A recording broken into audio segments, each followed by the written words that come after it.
Good morning, ladies and gentlemen. Good afternoon, good evening, wherever you might be as you're viewing this component of the National Council's 30th Annual Arab-U.S. Policymakers Conference. This conference could not convene at a more opportune moment.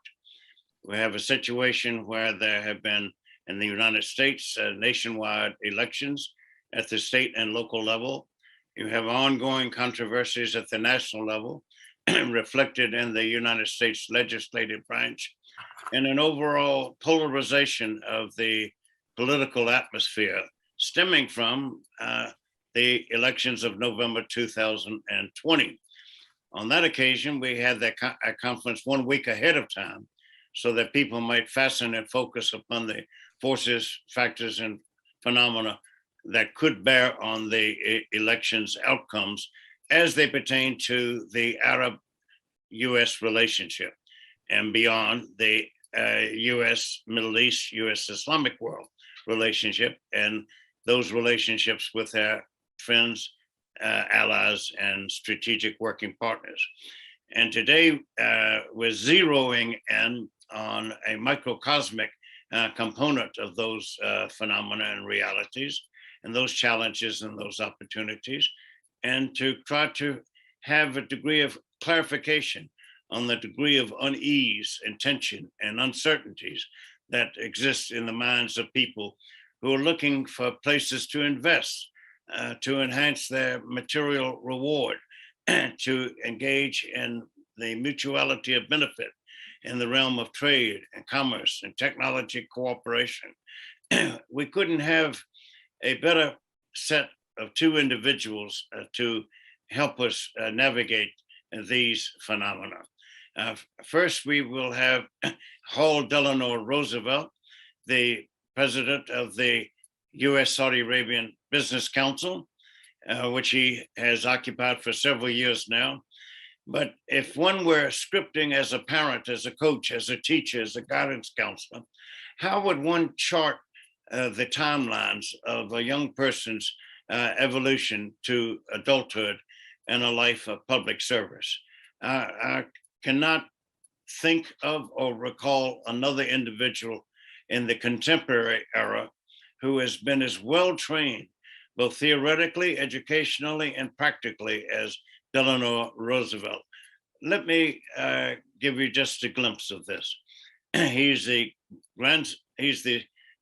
son of the eldest son of former US President Franklin Delano Roosevelt, who carried us through tumultuous, transformational, turbulent times during the Depression of the 1930s and beyond into World War II and victory over the Nazi Axis powers in Europe, as well as in Eastern Asia regarding Japan.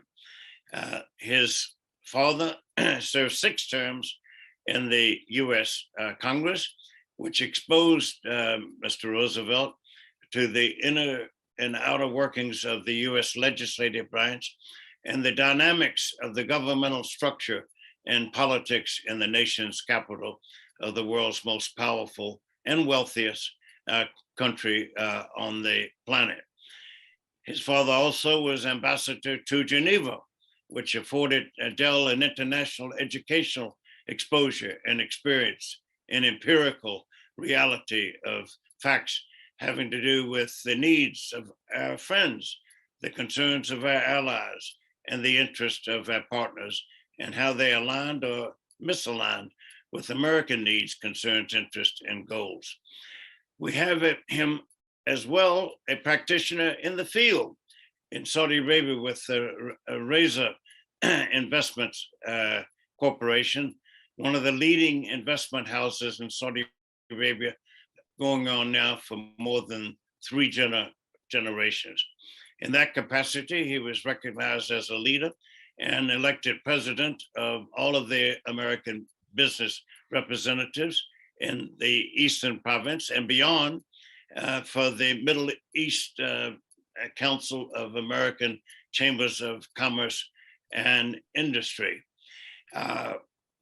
Not to stop there, a local politician, governmental official, a public servant in Long Beach, California, where he was seized with issues that are seldom far from the front page of the print and broadcast media, namely environmental issues, but also electricity issues that drive the engines of all of the world's economies, large, small, old and new, medium size, and those that are undergoing the kinds of transformation that the Kingdom of Saudi Arabia is going at the present time and aiming towards its vision 2030 with its new national investment strategy. This is no small moment for Americans to learn more about the kingdom, about the United States' role and position, actions and attitudes and opportunities and challenges regarding its relationships with the kingdom. Here we have a country that has been in a nonstop relationship with the United States for more than 7 decades. And we have a country that was one of the very few Arab countries that was a co-founder of the United Nations, with Saudi Arabia having 3 members of the ruling family present on that occasion, with an American escort officer who had been a very young vice consul in Jeddah, where the US embassy used to be. We have Saudi Arabia as a co-founder of the League of Arab States, the world's oldest regional organization devoted to problem solving and avoiding war and enhancing peace through the tools of diplomacy and law and economic and social and political harmonization and development. In addition to being a co-founder of the Gulf Cooperation Council and the headquarters of the Gulf Cooperation Council that groups together Bahrain, Kuwait, Saudi Arabia, Qatar, the United Arab Emirates, and Oman. It's hard to imagine how a parent or an educator could have choreographed a young person's chart to public service in the way that has occurred in the case of Delano Roosevelt. Del, the floor is yours. John, thank you so much. That was just an overwhelming introduction. And I strive every day to try and live up to your description of my achievements to date.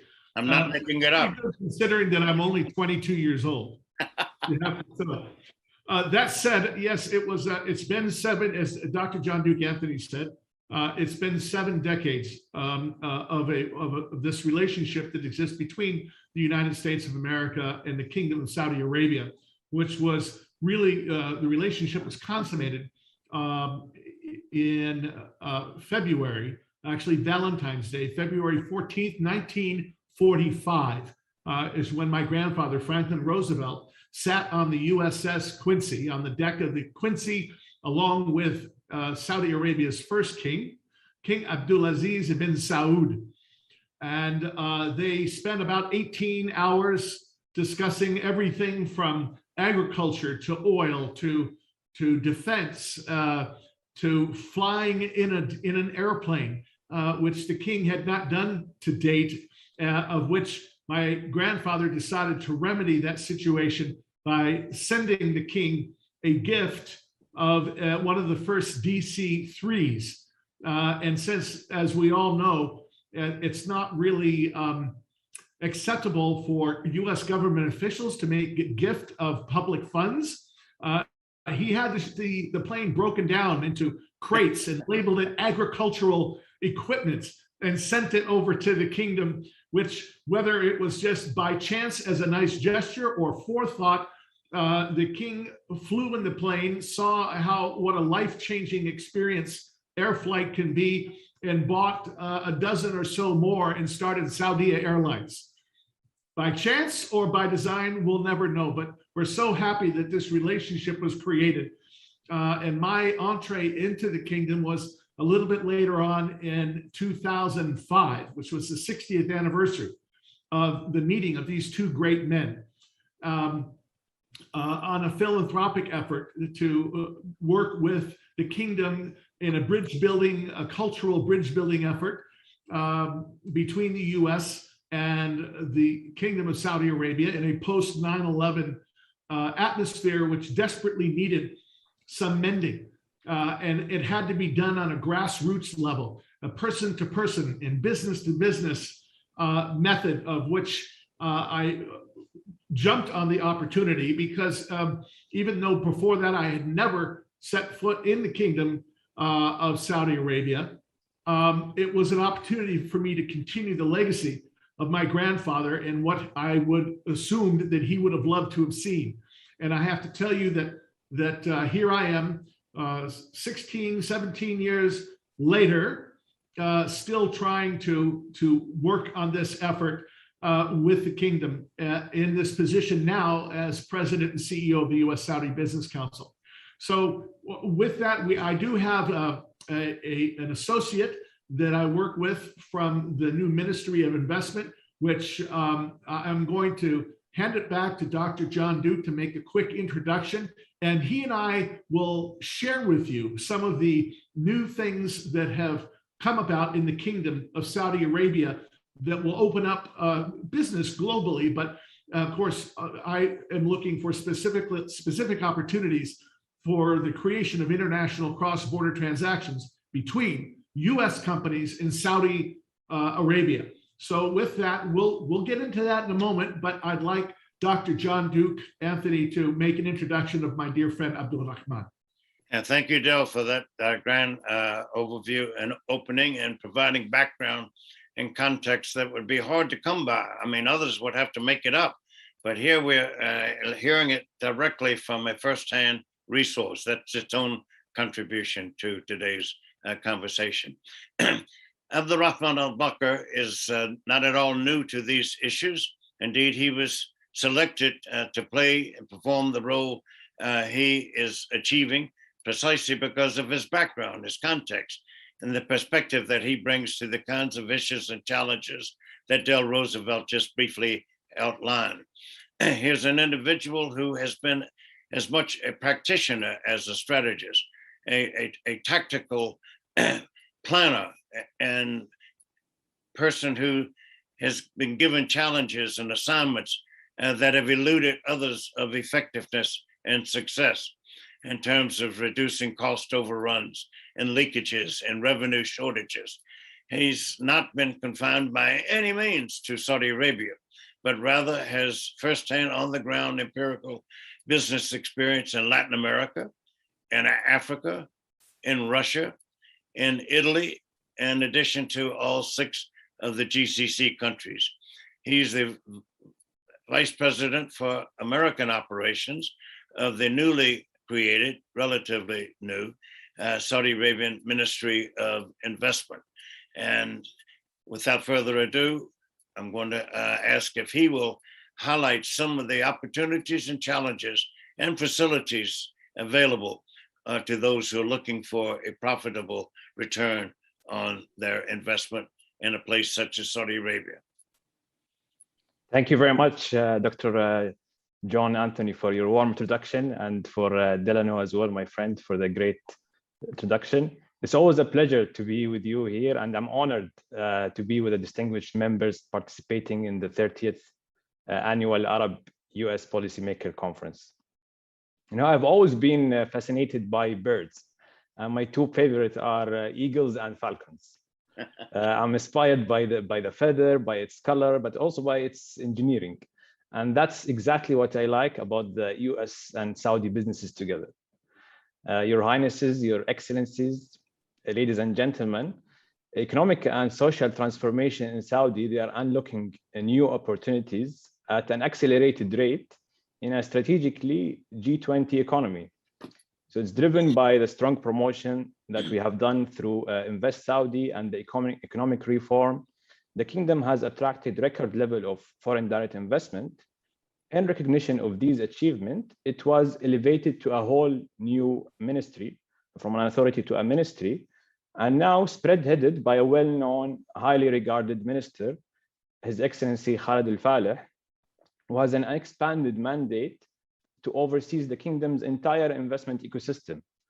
So the ministry is working with its partners across the government to re-energize the landscape, to streamline and improve the investor journey, but also to bolster the effective policy reforms and drive continuous growth for the kingdom's resilient economy. The opportunities for US businesses are numerous. The Saudi Ministry of Investment is tasked with attracting, developing diversified investment opportunities to the country through both soft and hard support. We serve, and we will serve any of you here today that want to understand, explore, pursue the kingdom opportunities, and ultimately establish grow a presence in the kingdom and indeed in the MENA region. That's why we have established an office in the Ministry of Investment here in the ground in the US to build on the historically strong relationship that we have with the US and with many US companies based on their success in the kingdom. Our team is dedicated to ensuring that there is an additional and accessible path to succeeding in Saudi. We work with our stakeholders and multipliers, such as, for example, the US Saudi Business Council, that we work with them across the whole investment journey. I would like to take this opportunity to ask you, please, if you can have a glance on your screen, just to take you through how we can really help you throughout your journey to be successful in Saudi through your potential investments. So we can help you before setup, during setup, and after setup.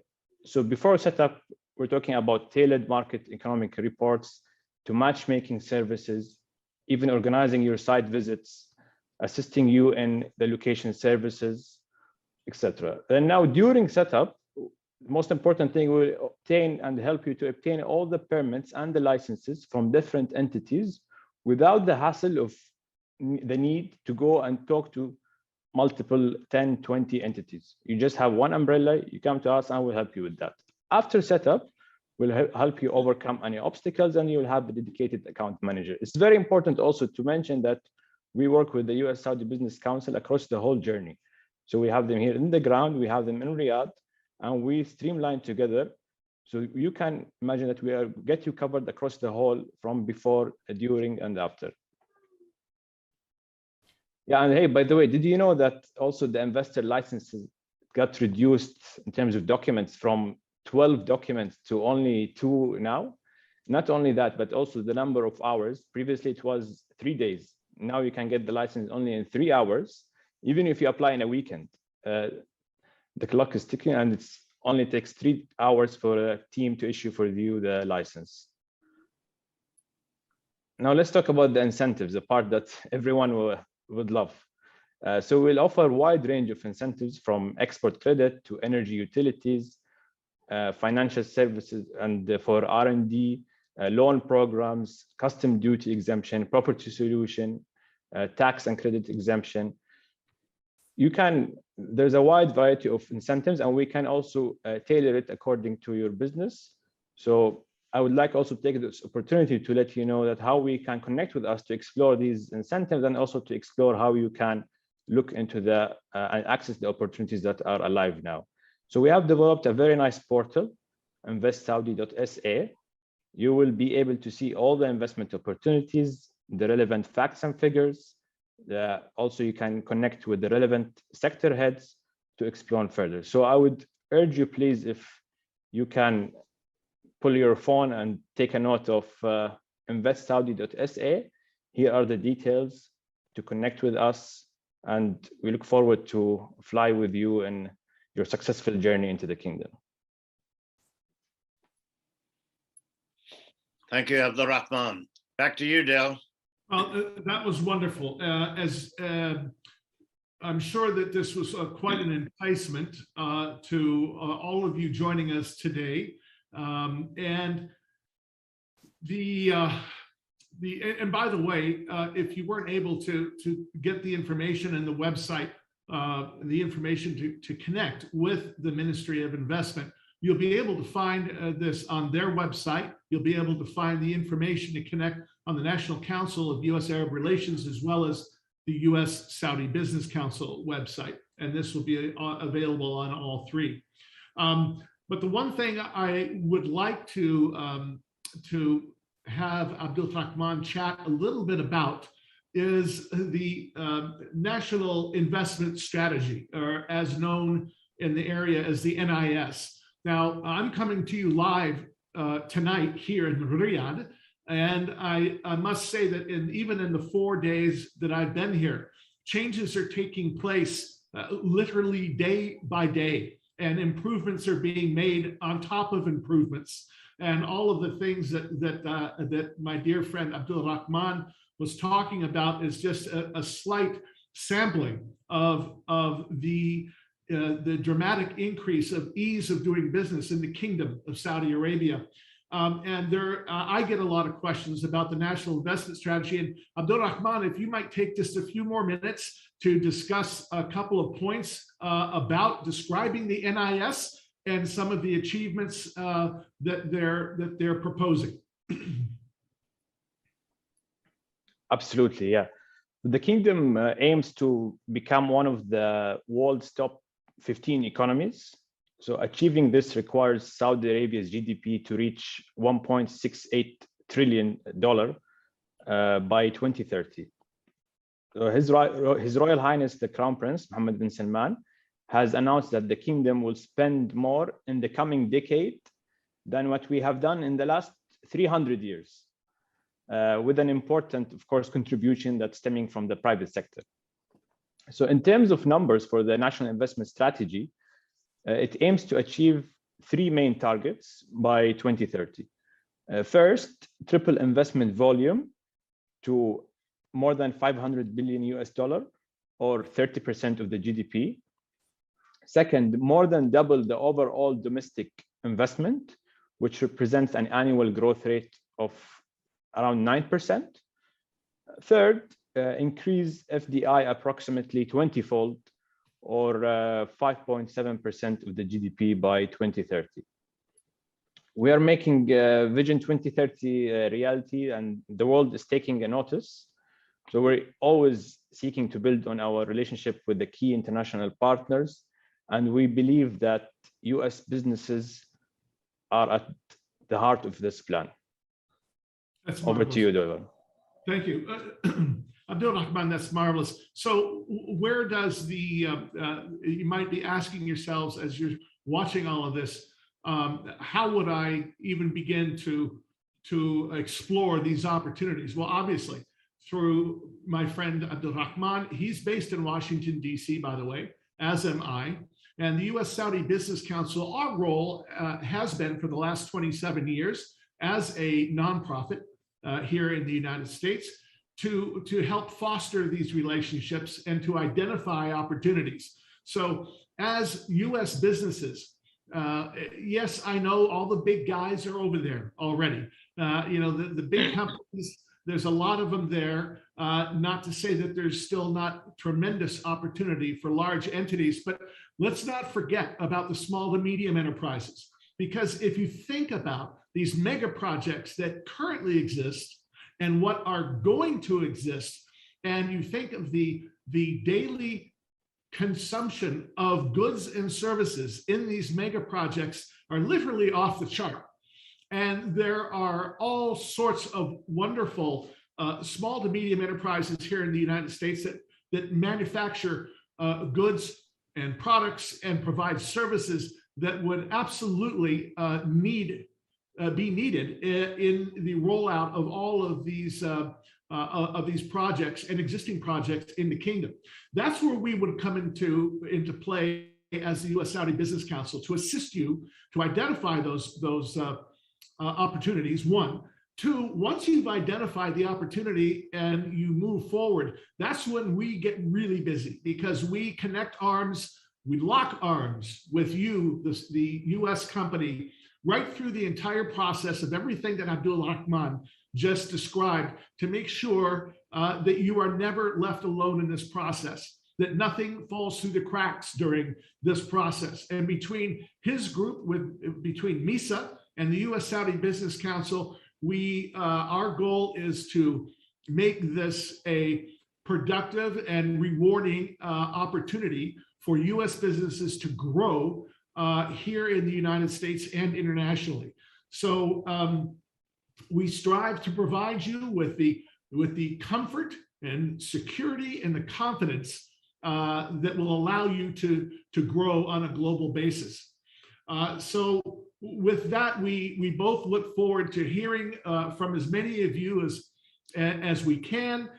We believe that there is no time like the present for pursuing these opportunities, and if nothing else, exploring these opportunities, because we will help you identify if there's an opportunity or if there might be 100 companies already doing what you do. So it's our responsibility equally to tell you if there's an opportunity or if there's not an opportunity. And if there is, we will stand with you throughout the entire process.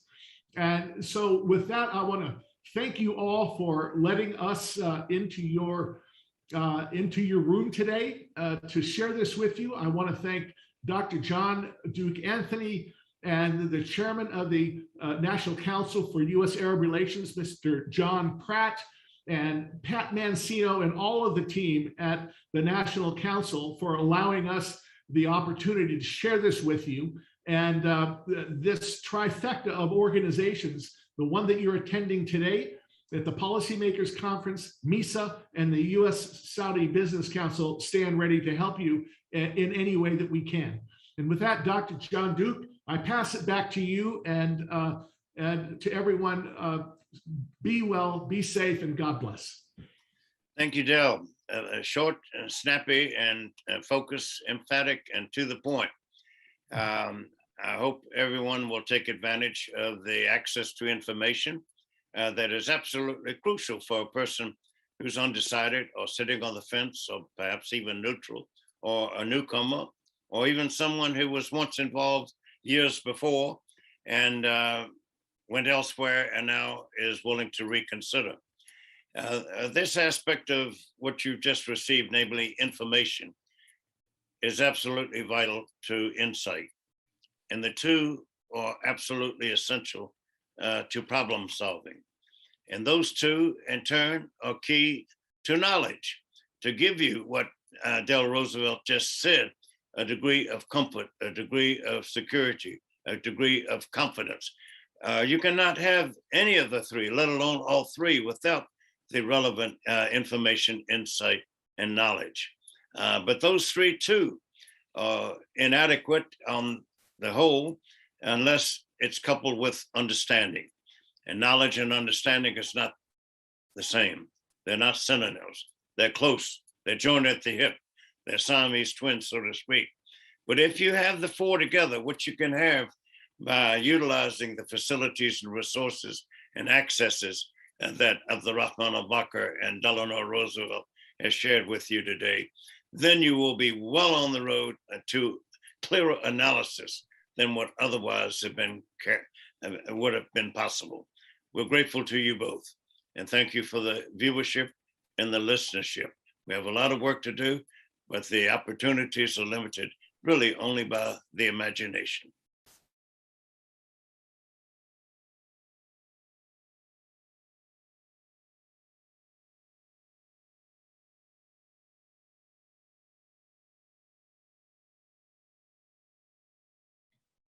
Hi, everyone. I'm Jim Gallagher, U.S. Head of International Subsidiary Banking at HSBC. Thanks so much for having me today at the Policymakers Conference. It's really great to be here among such an esteemed group. HSBC has been a proud sponsor of the National Council of U.S. Arab Relations for the past 5 years, and I'm excited to be able to speak to you all today about HSBC's significant role in the Middle East. As head of International Subsidiary Banking, or ISB, my and my team's role is to provide a consistent global banking experience to over 9,000 corporates and their international subsidiaries, including many companies in the Middle East. As an international bank, we understand firsthand the challenges of operating and growing a global business and the importance of having trusted partners with you along the way. HSBC is located in over 65 markets and territories, and we're deeply ingrained in each of the localities we serve. Our presence in the Middle East unmistakably demonstrates this. We have a long-standing presence in the region, with HSBC being the oldest bank in several Gulf states, including the UAE, and for over 125 years, we've been an enabler of growth across the region.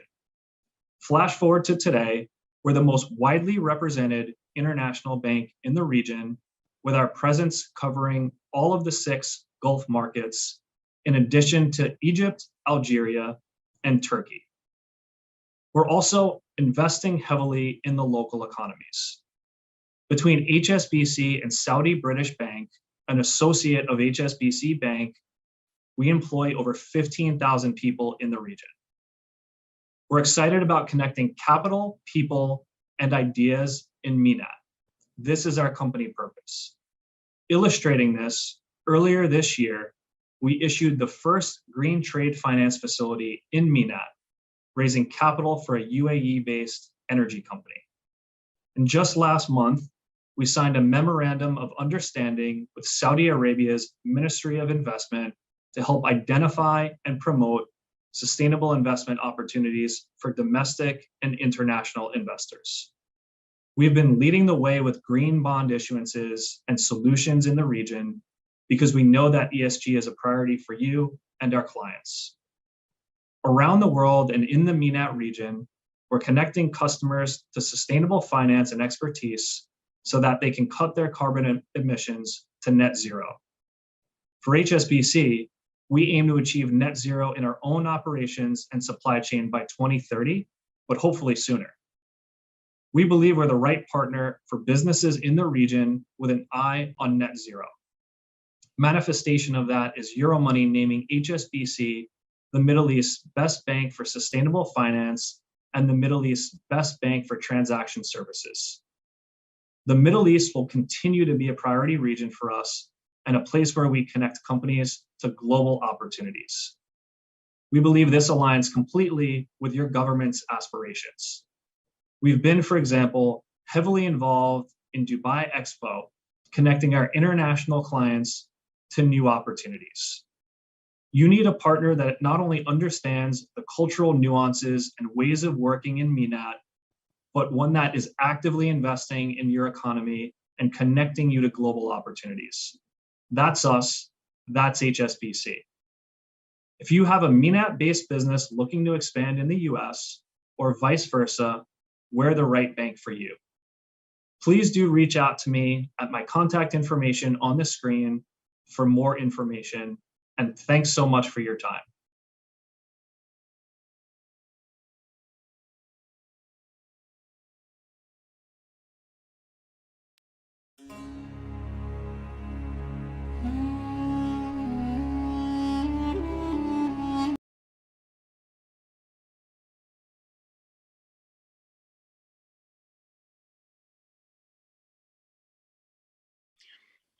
Good morning, good afternoon, good evening, ladies and gentlemen, wherever you might be, listening to or viewing the National Council's 30th Annual Arab-U.S. Policymakers Conference, dealing this particular year with a range of uncertainties amidst tension in the region. And the region is seldom devoid of tension, like every other region, including North America. And people oftentimes can humorously make reference to the region having two kinds of oil, turmoil, and the other kind. Saudi Arabia is in the midst of the region as the single largest country. In fact, it can be likened to a continent in some ways, more than a country. Ponder the implications that flow from the following fact. Saudi Arabia has 13 neighbors. The United States majority population would say we have two neighbors, Mexico and Canada, with both having good relations with the United States and vice versa. But what if the United States had 13 neighbors? Just imagine the enormity of the complexity of having to administer and have diplomatic relations and communications and intelligence dynamics with all 13 of them simultaneously, not one after the other. We have to help us understand the kingdom's situation, which is transitioning and transforming as we speak and as we listen and as we view. The embassy's own official spokesperson is going to help us navigate the kingdom's 2030 vision, which can be likened, as Saudi Arabians do liken it, to a blueprint for a more vibrant, relevant, pertinent, peaceful, secure, stable, and prosperous Middle East. To do this, we have Fahad Nazer, who is the embassy's official spokesperson.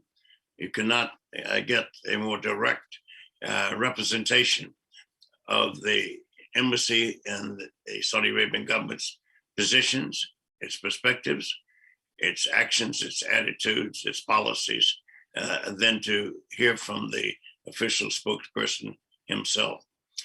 Fahad Nazer has himself personified being a bridge between Saudi Arabia and the United States and vice versa. He spent much of the formative years of his upbringing in the United States, where his father was a career diplomat, but posted especially to the permanent mission of Saudi Arabia to the United Nations in New York. And this was where Fahad Nazer obtained his higher education. He is much published. Imagine anyone being able to have a byline in Newsweek, CNN, Foreign Affairs, Foreign Policy, National Interest, and other notable American, widely read and respected publications. He focuses at the embassy on political issues, economic issues, social issues, and particularly the government affairs dynamics, which requires that he remain abreast of the rapid changing developments regarding the kingdom's modernization and America's role as its principal, longest standing great power, friend, ally, and partner. Without further ado, introduce Fahad Nazer, and this session will follow on the one that we had previously, and that was addressed by Delano Roosevelt and Abdurrahman al-Bakr. Delano Roosevelt being the president of the U.S. Saudi Arabian Business Council, Abdurrahman al-Bakr being the Saudi Arabian deputy minister of their new Ministry of Investment to facilitate trade, investment, technology cooperation, and the establishment of joint commercial ventures between American companies and Saudi Arabian firms. Fahad Nazer. Good afternoon. My name is Fahad Nazer. I'm the official spokesperson for the Embassy of the Kingdom of Saudi Arabia in Washington. It is my distinct honor to address the 30th Annual Arab-U.S. Policymakers Conference this year. I would like to thank Dr. John Duke Anthony and Mr. Patrick Mancino for this kind invitation. As some of you may know, I was an international fellow at the Council prior to my appointment as the embassy spokesperson by His Royal Highness Prince Khalid bin Salman in early 2019. The Council's work and programs continue to make an enormous contribution to informing the public discourse on U.S. relations with the nations of the Middle East. I would also like to express my gratitude to Her Royal Highness Ambassador Rima Badr Al Saud, the Kingdom's ambassador to the United States, and my boss, for giving me the honor of delivering these remarks. Her Highness's remarks to the conference last year were nothing short of inspirational, and I have no illusions that I have a very tall order ahead of me today. At the outset, I must admit that I was looking forward to delivering these remarks in person. You see, this address is something of a departure for me. While I am speaking in my official capacity as the embassy spokesperson, I am also speaking as a proud Saudi. As someone who is privileged to not only speak on the kingdom's behalf and about its policies that have promoted peace, stability, and prosperity in the region and beyond, but I am also speaking as somebody who spends much of my day speaking with Americans from all walks of life: journalists, scholars, former senior officials, business leaders, and students, I speak to them about the amazing transformation that is currently underway in Saudi Arabia. The transformation that I'm referring to is what we call Vision 2030. The vision is a broad package of economic and social reforms that was unveiled by His Royal Highness Crown Prince Mohammed bin Salman back in 2016. And its main objectives is to empower citizens, to invest in the future, and to create a diverse, prosperous, and sustainable economy, all while improving the quality of life for Saudi citizens and residents alike. Broadly speaking, the vision's three main objectives are the creation of a vibrant society, a thriving economy, and an ambitious nation. While it is true that one of the main objectives of the vision is to reduce the kingdom's economy's dependence on oil revenues by empowering the private sector to become the engine of the economy, it is also true that the vision has put the development of a number of sectors like mining, renewable energy, information technology, tourism, and entertainment at the center of this transformation. After all, the development model that worked very well for us back in 1970, when our population was just a little over 5 million people, is simply not viable today, now that our population has just crossed 35 million. But the vision is much more than a set of economic and social reforms. The vision is a comprehensive development plan that is redefining what it means to be a Saudi. It is redefining who we are as a people and recasting our role in the Middle East, the Islamic world, and the broader international community. The vision has ushered in a new era in Saudi Arabia, an era where ingenuity, innovation, and hard work are embraced and encouraged. It is an era where efficiency, transparency, and accountability have become the norm, and where each and every Saudi citizen understands that just as the government has responsibilities, each citizen also has obligations to his and her country.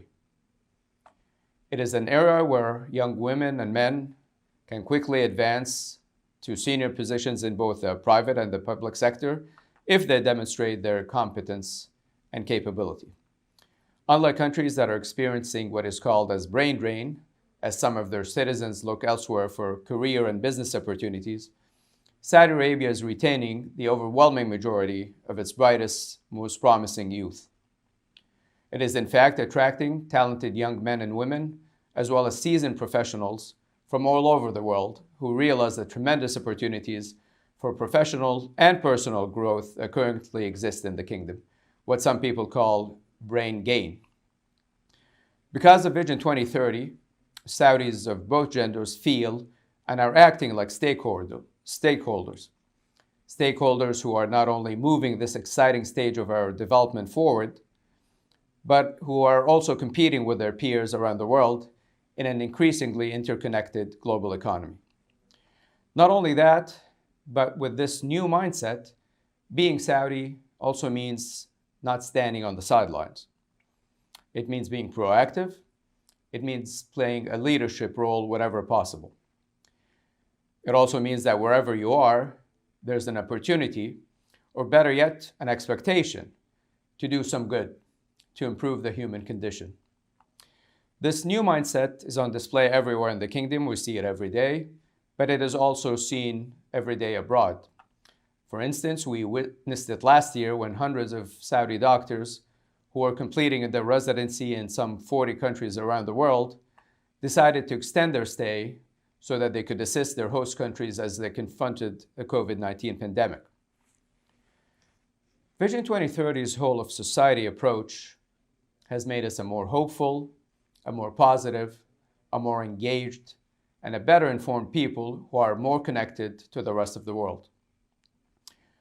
We Saudis are proud of our history. We are proud of our culture. We are proud of our heritage, but we can also hardly contain our excitement as we think about the prospects for the future. The vision in many ways reflects the diverse wealth and potential for the kingdom, which sits at the crossroads of 3 continents, and which also serves as a cornerstone of stability and opportunity both for our citizens and partners around the world. It is also a reflection of the kingdom's status as the home of the 2 holy mosques and the heart of both the Arab and the Muslim worlds. The vision has opened up Saudi Arabia to the world, and in many ways has opened up the world to Saudi Arabia. 5 years into its implementation, the vision has already transformed the way business is done and the way that the government governs. And here I say with absolute certainty, the vision is on track. In fact, in certain aspects, it is ahead of schedule. We will continue to evaluate and adjust its various elements, but we are moving forward full speed ahead. We're moving forward because we live in a different and ever-changing world and face a new set of challenges, many of which are global in nature. We have set the development of our human capital, which we consider to be our greatest asset, as our main priority. That is why we are investing many of our resources into our education and healthcare sectors. We have fully embraced the fact that we are part of a global interdependent community. We have also come to realize that many nations in the world, and certainly in the Middle East and the Islamic world, have come to expect Saudi Arabia to lead not just the region, but in certain instances, to lead globally in addressing some of the more difficult challenges facing the global economy. In many ways, we have embraced this leadership role. For instance, for decades, Saudi Arabia has been a leader in ensuring that international energy markets are stable and balanced. Our energy policies take into account the interests of oil producers, oil importers, as well as investors. And we will continue to consult with our partners, both energy producers and importers, to make sure that energy markets are balanced and stable over the long term. When the world faced its greatest public health challenge in decades in the form of the COVID-19 pandemic last year, Saudi Arabia led by focusing the international community's energy and resources on the pandemic. As president of the G20 group last year, our leadership convened the first ever virtual summit back in March, just as the pandemic was casting its long shadow on the public health and the international economy. The G20 summits and the economic support that Saudi Arabia pledged to the international effort to develop diagnostics, treatments, and vaccines were critical steps towards the progress that the international community has made in recent months. The investments that Saudi Arabia made in education reforms and digitization of government services allowed us to transition more easily to online learning without making it too burdensome on our students or our teachers for that matter. That too was a manifestation of Vision 2030. The mindset shift that has been the key to success of Vision 2030 has also empowered Saudis representing different segments of society and sectors of the economy to adopt a proactive approach. It is an approach that doesn't see obstacles, instead it sees opportunities for innovation, ingenuity, and new technologies everywhere. Saudi Arabia is no doubt blessed to be the birthplace of Islam and the location of its two holiest sites in Mecca and Medina. Over the decades, we have spared no cost or effort to make the Hajj and the Umrah as safe and as secure as possible. Muslims will always be welcome to Mecca and Medina. We realize because of them, we occupy a special status in the Muslim world. And because of that, we are uniquely positioned to play a leadership role in the greater Islamic world. We are leading the way in restoring the essence of Islam, a religion of compassion, moderation, and peace. That is why we are proud of having played a role in convening the largest ever gathering of Muslim scholars back in 2019 in Mecca. It was a gathering that led to what is called as the Mecca Declaration. The declaration embraced the diversity of the Muslim community and stressed the importance of peaceful coexistence with followers of other faiths. It is also why we have welcomed leaders of other faiths to Saudi Arabia, and it is why our leaders have met with leaders of other faiths when they traveled overseas. It is because of our unique status in the Islamic world that terrorist groups like Al-Qaeda and ISIS have targeted our leadership, our security personnel, our energy installations, and even our holiest sites in Mecca and Medina. You see, they know that when our leaders call their brutality, hypocrisy, and ignorance antithetical to the teachings of true Islam, Muslims around the world take note. Saudi Arabia has used every tool at its disposal to target the men, the money, and the mindset that has allowed terrorist groups in the past to threaten communities around the world and even entire nations. We will continue to fight terror groups and extremism in all its forms until the scourge of terrorism is no more. More recently, Saudi Arabia has even taken the lead on addressing the impact of climate change and environmental degradation on the region. The kingdom and the region no doubt face significant climate challenges. They include desertification, dust storms, air pollution, in addition to endemic water scarcity. The kingdom believes that by harnessing the power of science, technology, and innovation, we can solve many of these challenges, most of which are global in nature.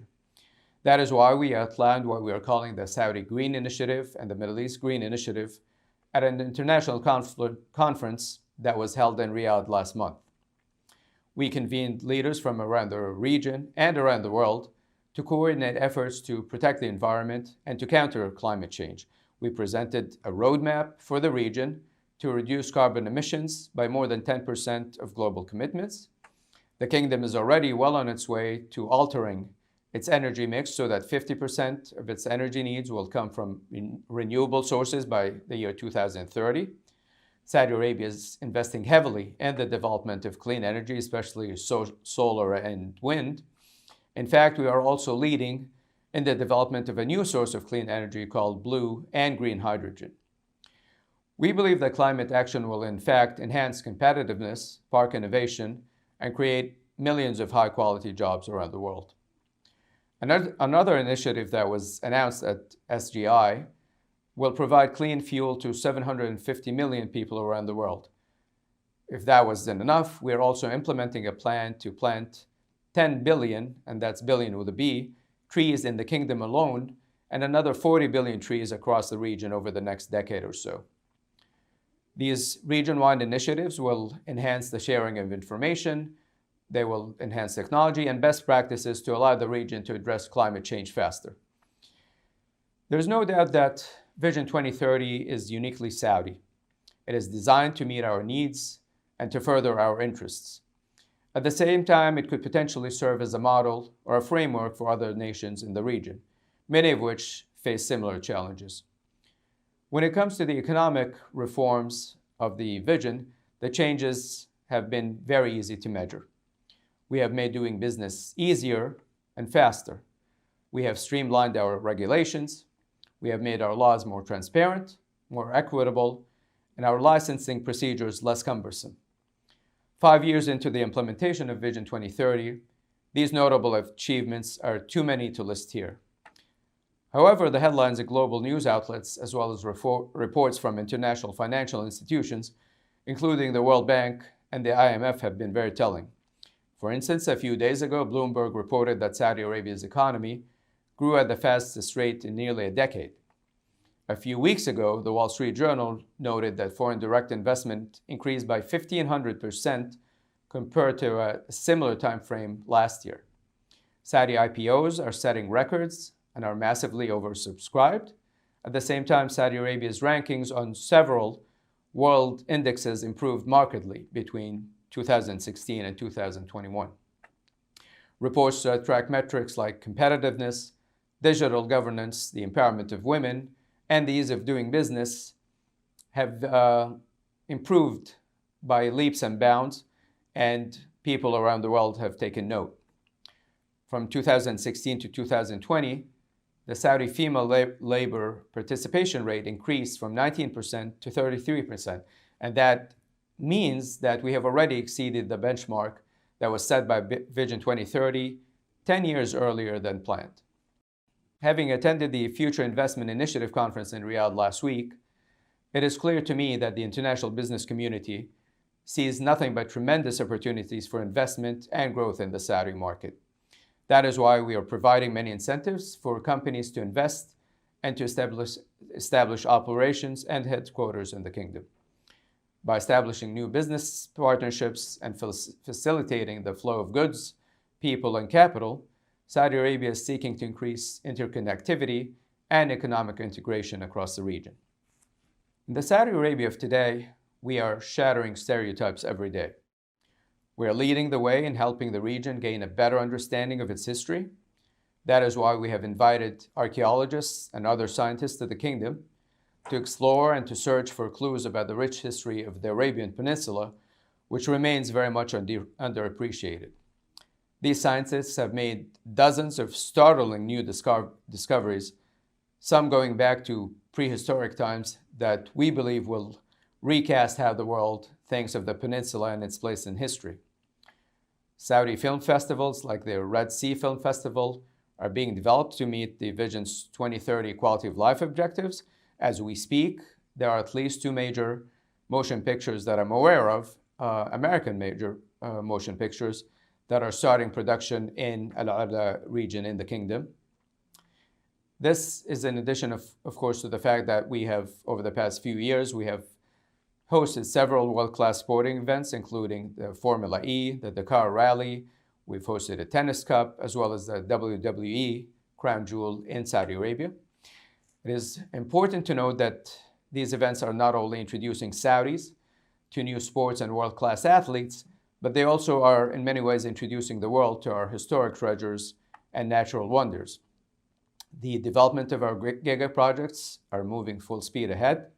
These large-scale projects in different regions of the kingdom will develop different industries, including technology, energy, logistics, tourism, entertainment, and education.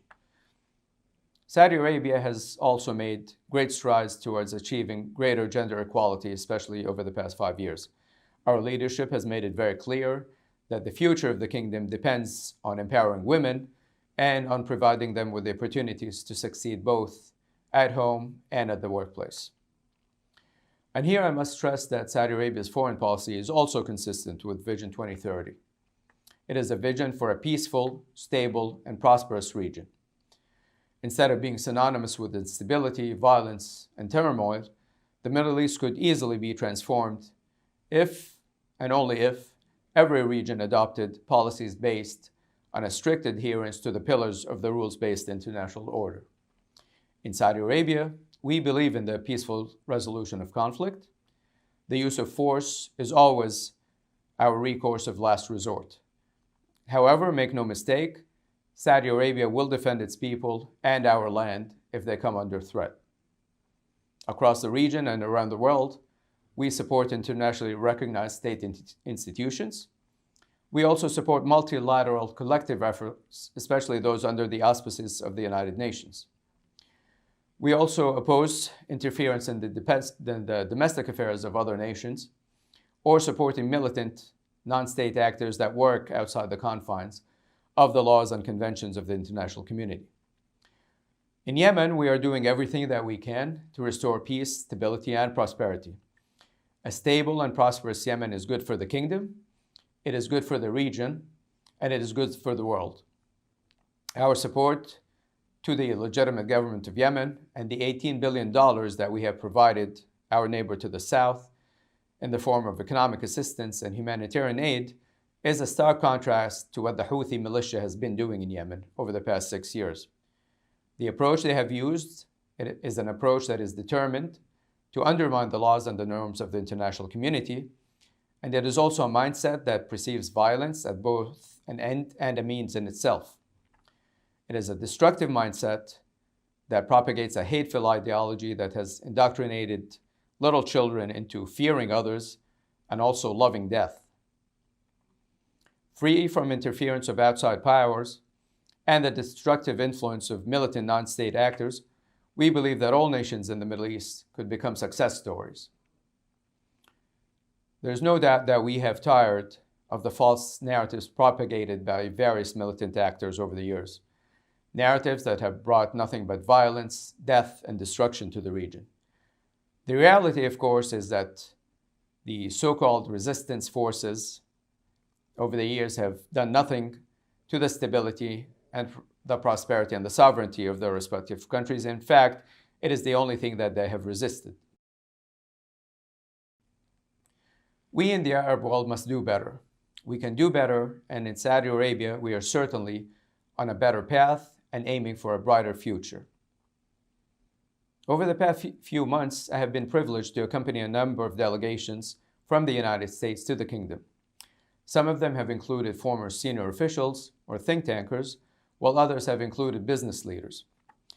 Many of the visitors have told me that the visits to the Kingdom have been inspiring, incredibly enriching, and even life-changing. They have also been invaluable to me. For one thing, they have allowed me to keep a close tab on the changes that are happening in the Kingdom. The pace of change in the Kingdom is so rapid that you can sometimes see it unfold right before your eyes if you just spend a mere couple of weeks in Riyadh, Jeddah, or anywhere else in the Kingdom. These trips and visits to the Kingdom have also allowed me to see more of the Kingdom, including awe-inspiring sites like the Madain Saleh and Al-Ula, which is one of 5 UNESCO World Heritage Sites that the Kingdom currently has. And here I must also note that often the most rewarding part of these visits is the first 24 hours.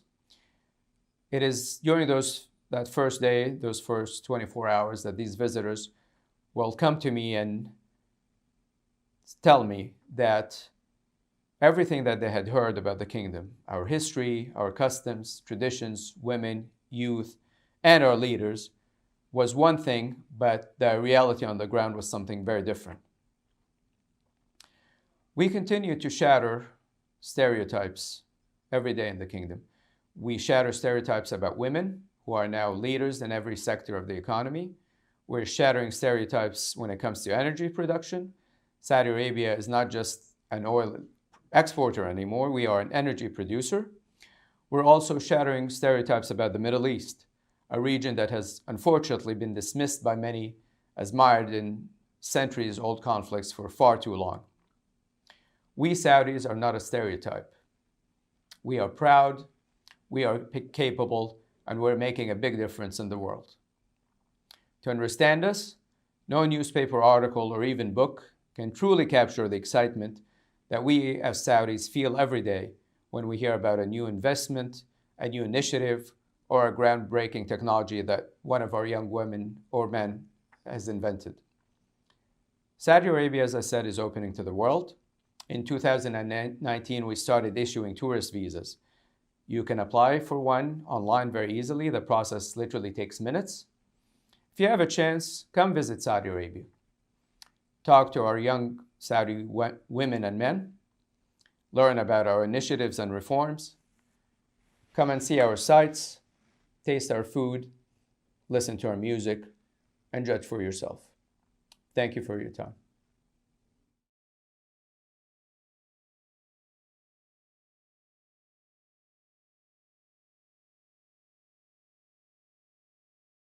Hello, everyone. I hope you're having a wonderful conference. I wanted to take a few moments to speak to you about the National Council's Model Arab League programs and the Youth Leadership Development Initiatives as well. So my name is Akshat, and I'm a senior year student in my undergrad at Northeastern University in Boston, where I study economics and computer science with a minor in international affairs. So I've been part of the Model Arab League programs and youth programs for 4 years now. So I've attended various Model Arab League conferences as a delegate, as a council chair, and also as a member of Secretariat working on the organizing side.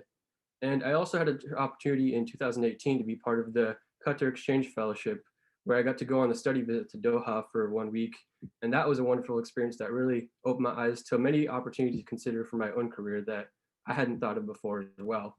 So I'm sure lots of other students are speaking about this as well, but for me personally, the National Council's programs have been instrumental in my own leadership development. With Model Arab League conferences, those are great opportunities for students to develop skills in public speaking, debate complex issues, and really work on finding areas of compromise for collective solutions with peers who might have different ideas. So that's obviously a great skill to develop as well. The study trips are also an excellent opportunity for development of leadership as well, because for me, at least, I got to experience what it was like to sit on high-level meetings, engage with officials on complex topics. And as I move forward looking for internships and career opportunities, that's an experience I've been able to point back to and say, yes, I have this experience. And that's really opened a lot of doors for me as well. But I think specifically to the Model Arab League programs, the fundamental aspect of these that really drives some of the leadership development is that they compel people to build a sense of empathy when they move forward with these policy discussions. within the Model Arab League program, students are tasked with researching the history, the policy goals, and the discourse of a country other than their own that they probably haven't even been to. And by doing this, they're compelled to adopt these stances and advocate for them in front of a room full of people and students who are also doing the same thing. And I think what this fundamentally does is it causes students to empathize with unique perspectives of countries that they're not even from. And I think, quite frankly, this type of empathy is something that's long been lacking in diplomatic circles and historically, and specifically looking at US Middle East relations, as I'm sure many of us are aware. So by causing students to build these skills, it really creates a generation of leaders who can become agents of change on these issues. So I think as generations of Model Arab League students move forward and enter careers in policy and diplomacy with these values in mind, I think this speaks volumes about the impact of the National Council's work and will in the long run create for a more safe and prosperous world. So I think the National Council deserves a huge shout out, and particularly the student programs coordinators who work tirelessly to impact thousands of students every year and create this valuable change and this leadership development. So with that, I hope you enjoy the rest of your conference and have fruitful discussions at what I'm sure is a very important moment in both US and global politics. So thank you for your time.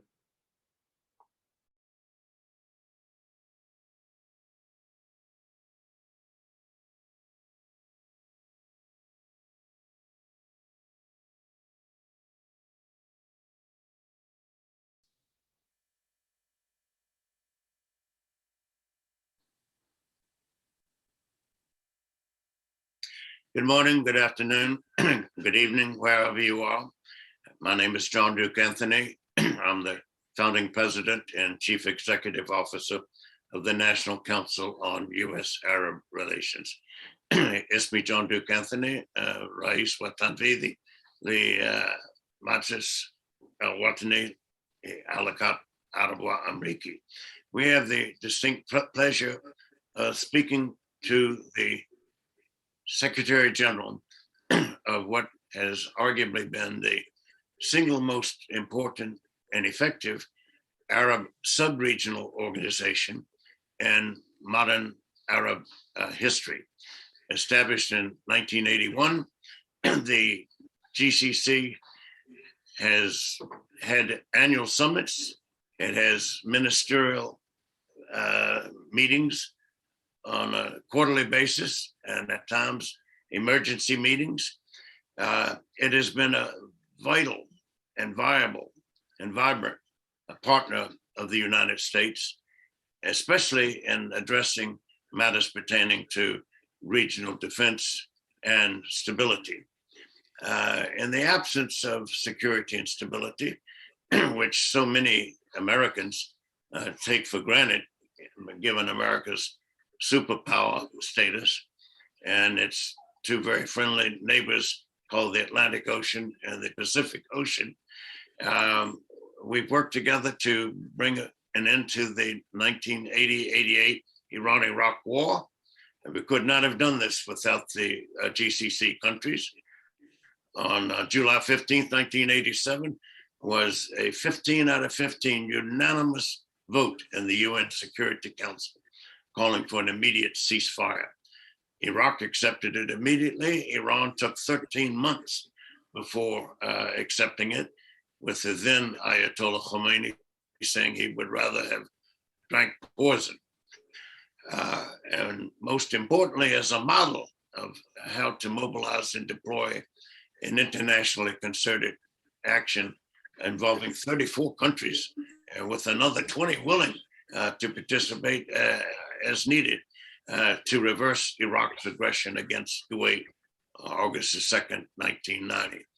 And together, not separate, we were able to restore safety and security, freedom, national sovereignty, political independence, and territorial integrity of Kuwait, which had been steamrolled by Iraq's vastly greater, more numerous, more experienced, and recently experienced armed forces in 1990, 1991, known as the Desert Shield and Desert Storm in Western parlance. but the Azmat Kuwaiti, or the Kuwait crisis, more particularly in Arabic, because that's what it was. It was not a Gulf War per se. It focused exclusively on evacuating and evicting Iraq's armed forces from Kuwait, whose sovereignty, independence, and territory it had so blatantly and nakedly violated. And we have continued to work together in search of greater regional peace, prosperity, and the underpinnings of security and stability, without which one cannot plan, one cannot anticipate, one cannot prepare, let alone envision being effective. To help us navigate some of these issues that are so poorly misunderstood or poorly understood, though they're quite much misunderstood, but they're poorly understood.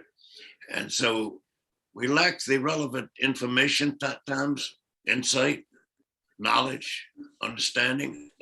And absent those four phenomena, forces, and factors, it's little wonder that we are short on the analysis front, let alone the wisdom front, in terms of American policies and positions and American actions and attitudes regarding the six-state Gulf Cooperation Council of Bahrain, Kuwait, Oman, Qatar, the United Arab Emirates, and Saudi Arabia.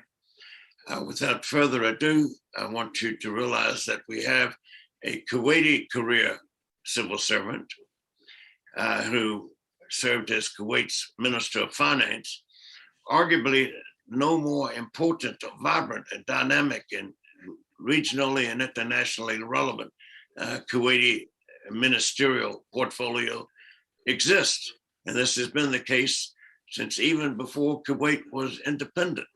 Indeed, in 1954, 7 years before it was fully independent, when the British abrogated its long-standing treaties for defense and foreign relations pertaining to Kuwait, Kuwait became a foreign economic assistance development aid provider to the less developed world. At one time, there were 88 countries benefiting from Kuwait. Now the number, I'm told, is closer to 120. And all of the recipients have gone on record as acknowledging Kuwait's national sovereignty and its political independence and territorial integrity. So you've had His Excellency serve in that particular ministry, but also reflective of the majority of the GCC populations being youthful. He has been the Minister of Education and the Minister of Higher Education, and specialized at the academic university level as a professor of science and technology. He has his graduate degrees from the University of Illinois at Urbana, I believe, and has been in this position, will be 2 years this coming February the 1st of 2022. When we talk about the youth aspect, there are close to 1 million GCC citizens who've obtained their higher education in one form or another from the United States. Contrast that with the number of Americans who've obtained their 4 years undergraduate education from a university in the GCC countries. And if you round them off to the nearest even number, that number is 0. So there's an enormous imbalance in the understanding of each other, language-wise, culture-wise, and otherwise, but helping us to come closer to understanding that which is poorly understood is Dr. Nayef Falah Al-Hajraf. Your Excellency, Secretary General, the floor is yours. Well, thank you very much, Dr. John Duke Anthony. And before I start my remarks, I'd like to thank you for the introductions. You just reflect some memory from the past when you were mentioning the Desert Shield and Desert Storm to liberate Kuwait. I had the honor to be part of that operation. when I volunteered to go inside Kuwait just to do my part to liberate my beloved country. Now, 32 years since the liberation, so many things have happened, and the dynamics is amazing. But there is one solid factor that we always will be grateful to our friends and our allies who stood beside us, not only Kuwait, but also for the GC. And this relation is something that we should capitalize on. It is a relation that has been tested so many times, and every time it gets stronger and stronger. Yes, there might be some different views on how to address these issues, but there's always coming in a strong belief that it's only through cooperations and working together we will be able to address all these issues. Another point you just raised is how important we manage this imbalance you were referring to between the GCC and the US when it comes to better understanding the culture, the youth, and so many issues. And I think this kind of platform is bridging this gap. Yes, there is a gap, but I think it's our mutual interest that we bridge the gap, so the future generation will be able to better understand and value this kind of relation and move forward, as the demand is huge and the challenges are real. And I think this is the time where we need to get closer and closer. Also, you did highlight about the 40th anniversary of the GCC since it's established. And in this regard, if you allow me, I'll just give some statistics. What have been done within the 40 years time since the establishment of the GCC in 1981. So far, we had 67 summits where the leaders actually met. Soon we will have our 42nd annual summit, but there were some informal meetings and some sideline meetings. In total, it is 67. There are a common market, which is in place, a common union custom, which is in place. There are in total 161 law and act that has been approved by the Supreme Council, by the leaders, of which 45.7 is mandatory and effective from day one, and the remaining is on the way to be mandatory. On the other side, collectively, the GCC is contributing 22.8% of crude oil to the world economy. That put the GCC at #1 oil producers in the world. Also, we are having 31.5% of the announced reserve of crude oil. Also, this put the GCC at #1 when it comes to the oil reservoir. When it comes to the natural gas, we are contributing 20.4% to the need of the global economy. That put us #2 as natural gas exporter. When it comes to reservoir, it is at third place with 10.3% of the announced natural gas reserved and the GCC collective. At the same time, we are at #12 when it comes to the world economy with $1.7 trillion. That's what we are contributing to the global GDP. It is 1.7%. And we are attracting 1.4% of the FDIs globally. So these are some statistics just to set the floor, what we are talking about and what have we achieved over the last 40 years. Yet, there is a huge transformation and development plans that's undergoing now in all 6 member state countries. And I think there are billions of dollars being allocated. I'm sure you've been following what's going on. Saudi Arabia is chairing a G20 last year, a presidency that reflects what Saudi Arabia is presenting as in global and regional arena. I think during a very special and exceptional time, the G20 managed to contribute to the dealing with the pandemic. As we are speaking, Dubai is hosting the Expo 2020. It is an event I will advise everyone just to go and pay a visit so you will see exactly what's going on. Next year, Qatar is hosting the FIFA World Cup 2022. So 3 international events is taking place within the GCC countries in less than 2 years span. You can imagine all the infrastructure, all the preparations that are taking place in order to host this event. And I'm sure you've been following the news. So this some statistic I just thought to start since you just elaborate of the GC and where it started and what have we achieved so far. Your Excellency, Dr. John Duke Anthony, the founding president and the CEO of the National Council on U.S.-Arab Relations. Ladies and gentlemen, it gives me great pleasure to be with you tonight or morning in your time. I'm now speaking from Manama in Bahrain, in which we are attending the Manama Dialogue, IISS. It is a very important also platform to address security in the region. And thank you for your kind invitation to participate as a keynote speakers at the 30th Annual U.S.-Arab Policymakers Conference, titled this year, the U.S.-Arab Relation, Addressing Complex Realities, a Fresh Vision, and the New Possibilities.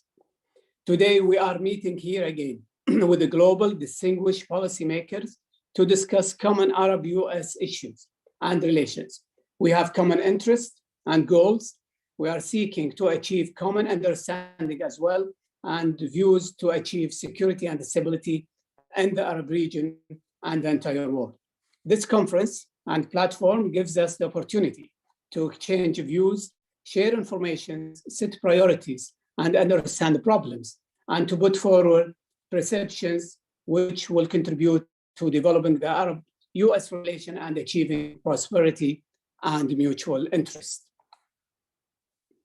Ladies and gentlemen, today, as there are so many unknowns, many around the world await with deep concerns the consequences of the rapid U.S. withdrawal from Afghanistan. There are legitimate questions that need to be answered. And would the U.S. withdrawal from Afghanistan encourage countries in the Middle East to accelerate their violent region policies, as demonstrated by Iran's destabilizing behavior and its interference in the internal affairs of its regional neighbors? What can the U.S. do to prevent terrorist organizations from rebuilding their capabilities and the free movements in Afghanistan? These accelerating incidents have left us with uncertainty and require us to work together to confront and address these concerns. Afghanistan is a neighboring country. We still don't know what's going on the ground. There is no legitimate government yet, and they fail to address the international community questions. So it is an area that requires our full and undivided attention. And I always would like to give the example. Last year, when the world was attacked by this invisible virus, the pandemic, we have allocated all the resources and we put all the effort together to address this invisible pandemic or this invisible virus which caused the pandemic. I can assure you that as we are speaking now, there are so many ongoing pandemics around us. These are the pandemics that are reflected in terrorist activities, not adhering with international law, and other issues that require our full and undivided attentions to address these ongoing pandemic. At our end, many GCC countries have played a central role in facilitating the evacuations of thousands of Afghans who were stuck and wished to leave the country through mechanism and coordinations with the concerned states and actors in Afghanistan to facilitate the largest and fastest evacuation operation ever recorded. Also, the GCC states have provided humanitarian and relief assistance to the Afghan people. In this regard, we call on the international community to shoulder its responsibilities for providing humanitarian support to Afghan people and to urge all Afghan parties to recourse to dialogue and to prioritize the national interest over all ideological, ethnic, and sectarian considerations, and not to restore to the use of threat of force so as to achieve comprehensive political solutions leading to a free, stabilized, and independent Afghanistan in which there will be no place for terrorists or illegal groups. Ladies and gentlemen, I cannot speak in this forum without highlighting the US-GCC partnership, in which I would like to emphasize that this is a long-standing strategic partnership that had existed over decades. Such partnership was based on solid historical foundations and values of joint cooperation and mutual interest, aiming to enhance regional and international stability, security, and prosperity, based on a firm understanding that the security of the region depends on the adherence to the principles, the human values, laws, and resolutions of the international community.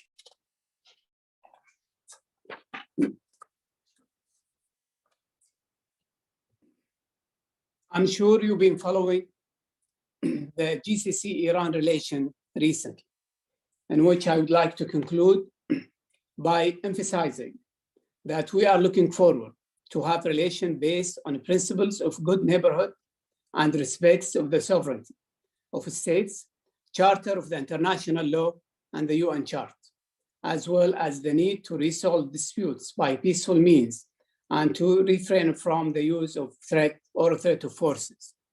We hope that the new Iranian president, Ibrahim Raisi, will have a positive role in building a bridge of trust between the GCC and Iran through the commitments to the international law and practices that govern the relation between states. Unfortunately, Iran's continue to fail to fulfill its commitments and its violations in rising uranium enrichment rates beyond those needed for peaceful use is certainly an alarming indicator and raises significant questions about the peaceful or military nature of the Iranian nuclear program. Hence, we call on Iran to abandon this step and to fully cooperate with international atomic energy agencies. Vienna talks should not be limited to the JCPOA, but it should address the Iranian destabilizing behavior in the region. Moreover, these war-related hostilities have endangered the safety of international navigation and oil installations more than once. Perhaps the recent incidents were targeting an oil tanker in the international waters offshore the Sea of Oman last July, in July 29, 2022, as well as the attempt to hijack another tanker on August 3rd, 2021, offshore the Emirates of Fujairah and United Arab Emirates.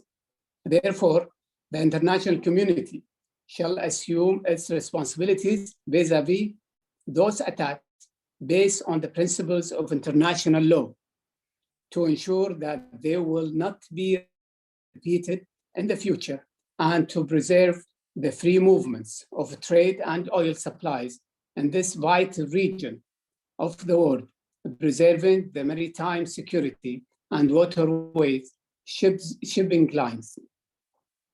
Finally, from this platform of this annual conference of the policymakers, we affirm that the GCC message for dialogue, peace, and stability, as well as the need for hard and continuous work to achieve growth and prosperity for everyone. Thank you very much, Dr. Anthony, and I would like to appreciate all the effort your team taking to put this virtual meetings happening today. Thank you very much. Thank you, Your Excellency. And I wanted the viewership audience to realize that just yesterday, within the last 24 hours plus, there was a meeting between His Excellency, the GCC Secretary General, and Robert Malley, the President's Special Representative with respect to matters pertaining to Iran. And these issues are the ones that His Excellency just highlighted, having to do with not just the nuclear file and the return to the JCPOA, but the aspects of Iran's adventurous, expansionist, ambitious missile program, in addition to its focus on unmanned aerial vehicles, referred to often as drones, and how these have thwarted and violated the airspace of neighboring countries. Not mentioned, but certainly unique among nations, is that Iran's constitution obligates any Iranian government, every Iranian government, to do what it can to export the country's revolution. One would be hard pressed to cite another international or national constitution of any country that has such a bold and anti-international law interventionist tenet as a moral, political, national duty and obligation of the country's citizenry. So this is no ordinary threat or adversary or challenge, but as His Excellency underscored, through dialogue and searching for areas of common ground and mutuality of interest, reciprocity of rewards, one has a greater chance of solving problems, making more effective decisions, and evolving more effective policies per se.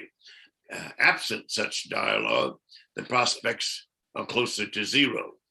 And to be mindful of the fact that various American policies, inclusive of the ongoing sanctions against the Iranian regime that go all the way back beyond 40 years to the onset of the Iranian revolution, have, from an Iranian perspective, have been provocative, antagonistic, and alienating, and providing an open door for China, especially in pursuit of its economic interests that circumvent the foreign policy goals of having a much more peaceful, secure, and stable Gulf insofar as Iran's behavior is concerned.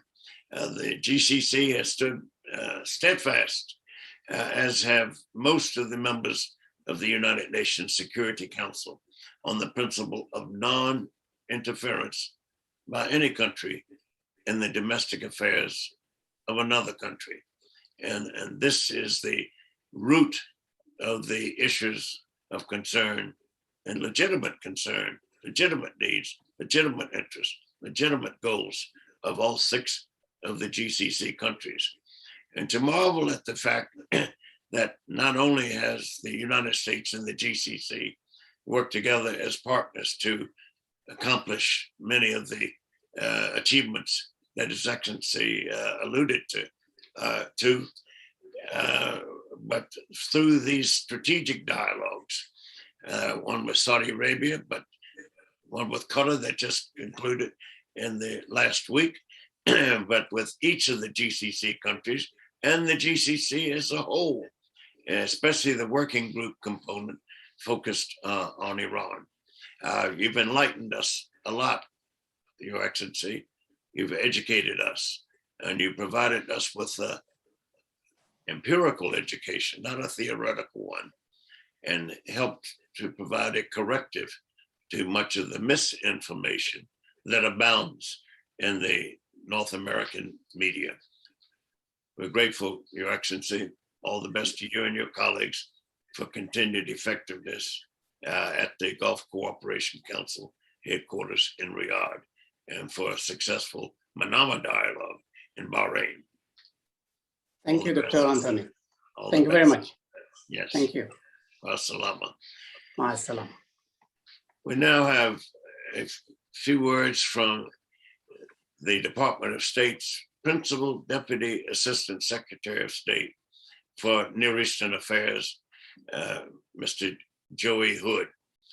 Mr. Hood has spent most of his career focusing on the Arabian Peninsula and the Gulf countries, in addition to Yemen.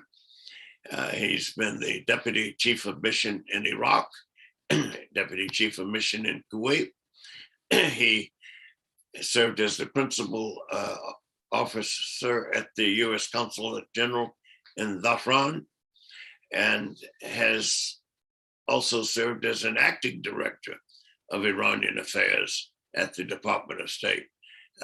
We cannot have a more relevant American hands-on foreign affairs practitioner pertaining to the 6-state GCC region that His Excellency just now addressed than Joey Hood. Mr. Hood.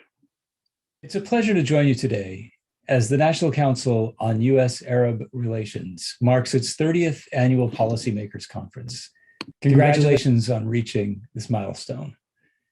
When I joined you at this event last year, I spoke about the enduring U.S. interests in the Middle East and North Africa, and our efforts to advance those interests even as we face the challenge of an emerging pandemic.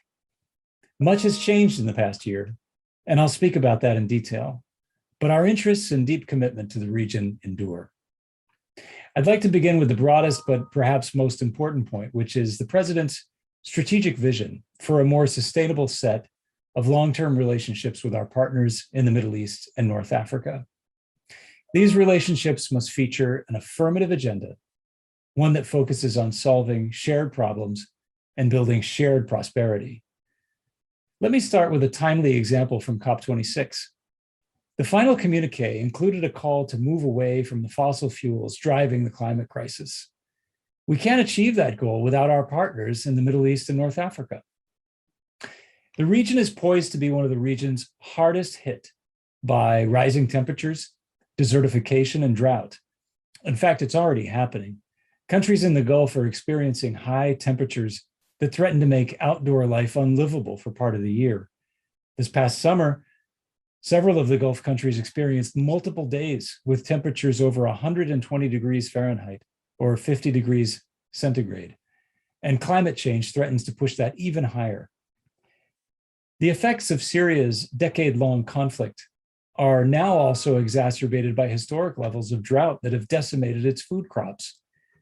Iraq recently announced that it would reduce its winter crop area by 50% due to significant water shortages.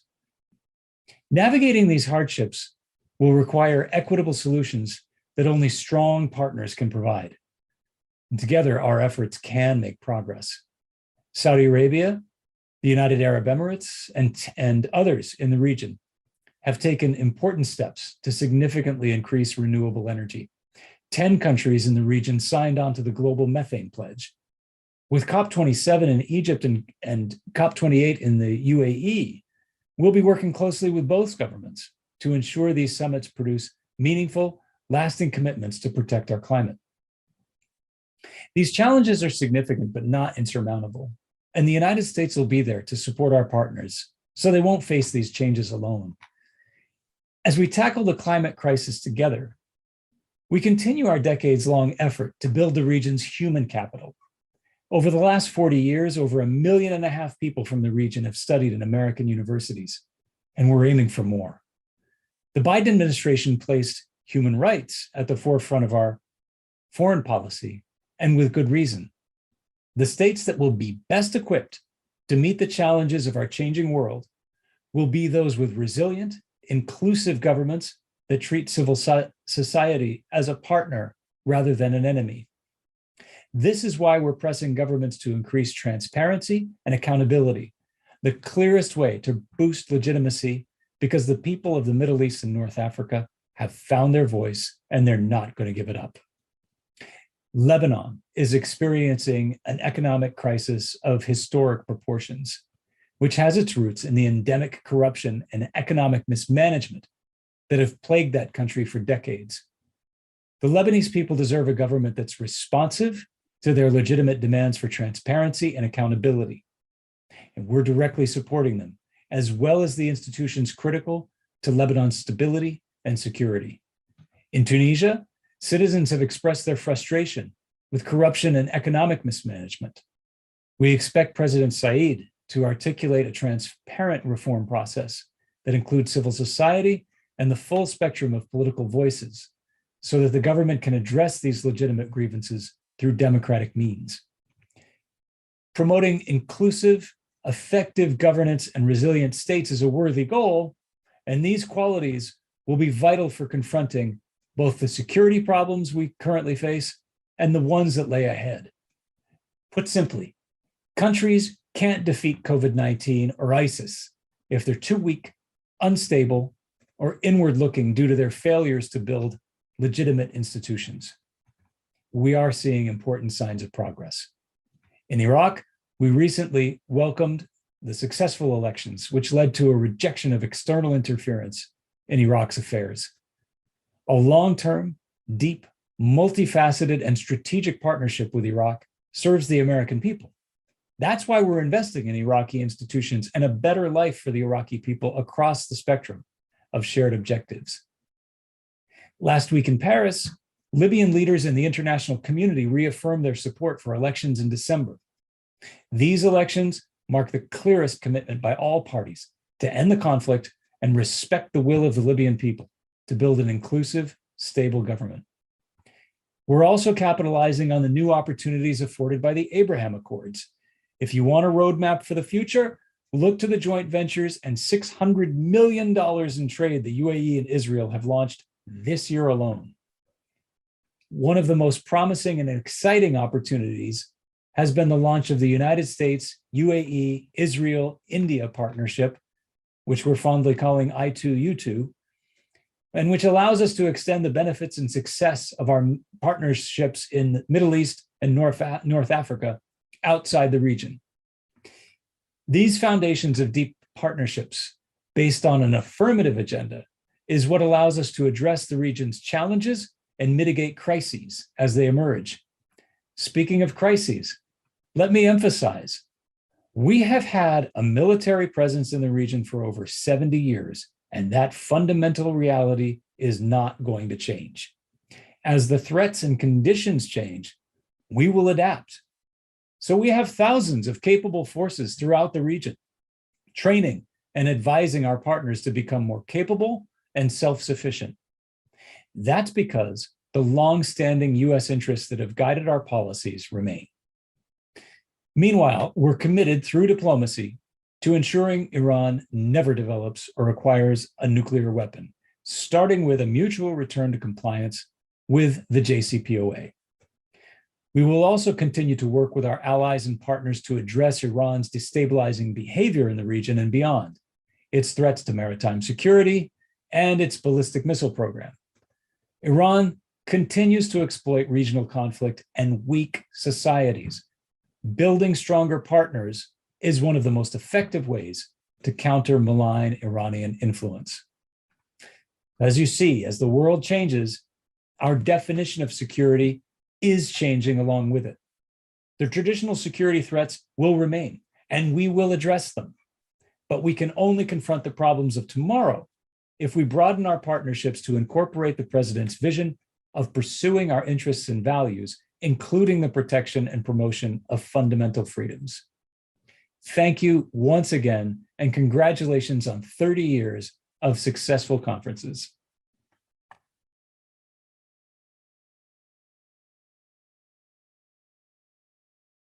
Not only on your immediate areas of experience and expertise, but beyond to Arab North Africa and the Eastern Mediterranean and beyond.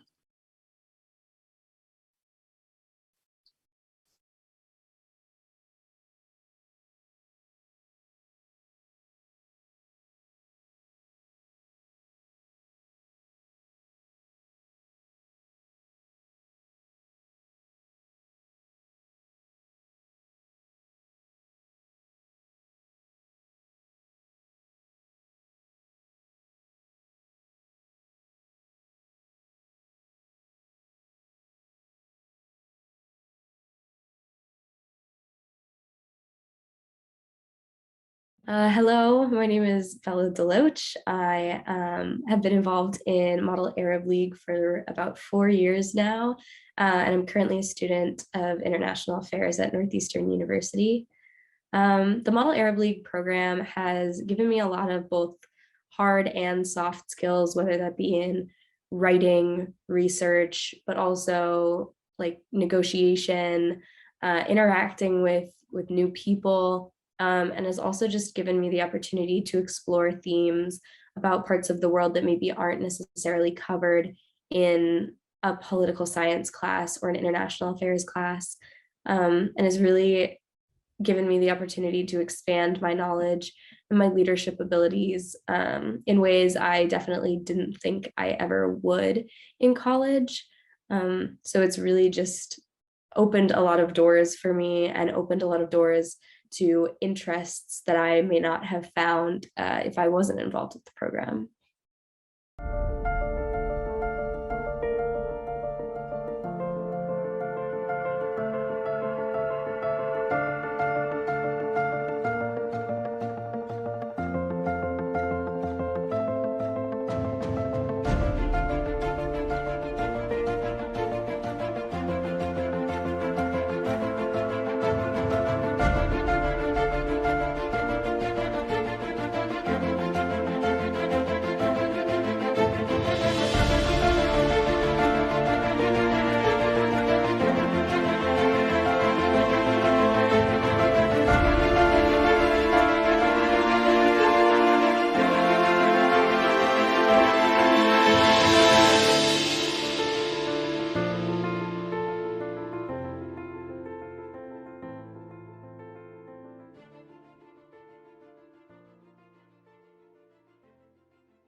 Good afternoon, Your Highnesses, Excellencies, and distinguished guests. My name is William Christou, and I'm a junior at the University of Florida. It's a pleasure to be talking to you today. As a Finley Fellow, I was given the privilege to go to Oman with Lucy this summer with the National Council. When I first heard the news, I was, of course, ecstatic. I called my mom, my dad, anybody who would pick up the phone, really. But nobody seemed to be just as excited as I was. In fact, some of the first reactions I got were, "You're going to the Middle East? Are you crazy?" And then second, they would say, almost as an afterthought, "By the way, where is Oman?" Though their concern was heartwarming, I think it was quite misplaced. I think, most likely, the most probable danger to me in Oman was that of a frankincense overdose. Still, their reactions are not atypical. Rather, I think, as we all know, when we deal with the Middle East, there's a lot of assumptions we have to cast aside. When I tell someone that I'm studying the Middle East, oftentimes they will assume things about me, what I believe, or who I am. Apparently, from what I've been told, I'm either an aspiring oil executive, CIA agent, or I just want to join ISIS. And the assumptions don't stop there. When you meet someone from the region, you start to feel the collective burden of your country's history. And our awkward and sometimes checkered engagement with the region has a long history. So when I was invited to come to the National Council's internship program, it was a great opportunity. I was able to navigate the complex and messy politics of the region through the carefully curated lecture series, site visits, and intimate question and answer sessions with some of the experts in the field. You know, I could go home and I could open up my textbooks and I could read about the youth bulge in Jordan, or I could turn on the news and hear about how many foreign fighters are in Syria right now. But it's something else to be able to meet the people who are making policy day in and day out and writing the story of the Middle East. Chief among those people are someone you might know quite well, Dr. John Duke Anthony, whose seemingly limitless knowledge never was exhausted by the interns' limitless questions. So when I returned to the fall, it was not only with When I returned to my school in the fall, it was not only with a more nuanced understanding of the Middle East, but also with more confidence and with more access to opportunities that I could have never imagined. For example, if you had told me 2 months ago that I would be speaking to a terrifying amount of people, I would have laughed at you. So, it's easy to describe a region in terms of political trends and economic forces, but it's much harder to do in terms of people, faces, personal triumphs, and tragedies. And that's where the internship really excels. It helps to bring mutual empathy and bridge gaps between the youth leaders in both regions, ensuring that the bond that exists between our countries won't only endure, but be strengthened. Thank you. Thank you, Dr. Anthony.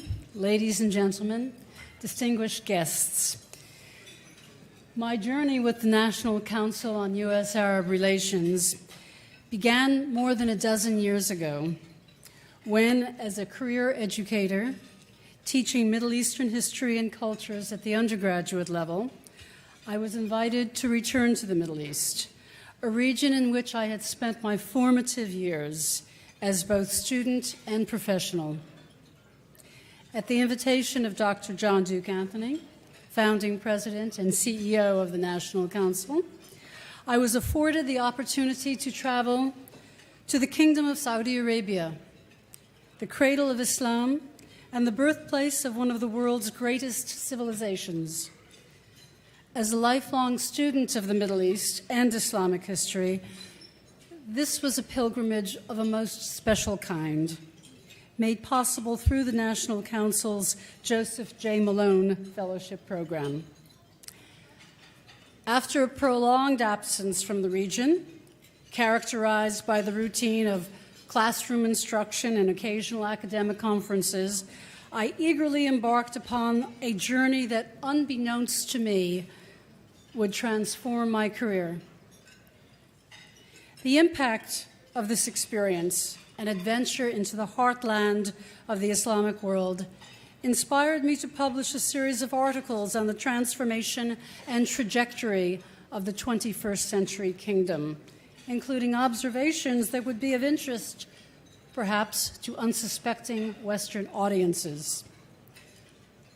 The following year, again under the Malone Fellowship Program, I accompanied Dr. Anthony and a National Council delegation to the Sultanate of Oman, an enchanting and unique land that I had visited 3 decades earlier, at the very dawn of its modernizing experience. In retrospect, that journey in particular would mark a pivotal moment in my professional career. For not only was I reintroduced to a country that routinely flies under the radar of the grim and sensational headlines that tend to dominate the news of the Middle East, but also as an eyewitness to the fabled Renaissance, I was inspired to share the good news story with anyone who would listen. For Oman, a country that blends both ancient and modern with seamless confidence, is a nation that defies many of the well-worn stereotypes of the Arab and Islamic world. It is a story, I thought, that must be told.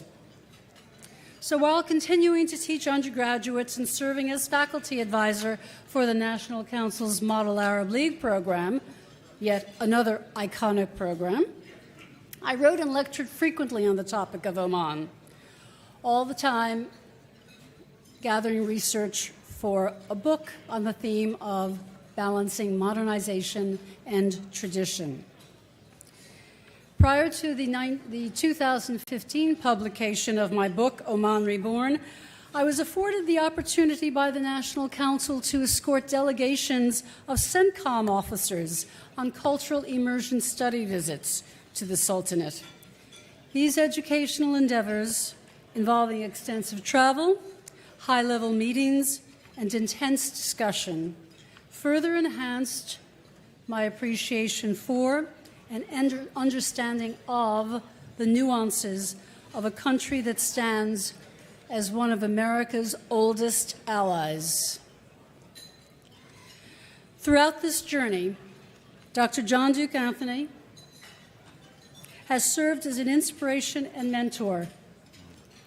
His commitment to education, to cross-cultural understanding and enlightenment, and by extension that of the organization he founded 34 years ago, has benefited legions of individuals, students and educators, writers and journalists, foreign service professionals and policymakers, members of the military, and public servants across a broad spectrum. And while I am but one of thousands who have benefited from the mission and outreach of this organization, I am pleased today to extend to Dr. Anthony and all those who support the exceptional work of this organization my profound gratitude and heartfelt wishes for continued success. Thank you.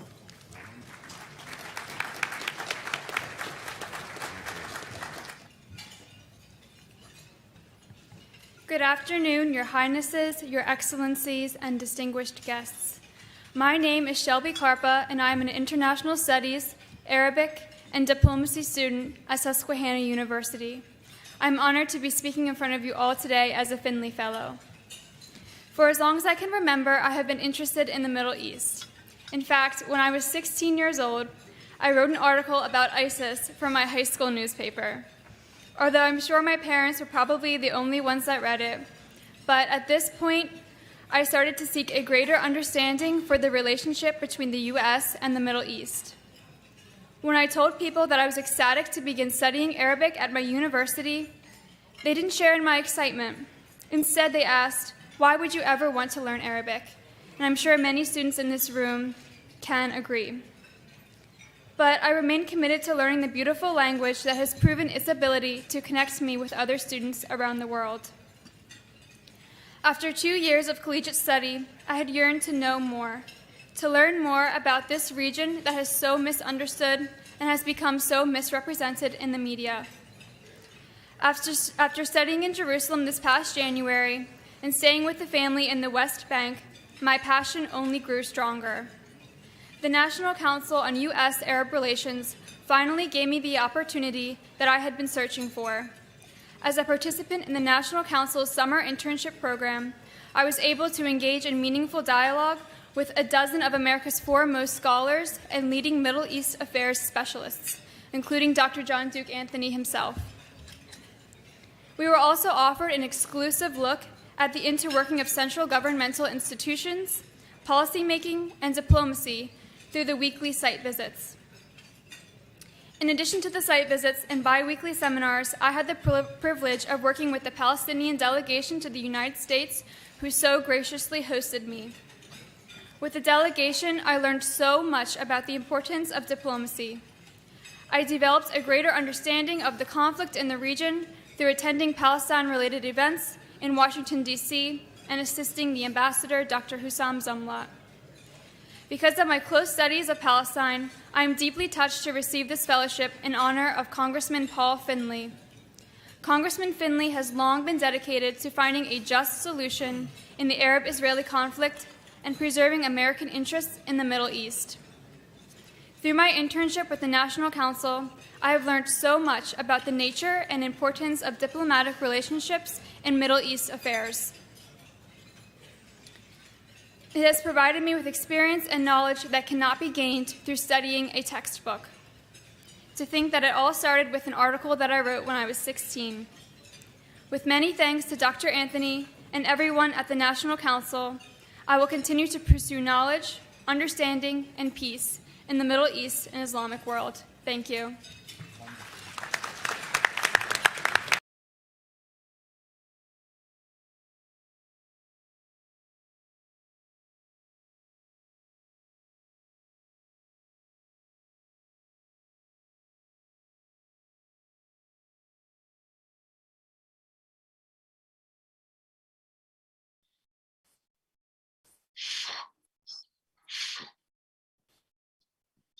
Good morning, good afternoon, good evening, wherever you may be, listenership and viewership, worldwide, global context and framework and reference for the 30th annual Arab-U.S. Policymakers Conference.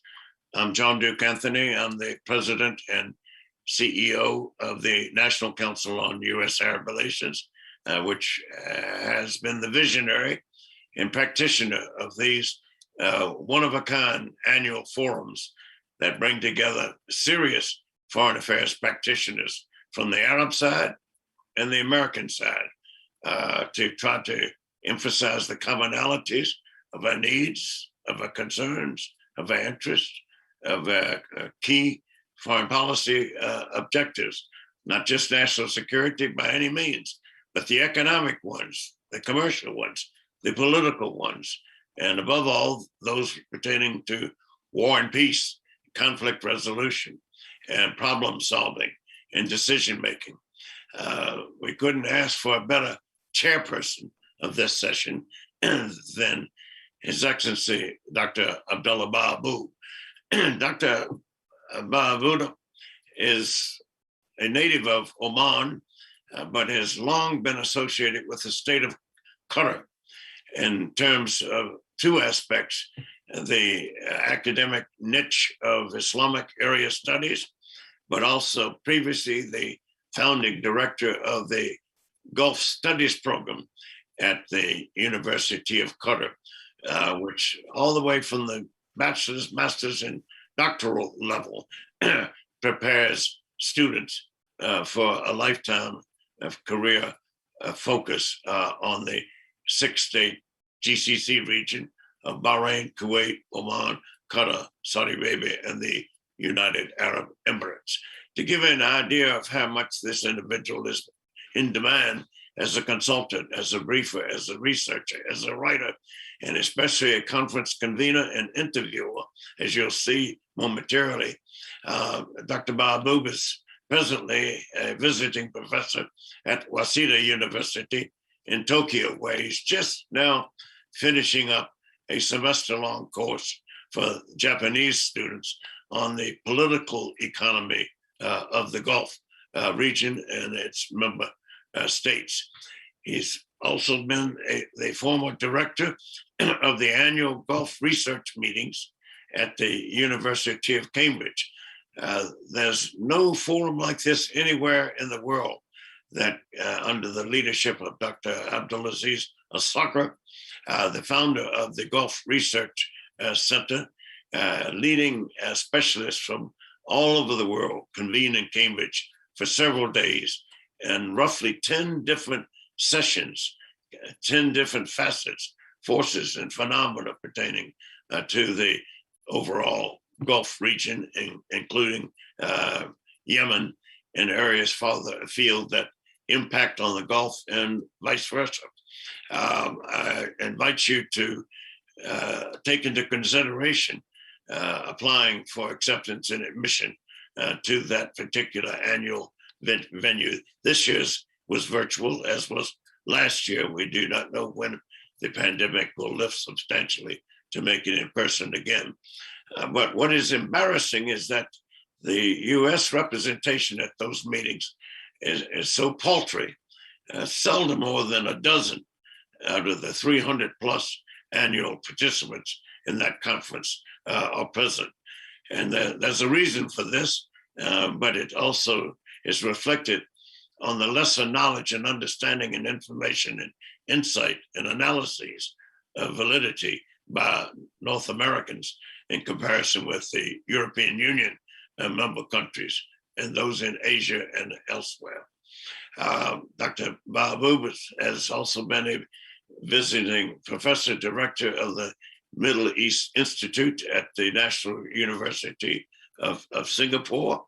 He's also visiting professor, non-resident at the Hamad bin Khalifa University in Qatar, as well as in an ongoing role with the Gulf Research Center.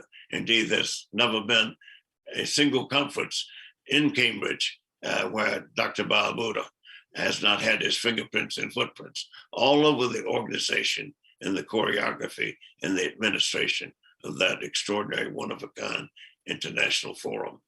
Without further ado, please welcome Dr. Abdullah Bahabu, who's a native of Oman, but has spent much of his, if not most of his, academic research and publishing career abroad in other countries.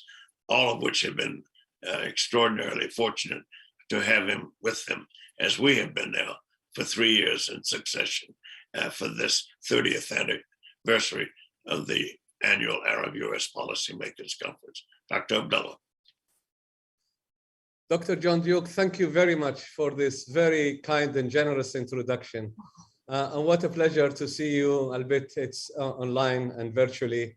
And I can tell you how much we miss being with you and your family and your friends and your colleagues at the National Council for U.S.-Arab Relations. It goes without saying you have a wonderful team and you are doing a great job for U.S.-Arab relations, which we congratulate you on doing. And we really highly appreciate what you and your team and your colleagues are doing. And so it's a pleasure also, and I really thank you for inviting me to moderate this session on the geopolitical dynamics of Arabia and the Gulf, which is a session of your 30th annual conference of Policymakers Conference. Without much ado, it goes without saying that we have a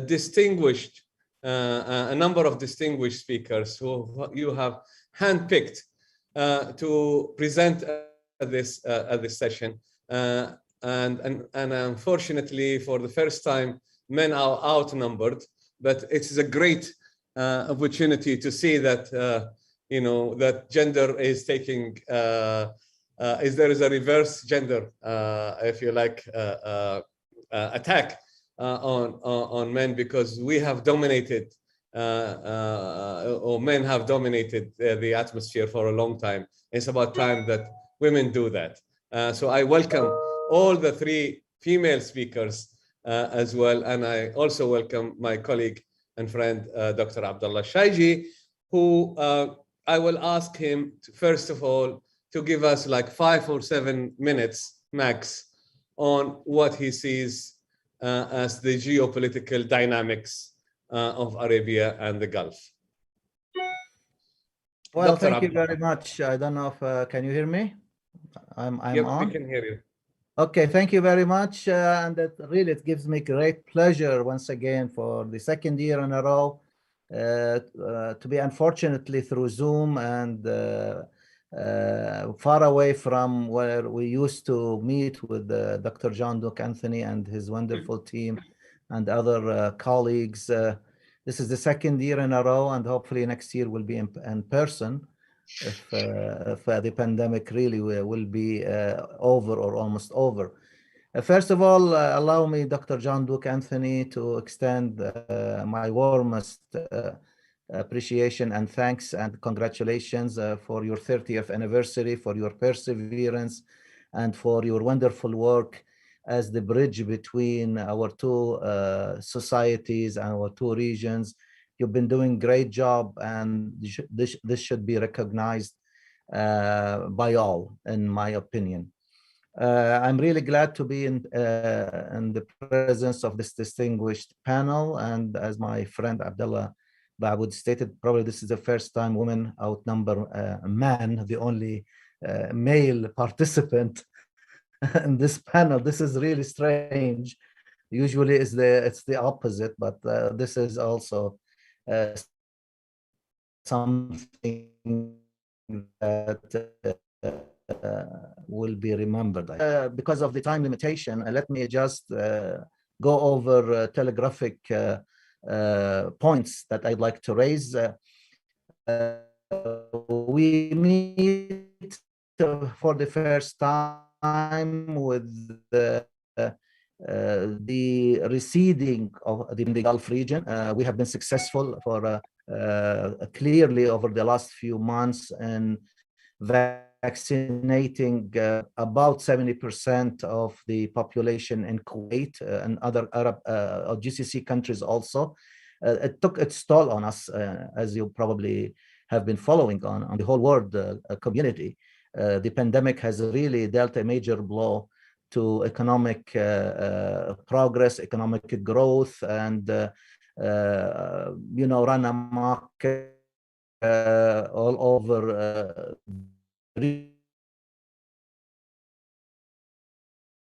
region. We are glad to see that there is an regarding the issue.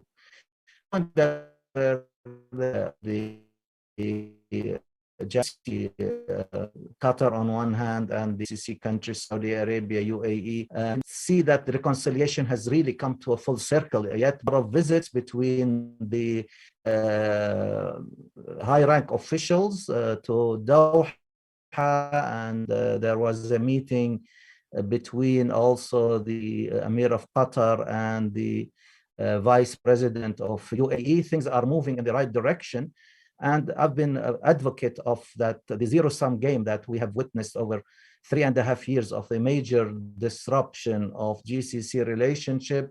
What took its toll on the GCC as the vital and most prosperous and probably a role model for other Arab countries in the Arab world to emulate. I mean, the center of gravity has shifted very clearly since the what's called the Arab Spring, from the center to the peripheries, where the GCC states have become the focal point and the center of gravity for the Arab political system. And I'm glad to see that what I have expected or anticipated as a prophecy in my academic book, that was one of the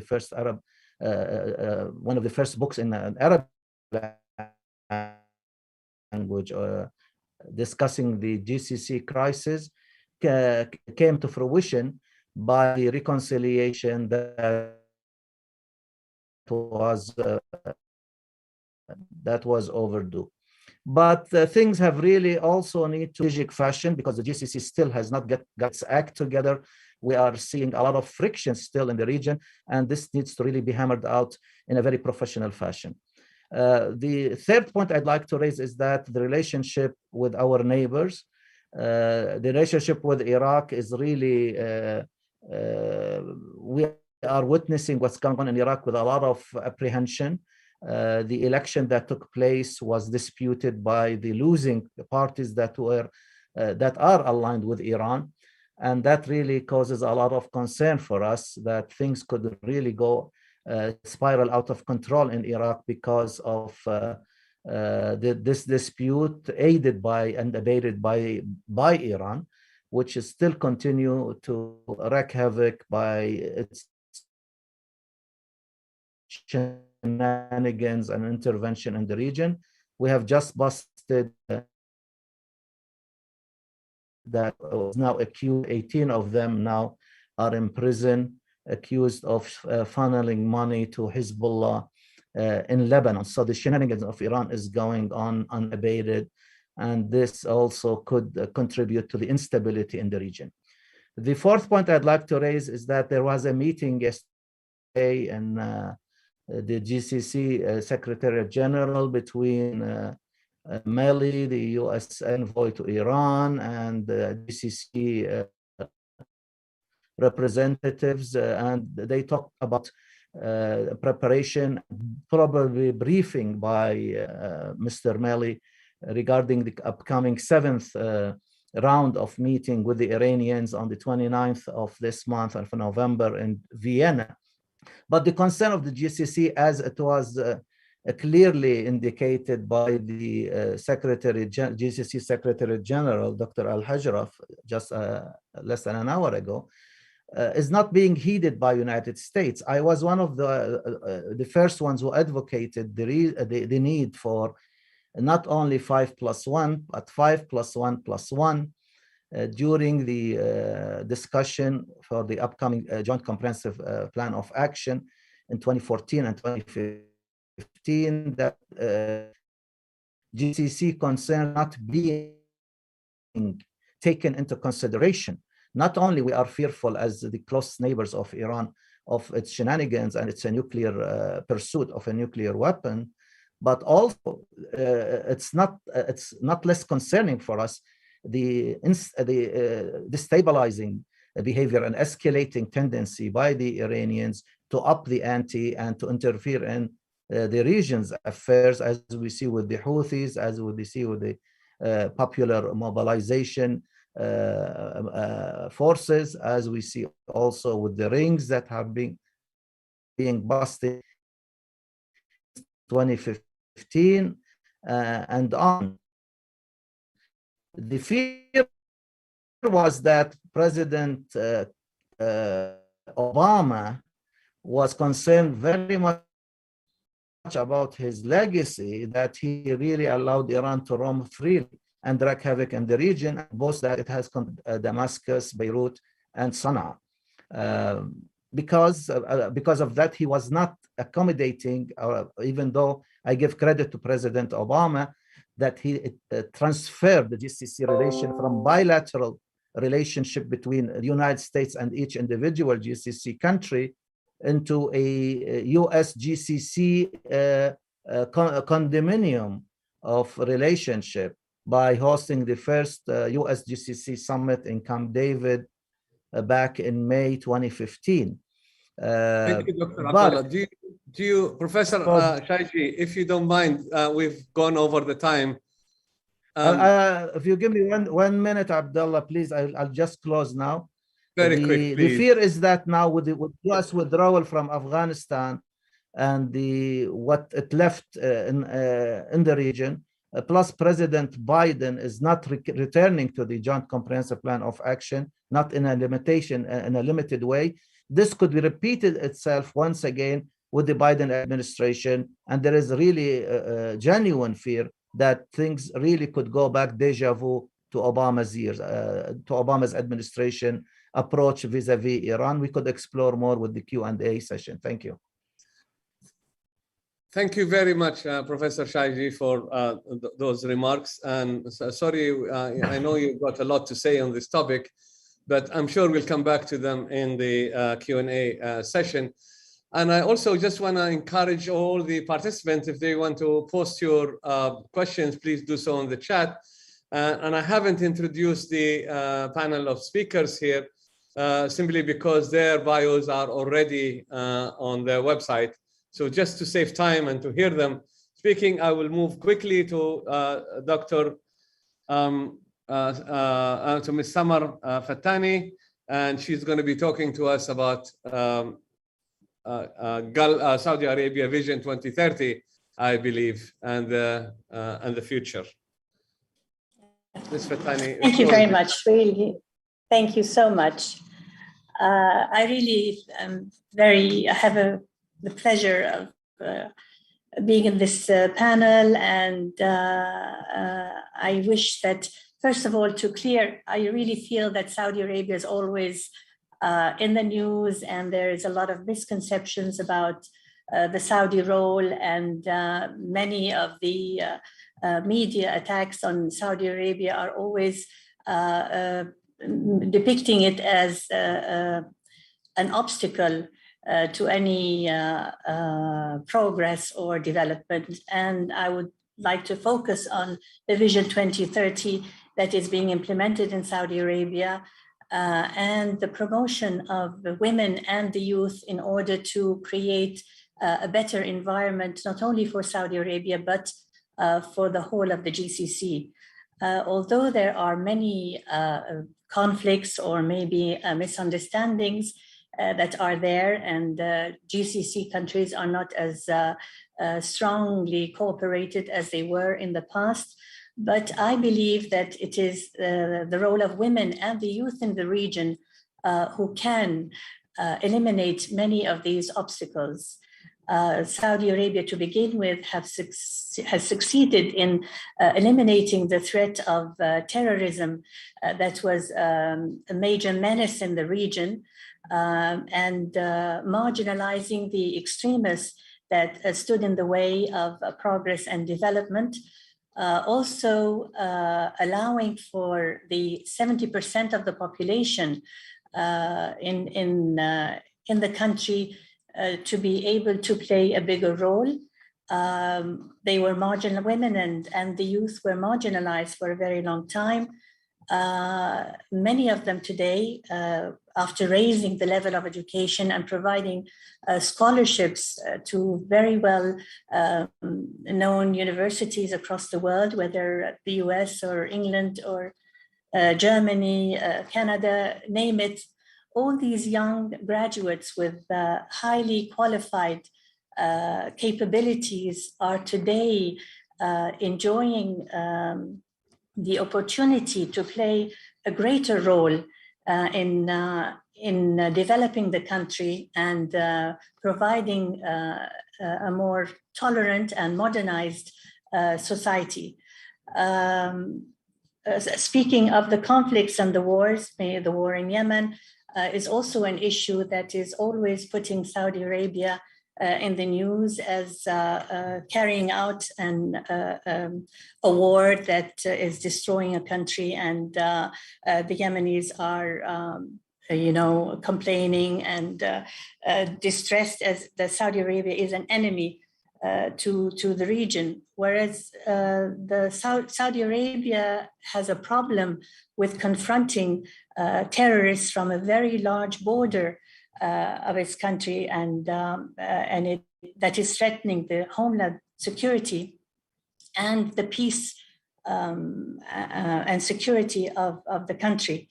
Also, our problems with Iran is another issue that has put Saudi Arabia always in the news as not being tolerant to relations with Iran. All these issues are negative and give a negative image of Saudi Arabia, which the youth and most of the population here do not support. There is the focus today here is raising the level of scientific and technological qualifications of the youth so that they'll be able to contribute to a more developed and advanced country. Also, the idea that the women who did not enjoy equal rights and have high qualifications are also projected so that they can play a bigger role. We have women ambassadors today and the women in the leadership positions, and the people of the Gulf are all the same. The ethnic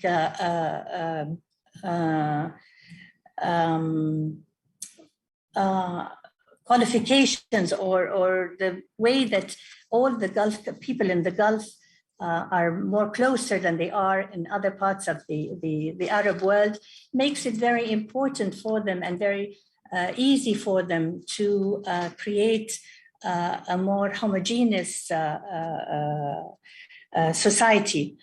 I really believe that with concerted efforts and less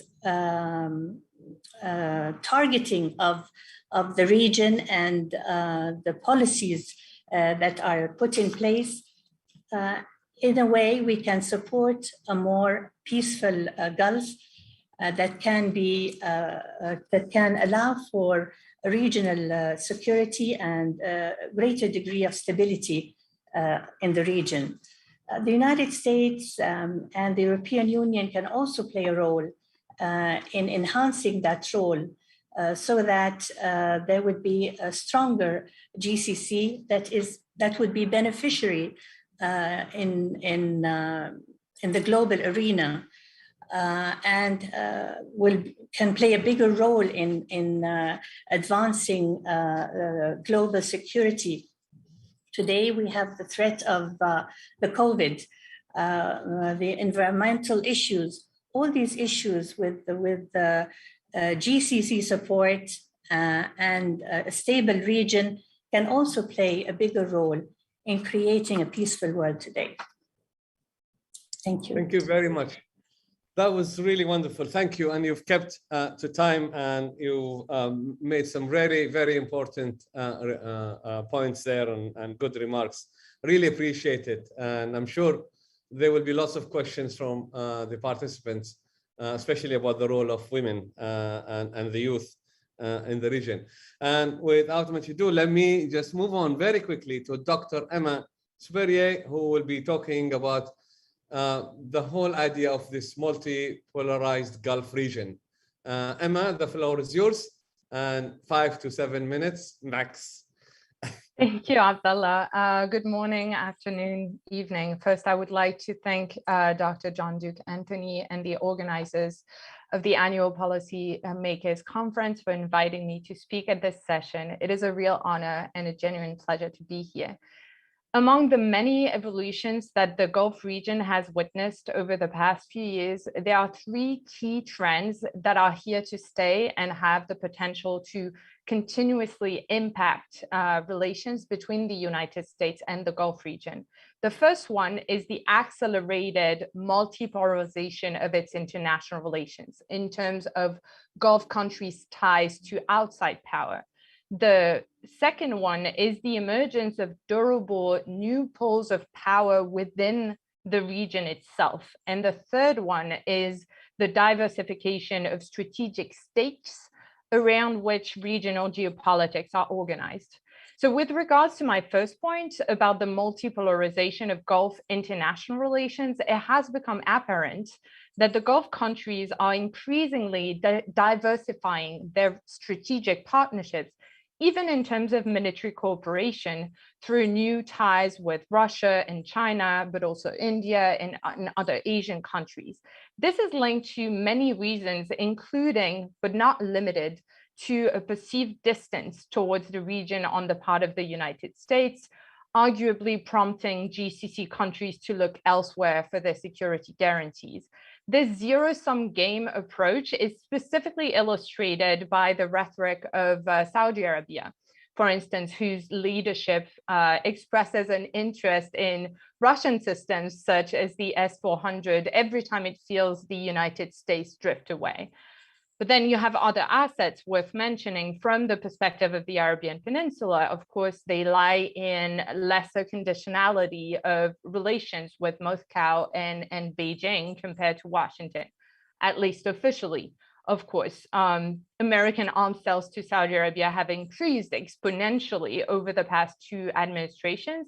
That does not seem to be coming to a halt or a speed bump under the new administration. And to be sure, there was a recent remark from Russian industry officials saying that Saudi Arabia was no longer considering the S-400. So to some extent, to this point, the multipolarization of Gulf international relations simply goes hand in hand with the undeniable multipolarization of the world. For some countries, for some Gulf countries, however, this multipolarization of international relations has been a clearer and historical tactic to gain or maintain a certain level of strategic autonomy for themselves.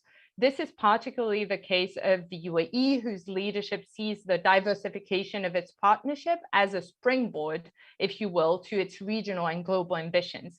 And additionally, it is also worth remembering that on the other shore of the Persian Gulf, Iran's continued ties with Russia and China have helped the country weather the storm of the maximum pressure campaign, for instance, under the Trump administration. Whatever the reason that differ from one country to the next, in turn, this has been looked at by the United States as a source of concern against the backdrop of the great power competition narrative that it has been reviving. The second trend happening in Gulf geopolitics also represents at times a challenge to the regional order that the United States has been counting on over the past decades. The second trend, namely the multipolarization of the Gulf region itself, is arguably the most important change in geopolitical dynamics of Arabia and the Gulf in the past 30 to 40 years. In terms of the Gulf regional security complex as we used to know it, one of the effects of the creation of the GCC in '81 was indeed a certain consolidation of the Saudi pull within a regional triangle of power with Iran and Iraq. And then after 91, and especially after the US invasion of Iraq in 2003, this triangle has largely been reduced to a bipolar opposition between Riyadh and Tehran. Ever since the early 2000s, however, the smaller GCC countries have been pulling their weight as independent actors. And we often think, of course, of Kuwait and Oman in that respect. But today, the point I want to emphasize is how both Qatar and the UAE have been on an upward trajectory of increased regional and global visibility and power, with the past decade consolidating they're emerging as new distinct poles within the Gulf region. Now, why did I say that this could represent a challenge at times? Because as was made pretty clear during the Trump administration, for instance, this increased plurality of voices and stances and interests within the Arabian Peninsula has made it that much more difficult to build a united front against a designated enemy, be it Iran or China. At the same time, this plurality of actors and approaches can also represent an asset, as was illustrated since the US withdrawal from Afghanistan. So overall, this multi-polarization of the Gulf region and its international relations could actually be a vessel for more peace and stability, moving away from oppositional strategies against a chosen target. One aspect that could help embrace this growing fluidity, if you will, of the geopolitical dynamics of the Gulf could be the last trend I mentioned, that is the diversification of strategic stakes around which regional geopolitics are organized.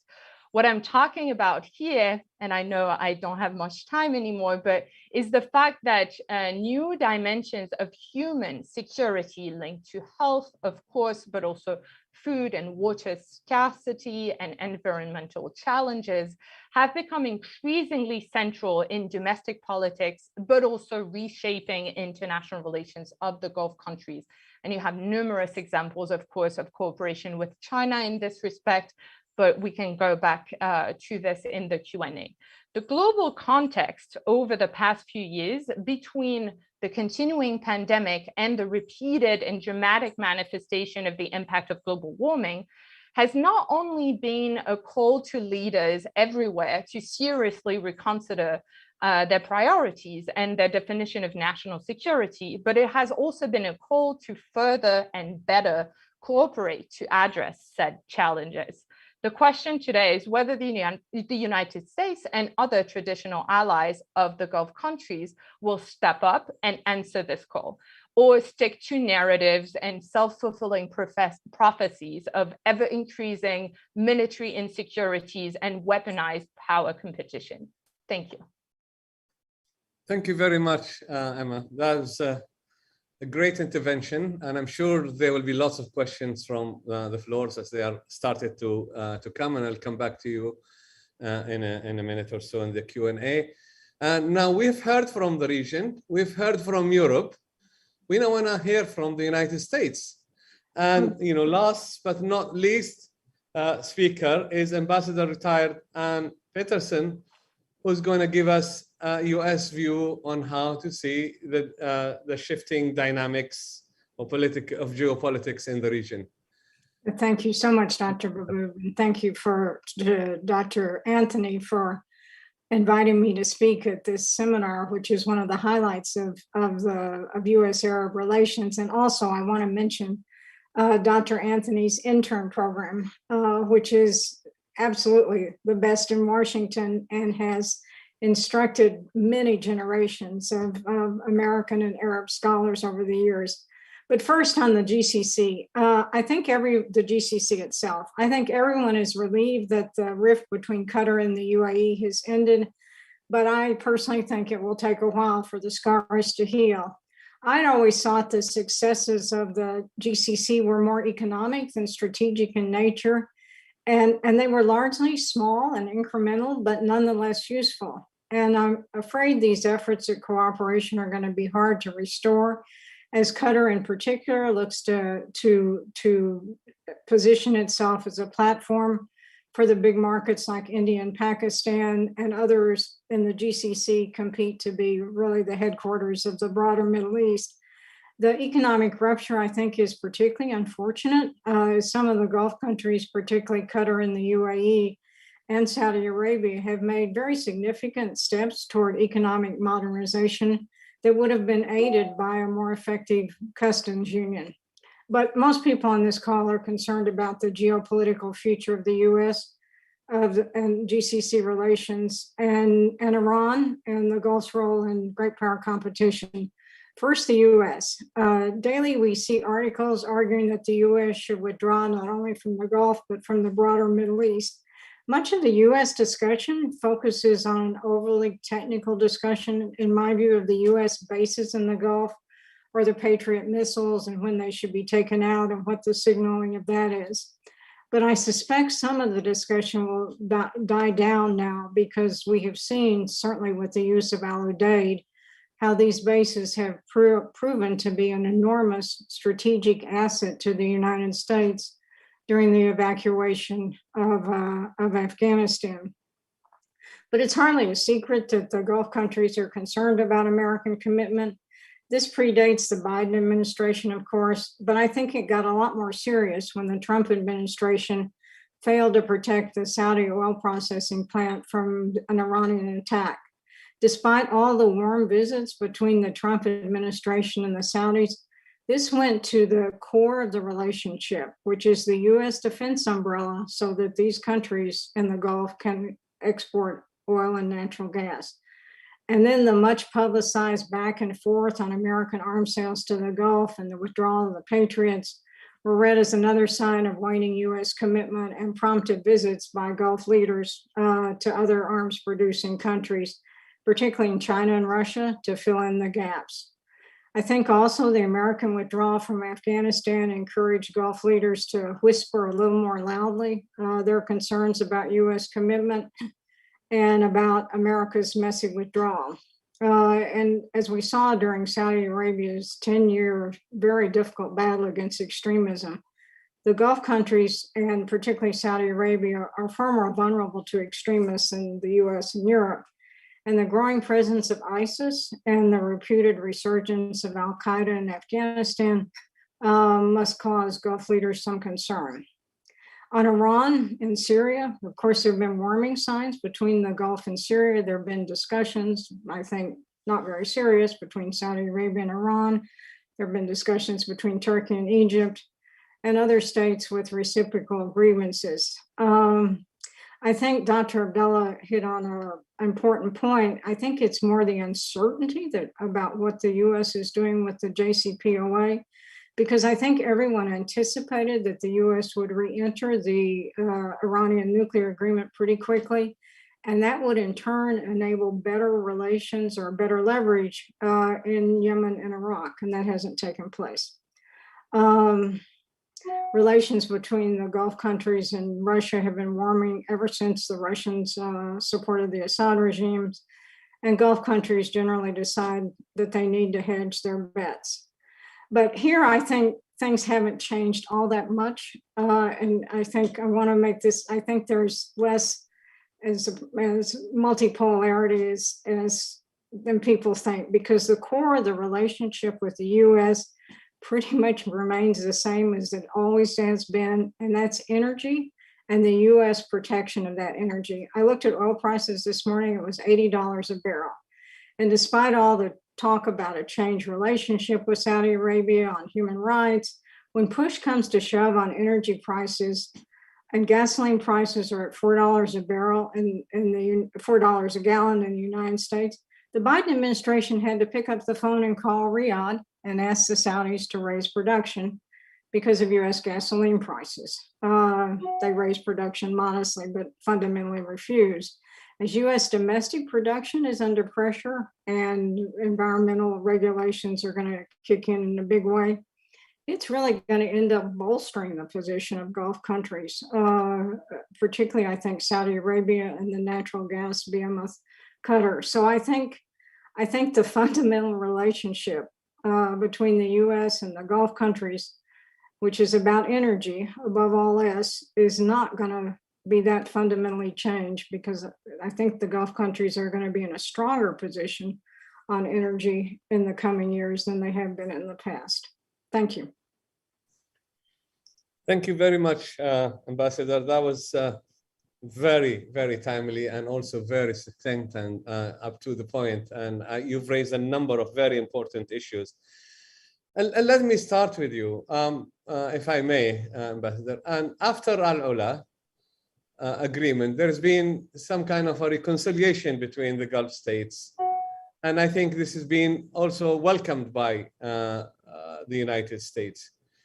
Do you see this is going any further? Do you think that the damage because of the conflict is over, or the stains are still there? And what future do you see for the GCC as a regional organization? Well, I think the U.S. pushed reconciliation extremely hard, and not just because of the threat from Iran, because it disrupted enormous amount of trade and enormous amount of trade in the Gulf. But I do think it's taken its toll on the GCC. And when you talk particularly to Qataris, what they talk about is not so much the trade or the economics, they talk about family reunification. And that was one of the most significant costs that they paid for 3.5 years. So I think it'll take a while. I think there are lots of promising signs. I think it's in everybody's interest. That's perhaps the most important point, to continue the process of reconciliation and to restore the GCC. But I don't think we should underestimate how difficult that's going to be. Totally agree with you. And let me move to Emma, to Europe. And Emma, what can Europe do in this regard, and also in terms of supporting US policy in the region, given the fact that there is competition from other international powers, as it were, in the Gulf region? There is international, thank you. There is international competition, but it can be argued, obviously, that the potentialities of US-European convergence when it comes to how do we help the region move towards more stability and security are higher now than they were during the past 4 years. And I will say that the European powers in this regard have really, with a lot of other actors, but have really contributed maintaining a careful balance within the region, so that we didn't go into a full-on opposition. The European powers didn't really subscribe to the maximum pressure campaign and this approach, and try to maintain somewhat successful balance within the region. And European powers also maintained a careful balance when it came to the GCC crisis, the Gulf crisis. And so what I mean by this is that European powers, and of course France amongst them, has been seen as a credible actor when it comes to, perhaps supporting, if not sponsoring, a regional communication and cooperation in a way that for a couple of years, the United States were perhaps less seen as a credible sponsor for such regional coordination and dialogue. And so I would argue that there is a lot to be taken from constant dialogue between the United States and European powers when it comes to, well, what is the next phase? And I will say that I do agree with Ambassador Patterson that that it will probably take a lot of time to mend the harm that has been done by this crisis. Thank you, Emma. And now let's go to another perspective, and that is from from Samar Fatni, if I may ask you. Samar, you talked about Vision 2030 and the role of women, and of course, We all know that Saudi Arabia is the most significant country in the Gulf region and the Arabian Peninsula. And what happens in that country can affect the whole region. And everybody, the whole world is watching what's going on in Saudi Arabia. Just wanted to ask you, do you see that the leadership now in Saudi Arabia and also the opening of the space for people and young people in particular and women is going to reverberate around the region and is going to create a different environment? Yes, I believe so. That's why I really am focusing on promoting people-to-people relations. The youth in the Gulf have seen what has happened all around them, whether in Syria, Libya, Iraq, and elsewhere. And the main concern today is promoting stability and security. No one wants to see wars. No one wants to see the continued conflicts, although there could be conflicts between GCC countries, but the people and the youth in all of the region support one another in working towards developing their countries, working towards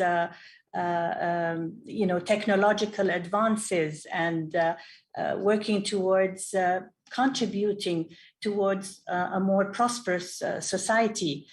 All these issues, I think, can play a bigger role in eliminating many of the conflicts that are going on. Of course, there are countries have their own self-interests and their economic issues and political issues as well. However, if we have a stronger base of people who are determined and concerned in creating a peaceful environment, I think we will see better chances of creating peace and stability and security to the region. Ambassador Anne was talking about the issue of now the more threatening issues of the terrorism and what's happened in Afghanistan and how it could be another surge of terrorist attacks and so on. These are major concerns and issues that we really should focus on, rather than focus on conflicts that are should not take the priority. What we need now is a more stable region, a more secure region, and allowing the people of the region to help create a better environment and a peaceful society so that we can develop and prosper in a very secure environment. Thank you, Samar, for that. And let me move on to Dr. Shaiji and ask Dr. Shaiji this question that's been raised by so many people, and has been mentioned here in this talk. There is a de-escalation going on in the region. There seems to be, calming down of all the conflicts and the crisis in the region. We are seeing that, whether it's the Gulf crisis or whether the dialogue with Iran or even the war in Yemen, etc. I want to ask you, to what extent do you see this as a fundamental change in the perception of the leaderships here in the region, that they want to de-escalate and move on to what the other speakers have talked about, more peaceful region? Or is this just a tactical issue because of the changes in leadership in the United States and the vision of the United States towards the region? Dr. Shaiji. Well, hopefully we have, thank you, my friend, Dr. Ba'aboud. Well, I think what sparked this de-escalation in the first place was the flip-flopping of the Trump administration by not doing anything after the Iranians launched a massive attack on the Saudi Aramco oil installations back in September 2019. That was a wake-up call for all the GCC countries led by Saudi Arabia and UAE. And since then, we have seen major shift in the approach vis-a-vis Iran.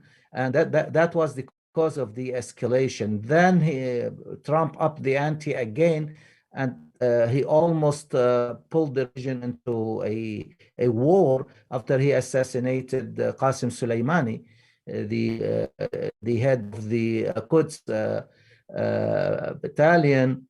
And the other shift came after the President Biden won the election, and that really shook the region and shook those who observed.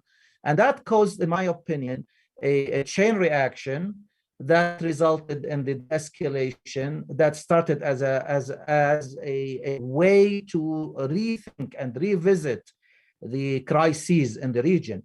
And because of that, we to a large extent, in my opinion, we've seen the reconciliation with Qatar, which I agree with Ambassador Peterson, that the scars have not healed yet, and there are no ambassadors from UAE or Bahrain in Qatar or the other way around. But the lesson is clear now. The GCC they have to get their act together, and but because of the independence and the project, the Qatari project, grandiose project, the UAE, even UAE, in my opinion, now is rethinking. It's overextending its presence in many places, and it's revisiting that. And now there are talks of a visit, of a high-profile visit to Turkey. We've seen reconciliation with the Iranians. We've seen the Saudis and the Iranians held not very substantial, but at least broke the ice in Iraq between the Saudis and the Iranians. So this chain reaction of a strategic from a tactical position at this stage. But I'm fearful that some people in the decision-making apparatus in some countries are harking back to probably Trump will come again and things will go back to where they were. And this is probably banking on illusion, in my opinion, because the issue of not really getting our act together is very costly for all of us. If you allow me, I just need to raise another point, and that is the value of GCC full bloom with the aid and assistance of the United States to save President Biden's face value approach by the hectic withdrawal from Afghanistan. But one of the Qataris who chipped in and evacuated over 70,000 Americans and Afghani families and personnel, Biden would have looked really terrible, even much worse than he's now being viewed by not only the Republicans in the Congress, but even by the Democrats. This hasty withdrawal was really very, very damaging to the perception of the United States as the protector or as the country that provides security to its GCC allies. So we've proven once,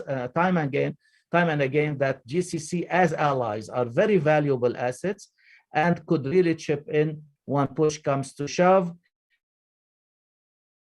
and help the Americans without costing them a penny, unlike other allies of the United States. So that's some hit in the United States, not only among the Democrats, but U.S. establishment and even think tanks like Dr. John Anthony's think tank or council, that the value of GCC as really reliable partners, even at the time of U.S. retrenchment, and even at a time when the Russians and even the Chinese have signed, the Chinese signed really 25-year contract or strategic treaty with the Iranians to pump in $400 billion.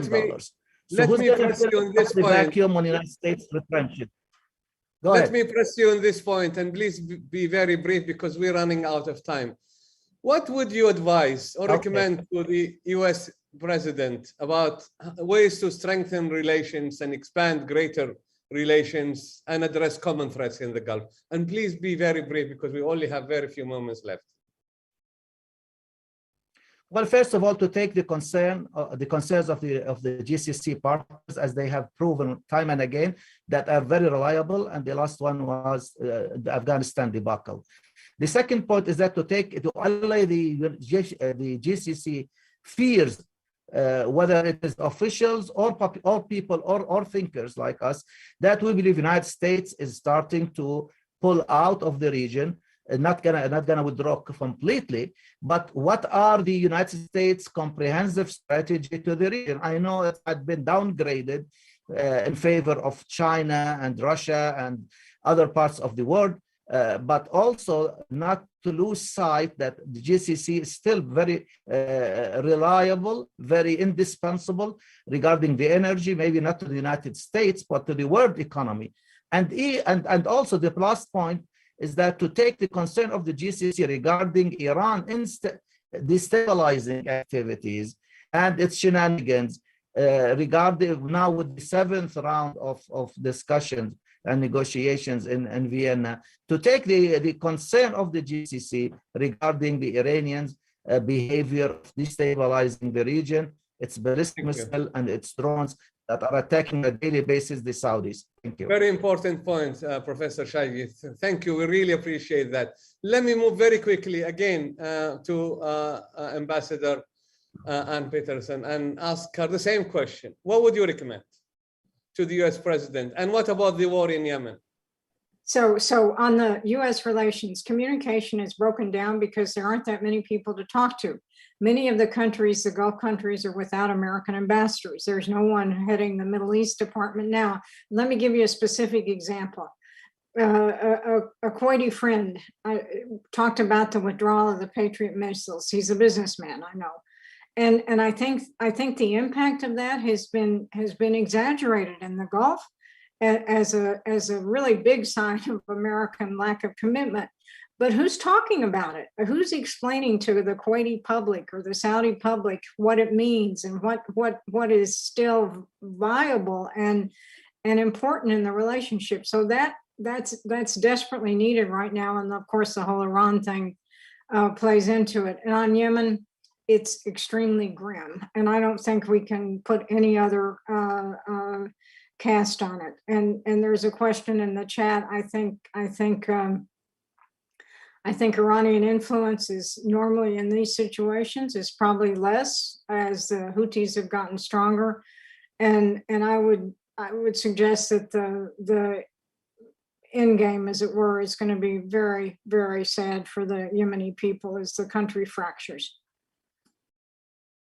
Thank you, Ambassador. That was very, very helpful. And let's move to Samar now and see what would you recommend from a Saudi perspective. What do you want the United States to do?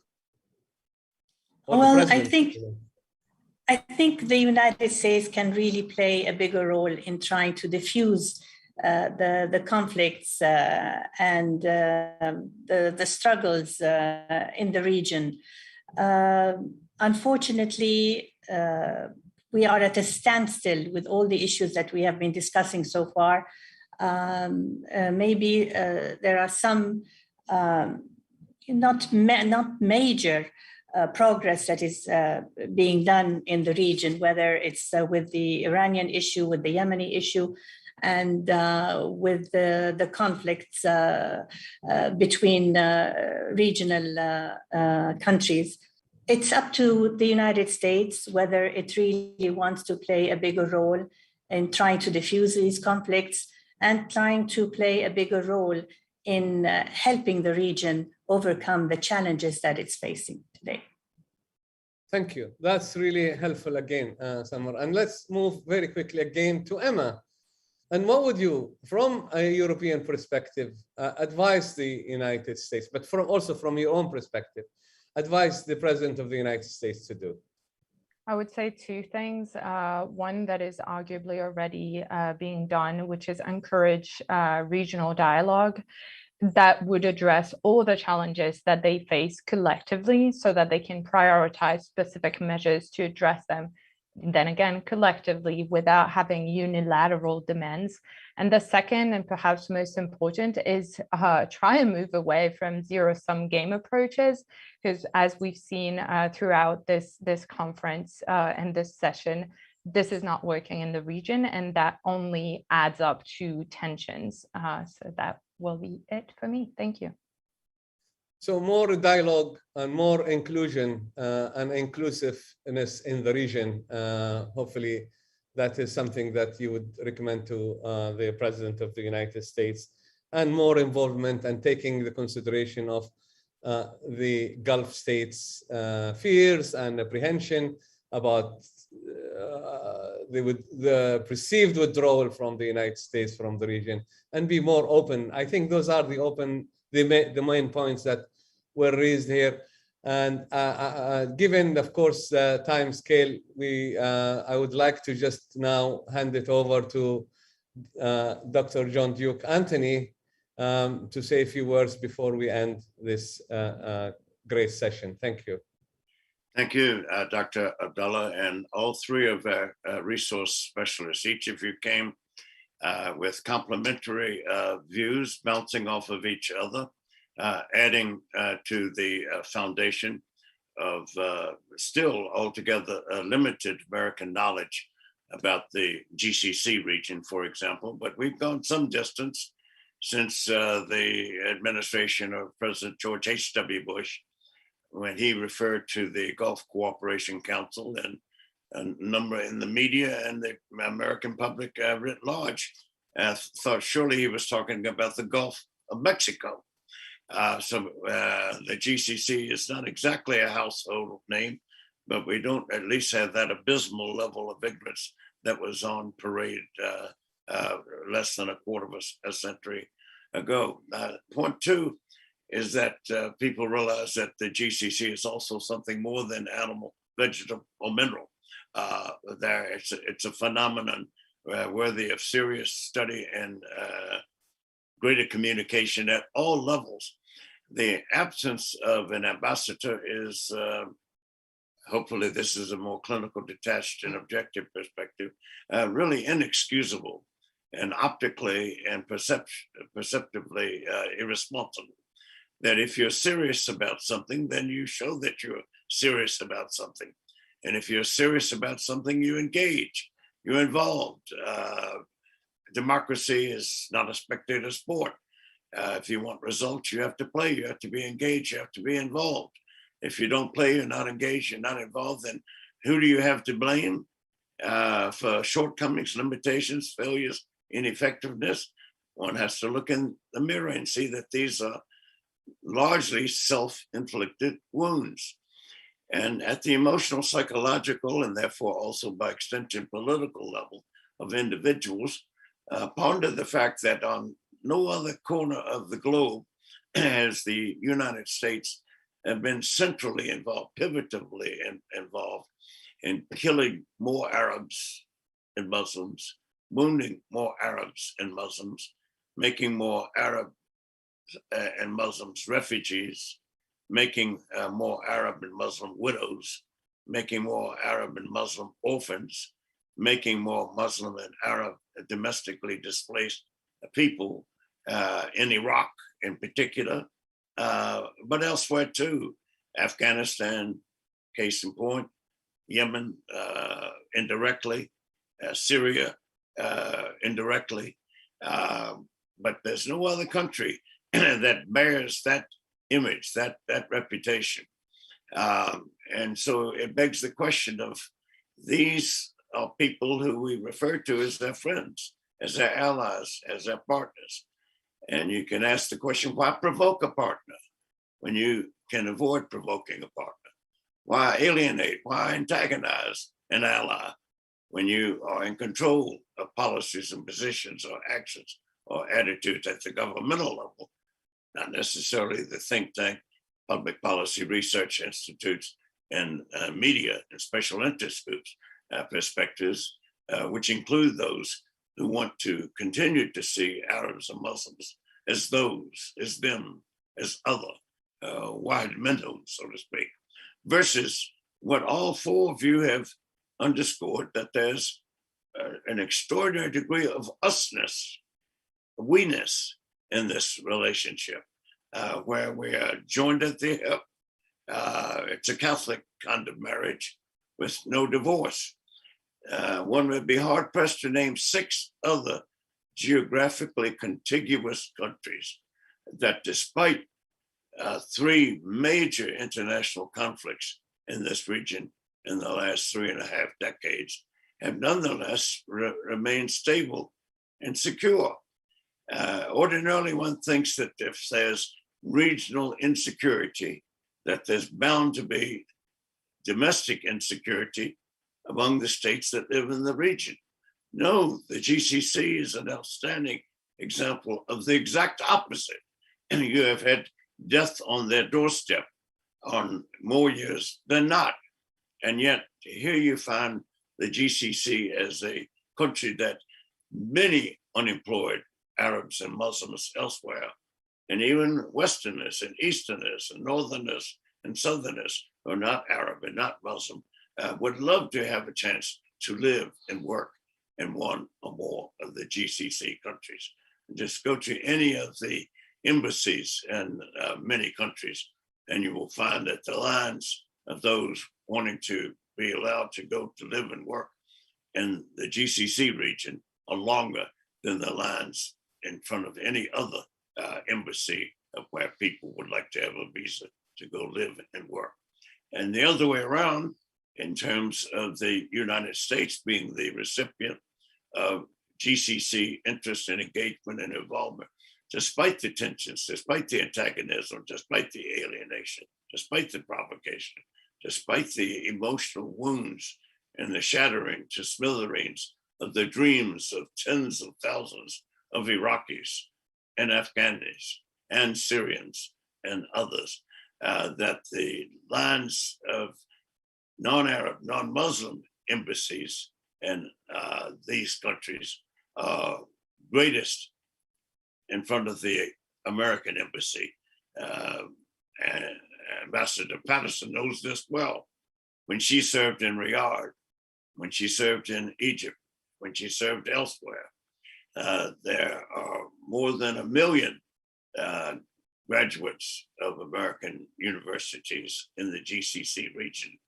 These are people who spent their most formative years of their upbringing, the most impressionistic years of open-mindedness, of wanting to do things differently than the generation before them, and to get the toolkits that would enable them to make a profound, enduring, if at all possible, comprehensive difference in the reform-oriented dynamics of all of these countries that have been nonstop on the road to modernization and development. A more remarkable story of success, of having stability and domestic security in the midst of a region fraught with this kind of two kinds of oil, turmoil, and that other kind, that they have endured and thrived, more than survived, but set an example for the rest of the developing world, the emerging economies, and those much further afield. We have a great deal to learn from these societies and their emphasis on the family, on culture, on society, and the sinews, the glue, the lubricant, the adhesive that has held these polities and populaces together domestically from 1981 straight through to the present day.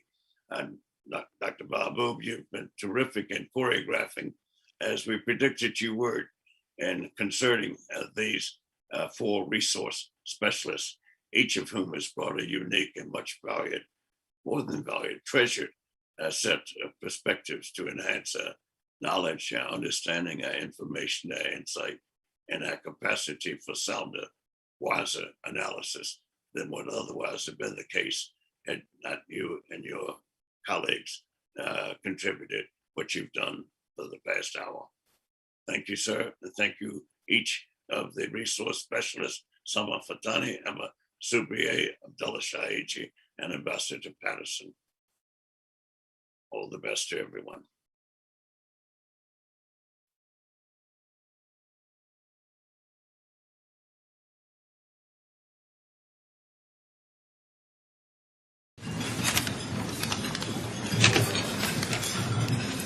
Good afternoon. My name is Tyler Miles, and I am a junior at the University of Illinois at Urbana-Champaign. This summer, I had the pleasure of interning with the National Council on U.S. Arab Relations Summer Internship Program. I can still remember exactly what I was thinking last February when I sent off my application. Aside from hoping that it would be postmarked by the deadline, I was just thinking how amazing it would be to get a chance to participate in such an incredible program. I visited the council's website so many times, I practically remembered every single word for word, in regards to the internship program. Still, needless to say, when I was notified that I was selected, I was overjoyed. Still, I couldn't have imagined how fortunate I was to become. Though only 21 years old, I can already say that the summer I spent with the National Council has already been one of the most impactful summers of my life. Not only did I get the chance to meet with seasoned delegates, policymakers, and other government officials, but I got to do so with 24 other young adults who were just as eager as I was to learn as much as we could. There we were, a cohort of students who have always been interested in Middle Eastern culture and politics, getting the chance to speak with the likes of people that we'd see on CNN or read about in the news. They were real people, we found out. We met with some of the people at this conference, people presently affecting change in the Arab states and across the world. Of all the activities we participated in this summer, it was these discussions at lectures and at site visits that had the greatest effect on me. The Council's mission is to increase American understanding of the Middle East and all of its complexities. And for me, this summer has done exactly that. The Council has given me, above all else, an intimate perspective on the Middle East. I developed an understanding of its cultural, social, political, and cultural idiosyncrasies, an understanding that I can say is far superior than anything I could have ever garnered in a classroom setting. At the beginning of the summer, I was just a college student pursuing a degree in global studies and French who had some interest in the Arab world. Now, by no means have I become an expert on the region in just 2 short months. I'm still that same college student in a way, but I'm also different. I feel confident that I can contribute to bridging the gap between pragmatic foreign policy and policy that promotes peace, stability, human rights, diplomacy, and above all, understanding in the region. One day, I'm certain that I'll have a career that will allow me to do this, and I'll remember that it would not have been possible if not for the summer that I spent at the National Council, where I became a Finley Fellow. I'm honored to be able to represent the National Council's internship program for you here today, but also to be a representation of Congressman Paul Finley's legacy. To say that these are high standards is a gross understatement, but I'm certain that I'll one day meet the challenge. Dr. Anthony, this is truly a wonderful program, and I'm sure I can speak for all previous interns when I say that the summer here has been incredible, and nothing short of it. Josh, Kaylee, Nabil, and the rest of the council staff, I just want to say a sincere thank you for such a rewarding experience, and I can only hope that future interns have as great as an experience as I have. Thank you.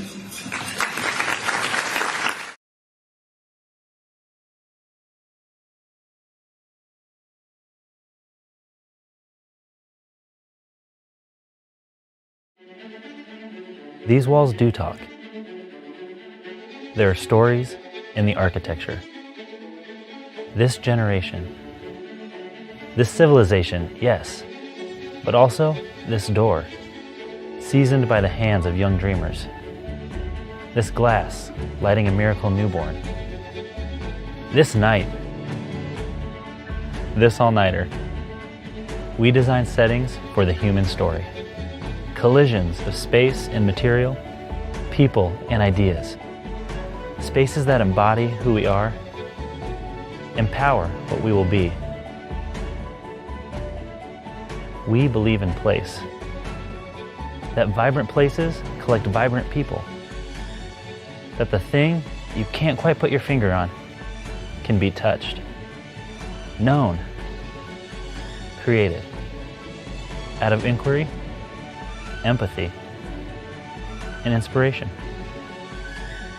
This is our why. Design is our how. We are Leo A. Daly.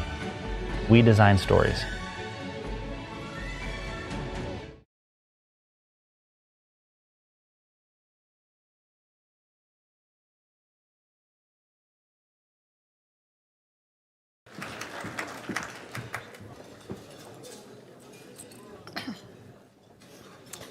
honored guests, and of course, the students from the National Council's study visits and experiential learning projects that I am just so proud to see here today, so many of whom I actually taught over the years. My name is Holly Jordan, and I stand before you a National Council on U.S. Arab Relations success story. I stand here as, unfortunately, the recipient of the 2012 Lifetime Achievement Award, which means I peaked at 27, but I'm okay with it because it meant that I got to be involved in these programs for as long as I did. Over the last 15 years, I've been involved in nearly every program related to both the Model Arab League and the study travel visits that the National Council offers.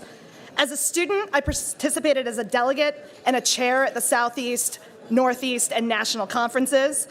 Through this experience, I met lifelong friends and colleagues and was even able to travel to the region through the support of the National Council.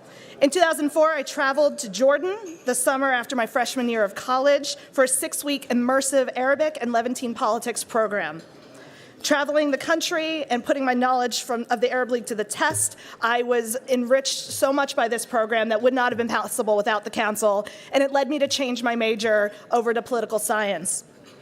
In 2013, I again traveled with the National Council to Lebanon for a 2-week cultural exchange program. Throughout my career in academia, I've been fortunate enough to bring my own students to the Model Arab League program and was able to mentor them the same way as my faculty mentored me. Most notably, through my lifelong friendship with another Arab League alum, Dr. Philip Diagati, I co-authored the Model Arab League Manual, the only textbook available that prepares students and faculty to train, teach, and perform at Model Arab League conferences.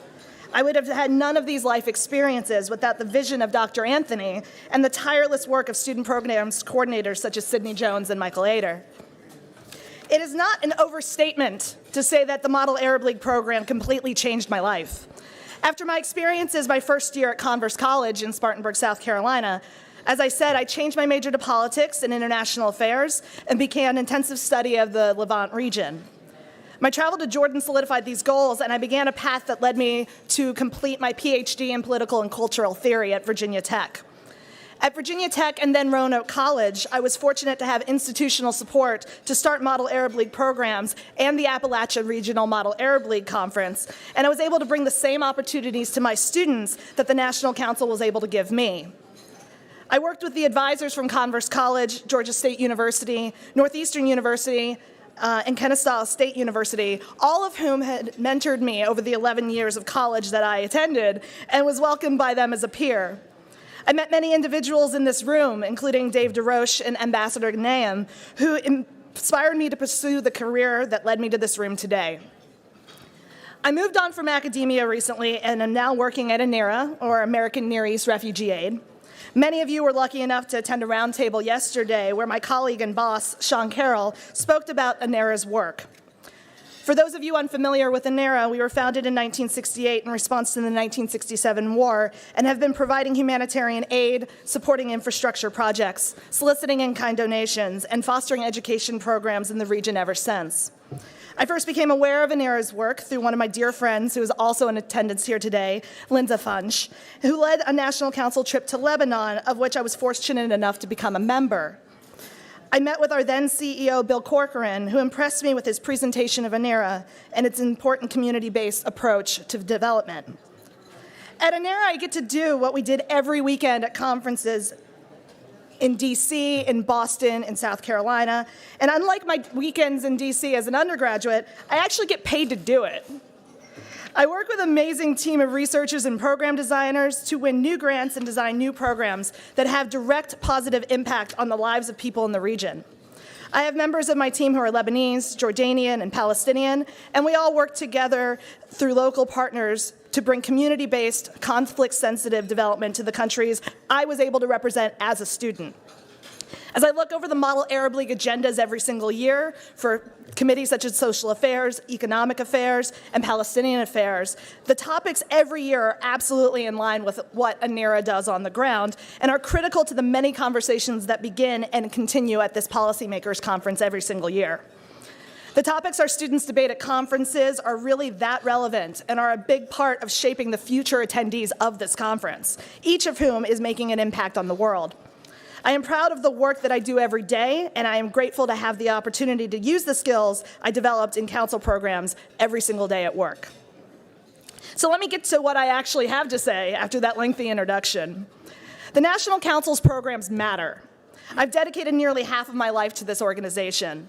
Through my experiences, I learned what all of you already know. It is one thing to study this region and to learn everything you can from books and lectures. It's quite another, it's another thing altogether to take on the role of a diplomat at Model Arab League or to travel to the region. Travel gives us the opportunity to hear others' stories, to find common ground with them, and to realize that at the end of the day, we all want the same things: love, the support of a community, a better future for our children, and to leave the world a little bit better than when we entered it. With your support, Model Arab League and the Council's study travel visits will continue to provide students the opportunity to learn, to think critically, to strategize with partners, to creatively address the world's most challenging problems, and, as is so important, to learn to find common ground with people with whom one thinks they have little in common with. Let me emphasize and italicize this point. Again, these programs matter. Please look on your tables today for the donation envelopes you'll see placed there. To give you some example of how much just even a little bit of money can go towards, a monthly gift of $20 will support recruitment efforts to bring even more students into this program. $200 pays for pretty much all of the conference materials that are needed, placards and name tags. And $1,100 would pay for a round-trip ticket, so any student that is without means could still afford to go on these travel opportunities that the council so graciously puts together for us. Several of the alumni of these student programs, from Model Arab League to the internship program to the study travel program, are about to express their own experiences of everything the National Council has to offer students and learners. I take the liberty of expressing on their behalf their appreciation for you hearing their words today. I know that their passion for these programs will echo my own, and I hope you are inspired to continue your support of Model Arab League and other study programs for the National Council in any way that you possibly can. Thank you so much for your time today, and I hope you enjoy the rest of the conference.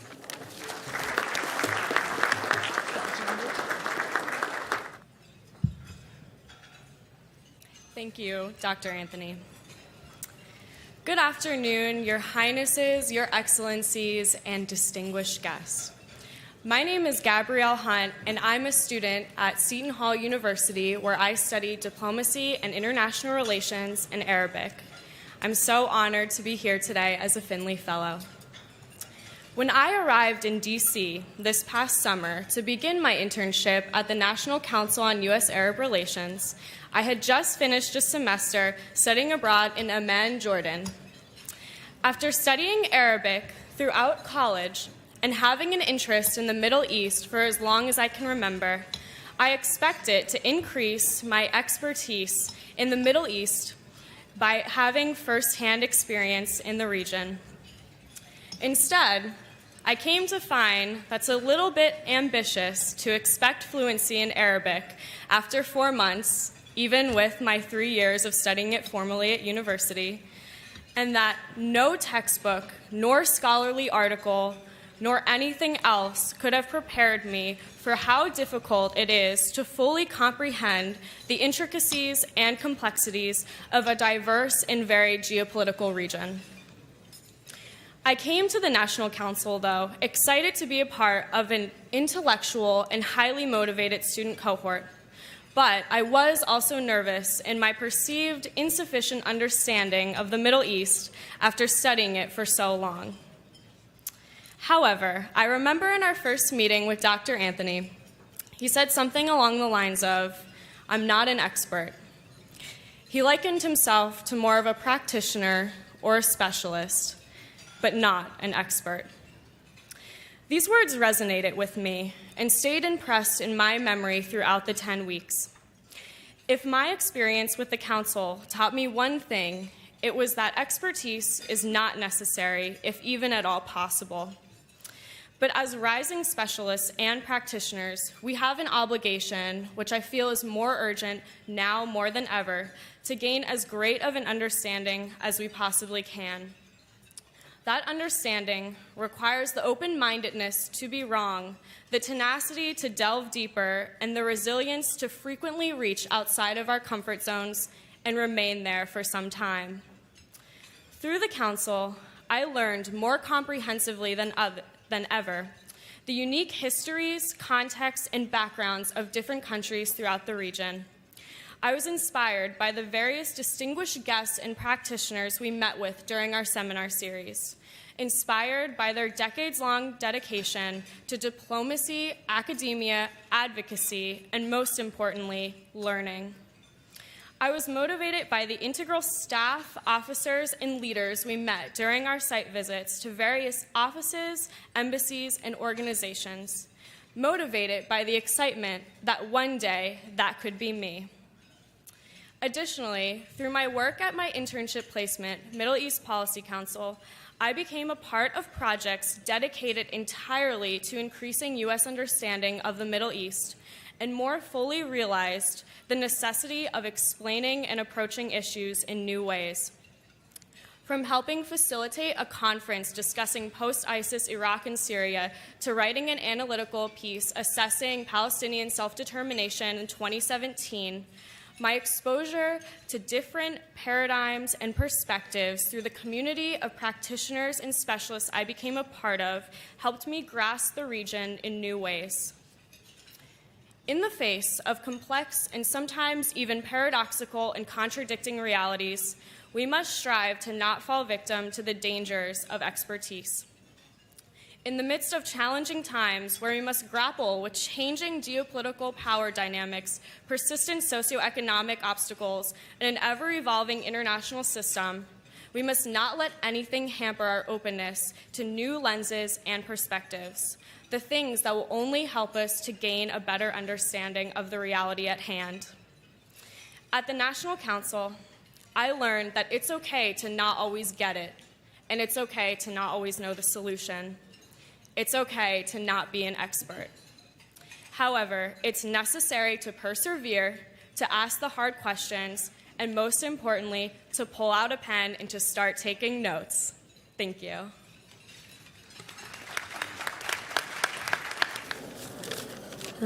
Your Highnesses, esteemed guests, and to the staff here at the National Council, my name is Yasmin Ali, and I would like to first and foremost extend my utmost gratitude to the staff of the National Council for giving me this unparalleled opportunity to be able to address a room filled with role models and leaders. I would also like to extend my gratitude to Sydney, who has become not only a friend but a mentor for me. Sydney, alongside the staff of the Council, have truly opened countless doors for me through study trips to the region or last semester an internship with the USA Pavilion for the World Expo 2020 in Dubai. At my first day at the National Council, Dr. John Duke Anthony embedded in me what I believe to be one of the most important frames of reference for conducting and analyzing policy in the Middle East, that being empathy.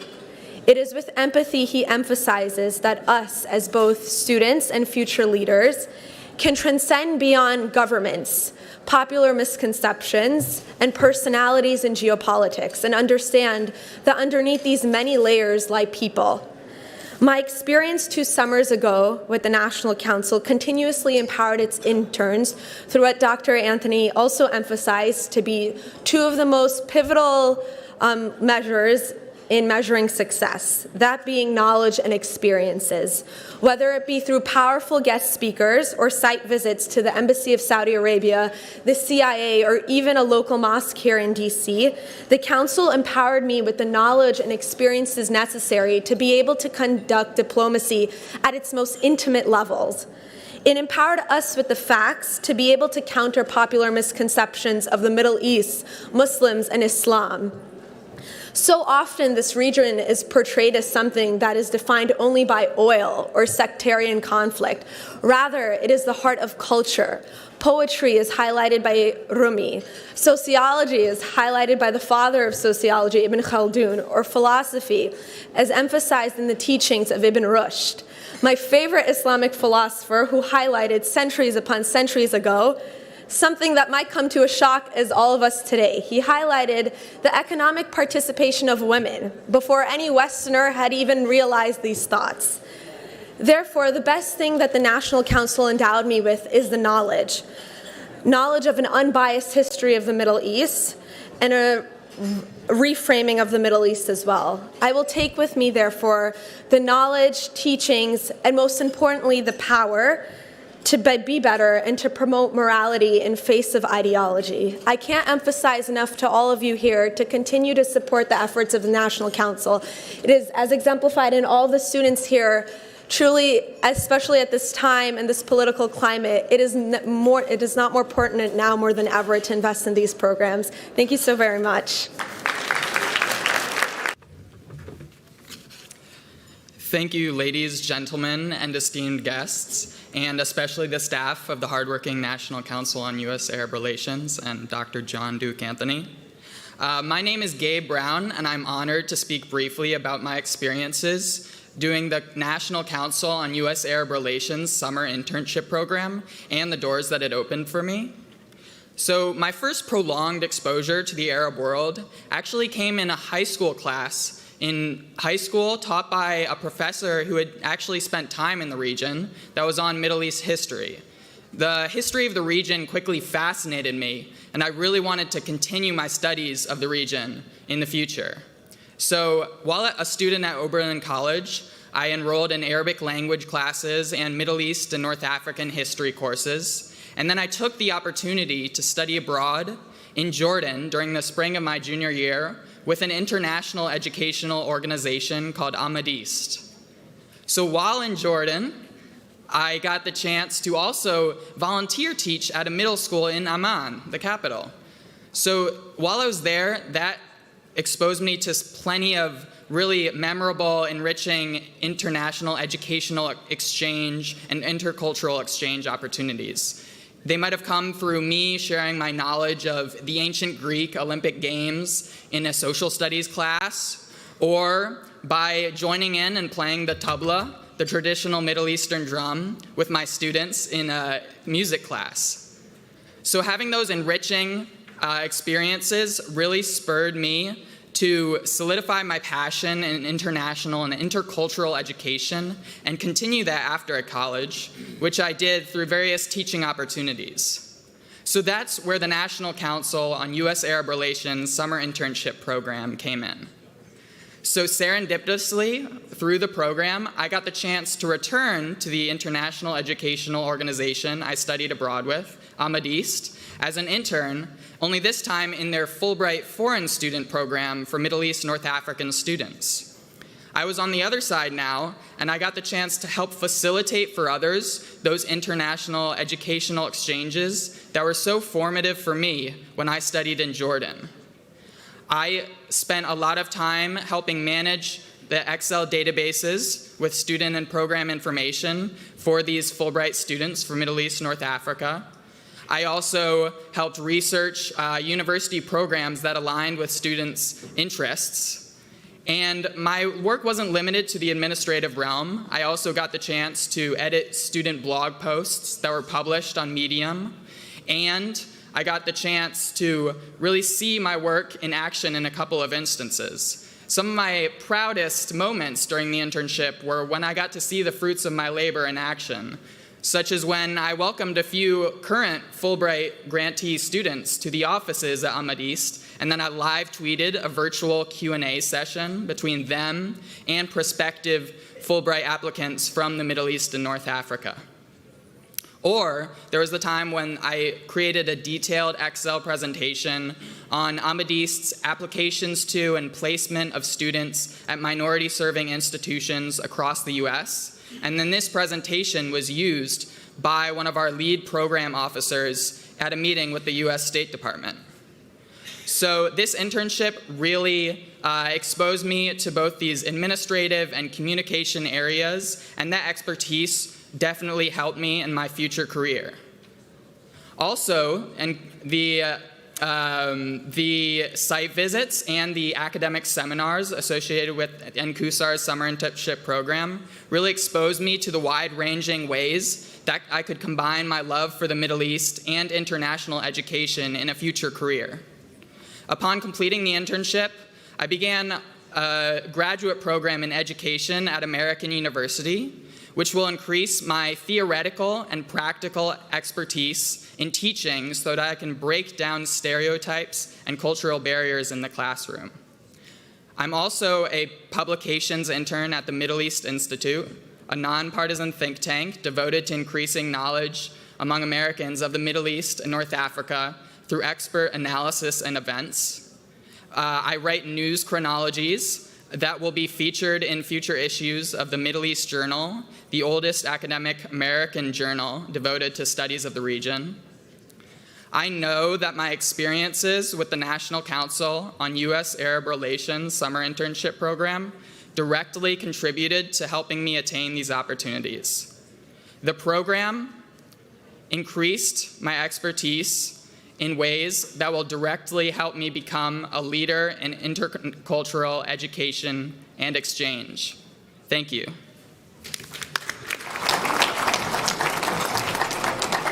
Thank you. Well, I was told I had 3 minutes and not 3 sentences, so I might be up here a little longer than you expected. Good afternoon, distinguished guests, Dr. Anthony, Chairman Barsh, ladies and gentlemen. My name is Neil Kapoor, and over the last 4 years of my life, the National Council on U.S.-Arab Relations has played a prominent role in shaping and expanding my personal worldview. It has opened doors and provided opportunities for my professional career beyond my wildest dreams. With this in mind, I would really like to take this opportunity to extend my infinite gratitude to Dr. John Duke Anthony and to the entire staff of the National Council. Without them, I would surely be without direction, without goals, and without the resources I need to work and fight to make this vital part of our world safer, as well as less misunderstood.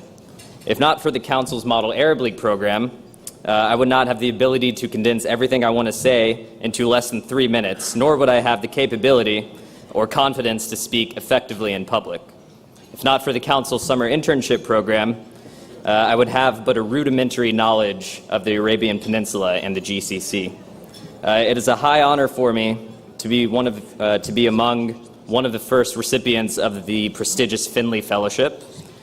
Having learned about the distinguished career in which Congressman Finley has tirelessly fought for the rights, freedoms, and dignity for Arabs that all people deserve, I feel the full weight of my responsibility as an American to carry forward the legacy of this great man. So I thank you, Congressman Finley.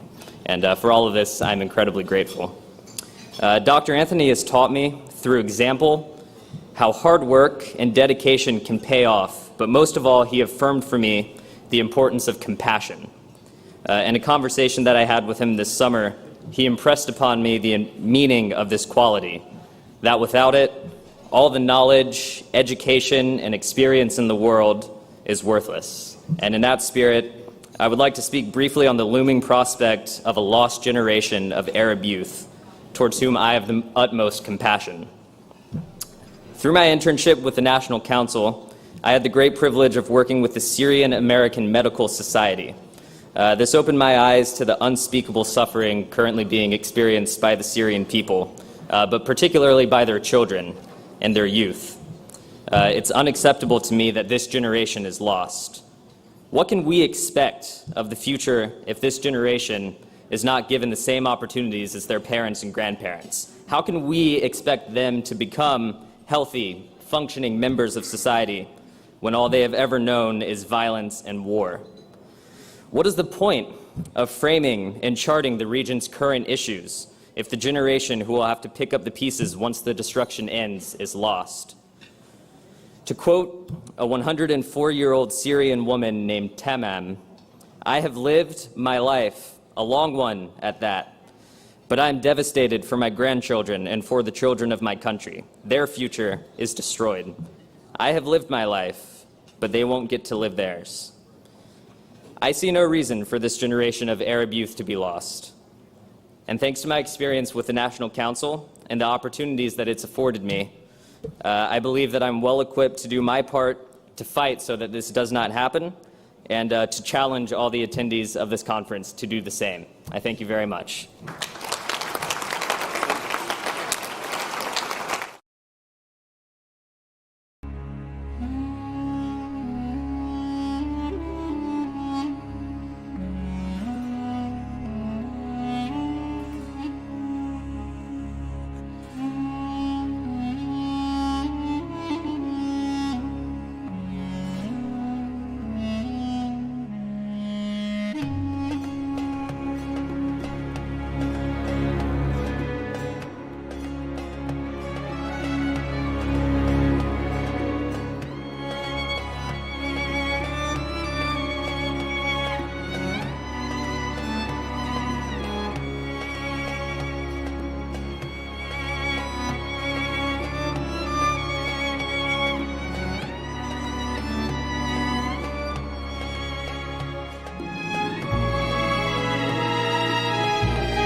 afternoon, good morning, good evening, wherever you may be. Viewers and listeners for the National Council on U.S. Arab Relations 30th Annual Arab-U.S. Policymakers Conference. My name is John Duke Anthony. I'm the founding president and chief executive officer of the National Council on U.S. Arab Relations. And the focus of this session is unprecedented. The emphasis is on a small country that, in the jargon of the media and even diplomats and other foreign affairs practitioners, punches above its weight. In other words, like Singapore, like Switzerland, like Belgium, a country does not have to be large and militarily powerful or even economically powerful in order to have a defining difference from the perspective of leadership. And this is what we're going to do after remarks from three of us having to do with Qatar. We'll try to provide some background, context, and perspective for this country. And then we'll have a 1-minute presentation from the U.S. Commanding General of all America's forces in the Middle East, General Kenneth McKenzie, and the Principal Deputy Assistant Secretary of State for Near East Affairs, Joey Hood. I'm privileged, pleased, and honored to play this role because I have been an eyewitness to Qatar's extraordinary journey and its evolution to being one of the most modernized and developed of all developing countries. Indeed was there prior to its independence as a guest of the British Foreign Ministry that thought it would behoove the United States government if there was one American with the British on the ground as Great Britain proceeded to abrogate its longstanding treaties by which it administered the defense and broader foreign relations of various countries that line the eastern realm of the Arabian Peninsula. Qatar is strategically situated geographically in an ideal position. It lies front and center of the 6 GCC countries of Bahrain, Oman, Qatar itself, Saudi Arabia, and the United Arab Emirates, and Kuwait. In 1976, this was recognized when these countries, plus then Iraq, agreed that the one country that should be the headquarters of all of them with regard to future strategic planning should be Qatar. And they established the Gulf Organization for Industrial Consultancy, little known to outsiders, but a necessary entity to be better known, because Qatar has the potential to be the economic energy powerhouse, driving the future industrialization and manufacturing component of the entire GCC region's ongoing march to further modernization and development. Fast forward, and you find that Qatar has revolutionized an aspect of the American educational system and set an example for other countries anxious to have study abroad programs for their citizens. Up until what I'm about to mention that Qatar has done, the standard experience for students in liberal arts universities was to apply for a Fulbright fellowship, whereby they could go for a year or longer to a country outside the United States for their research and development, aiming towards their doctoral dissertation and PhD degree. Or there were the study abroad for semester programs at many universities and colleges. What Qatar has done is to establish 4-year complete curriculum, exactly the same as the curricula in American universities and colleges, from the freshman year through graduation at the senior year. There are some 7 American universities that are on the ground in Qatar, providing a 4-year education, just like in the United States. One of the more recent ones is Georgetown University. Carnegie Mellon at Pittsburgh has 2 for information technology and business administration. Texas A&M has the School for Engineering and Petroleum Engineering, Mechanical Engineering, Civil Engineering, and several other fields of engineering. Cornell University as its medical school overseas in Qatar, again, 4-year medical school. Virginia Commonwealth University for arts, humanities, and the design. And Northwestern University in terms of journalism and mass communications.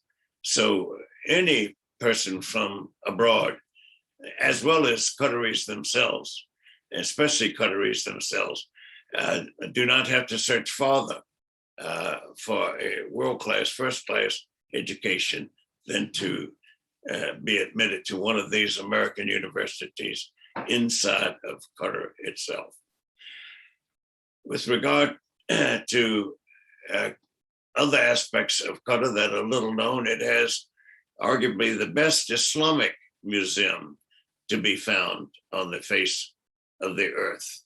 There are other great ones here and there elsewhere, to be sure, but nothing quite as beautiful and aesthetic and architecturally a gem as the one in Qatar.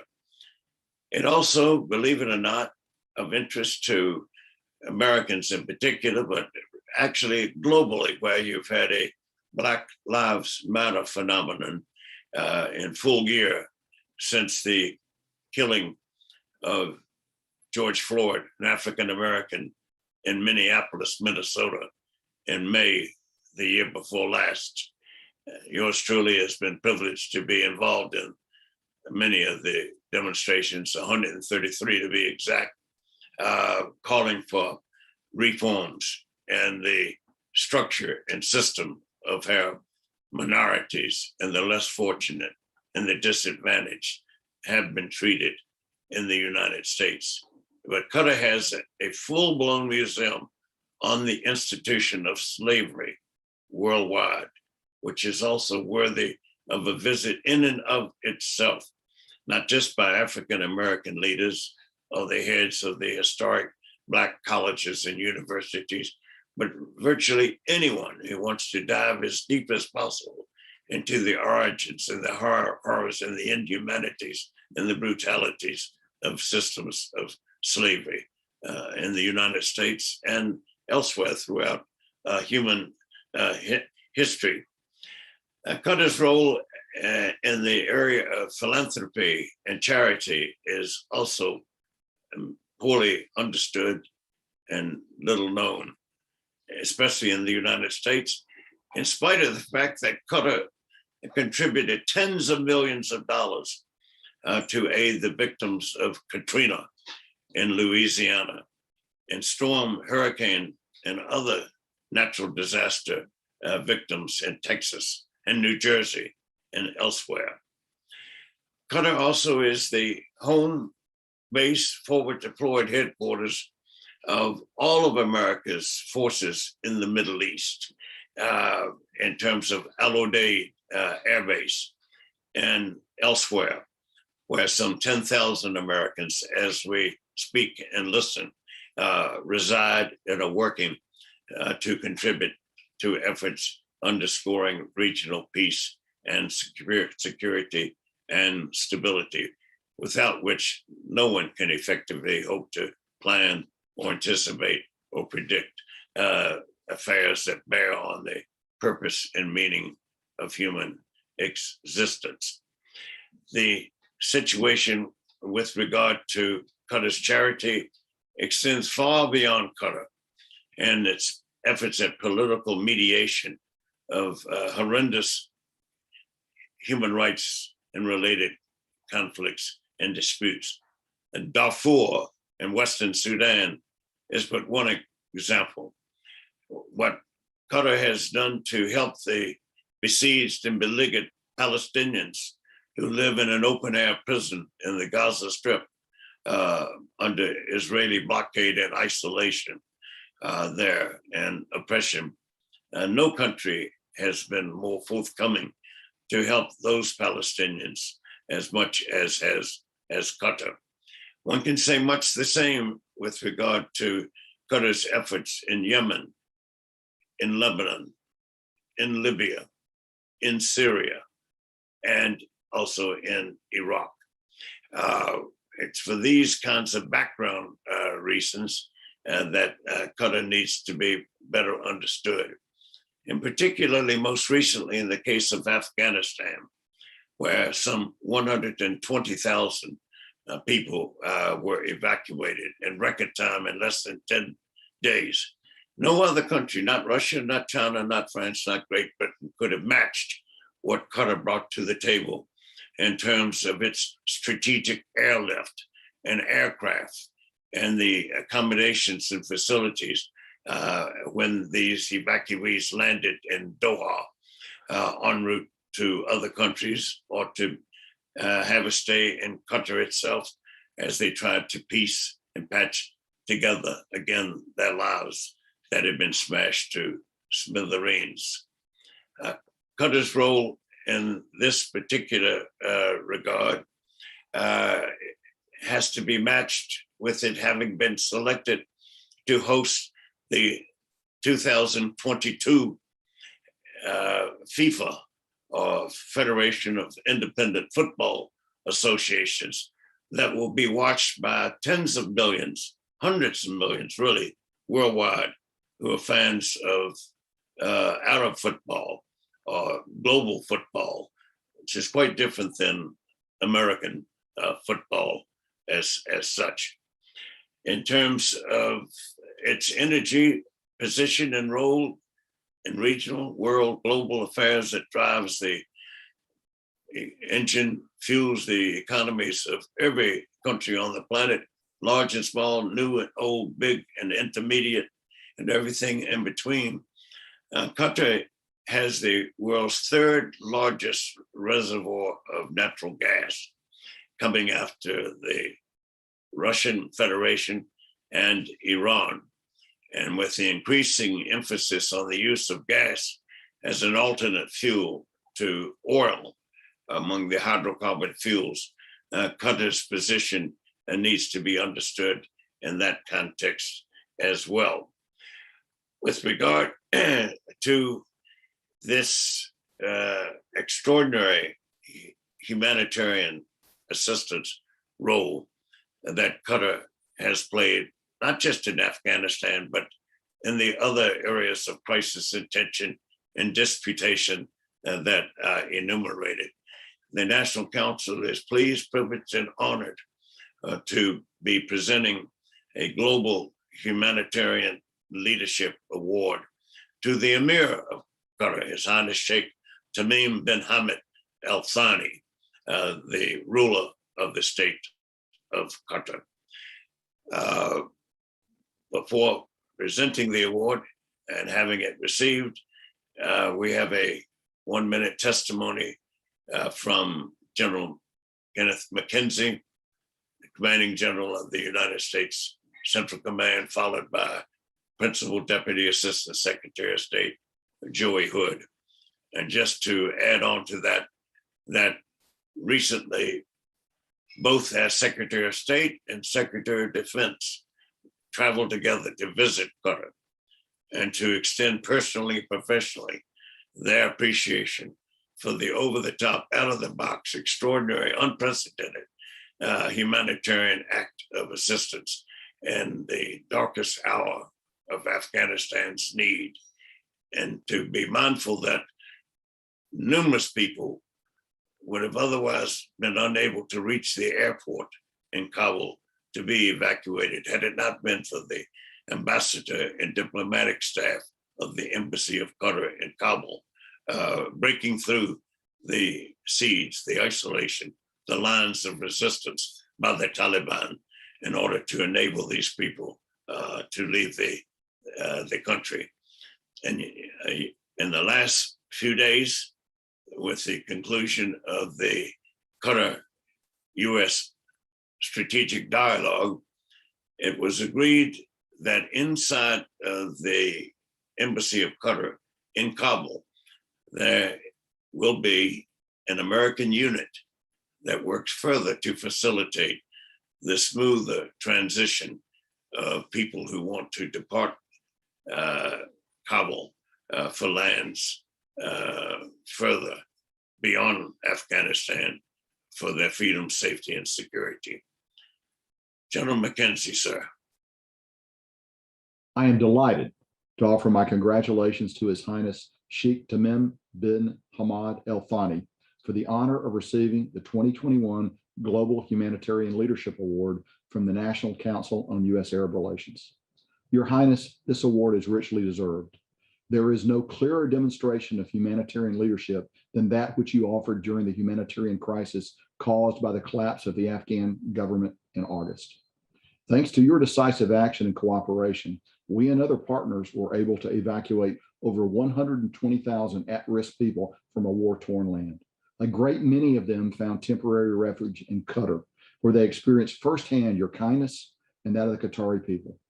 The scale of this undertaking was unprecedented, and so too was your generous hospitality. Qatar provided food, water, medical care, housing, and other essentials. But you also helped restore these desperate evacuees' faith in humanity. Especially moving was the care demonstrated to children, many separated from their parents who passed through your country. Your Highness, I want to personally thank you for this and for your continued leadership across the region. Those hoping for a better life continue to leave Afghanistan, many from an airport that you have restored to operation aboard Qatari Airways flights via your country. They will never forget what you and the Qatari people have done for them, nor will I.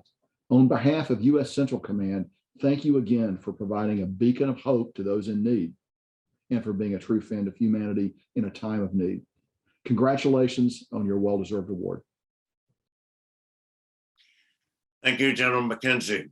Well-spoken, apt, and underscoring the need to accept and respect all that Qatar has done that is so little or poorly known, but which you and others have helped to make possible people to be better informed and knowledgeable and understanding than had you not made your remarks and the remarks that follow yours, Principal Deputy Assistant Secretary of State for Near East Affairs, Joey Hood.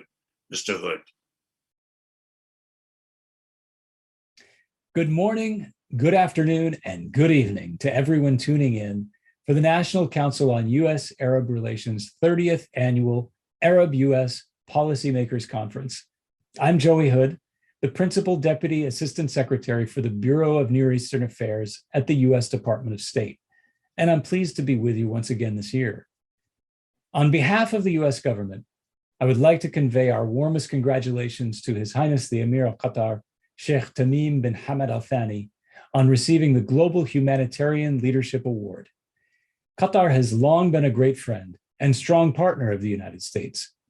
There's no greater example of His Highness the Emir's humanitarian leadership than the support Qatar provided to ensure the safe transit of Americans, Afghans, and other nationalities during the largest humanitarian evacuation in history. Simply put, there's absolutely no way we could have evacuated more than 100,000 people from Kabul in such a short amount of time without the support of His Highness, the Qatari government, and the people of Qatar. And that's just one example.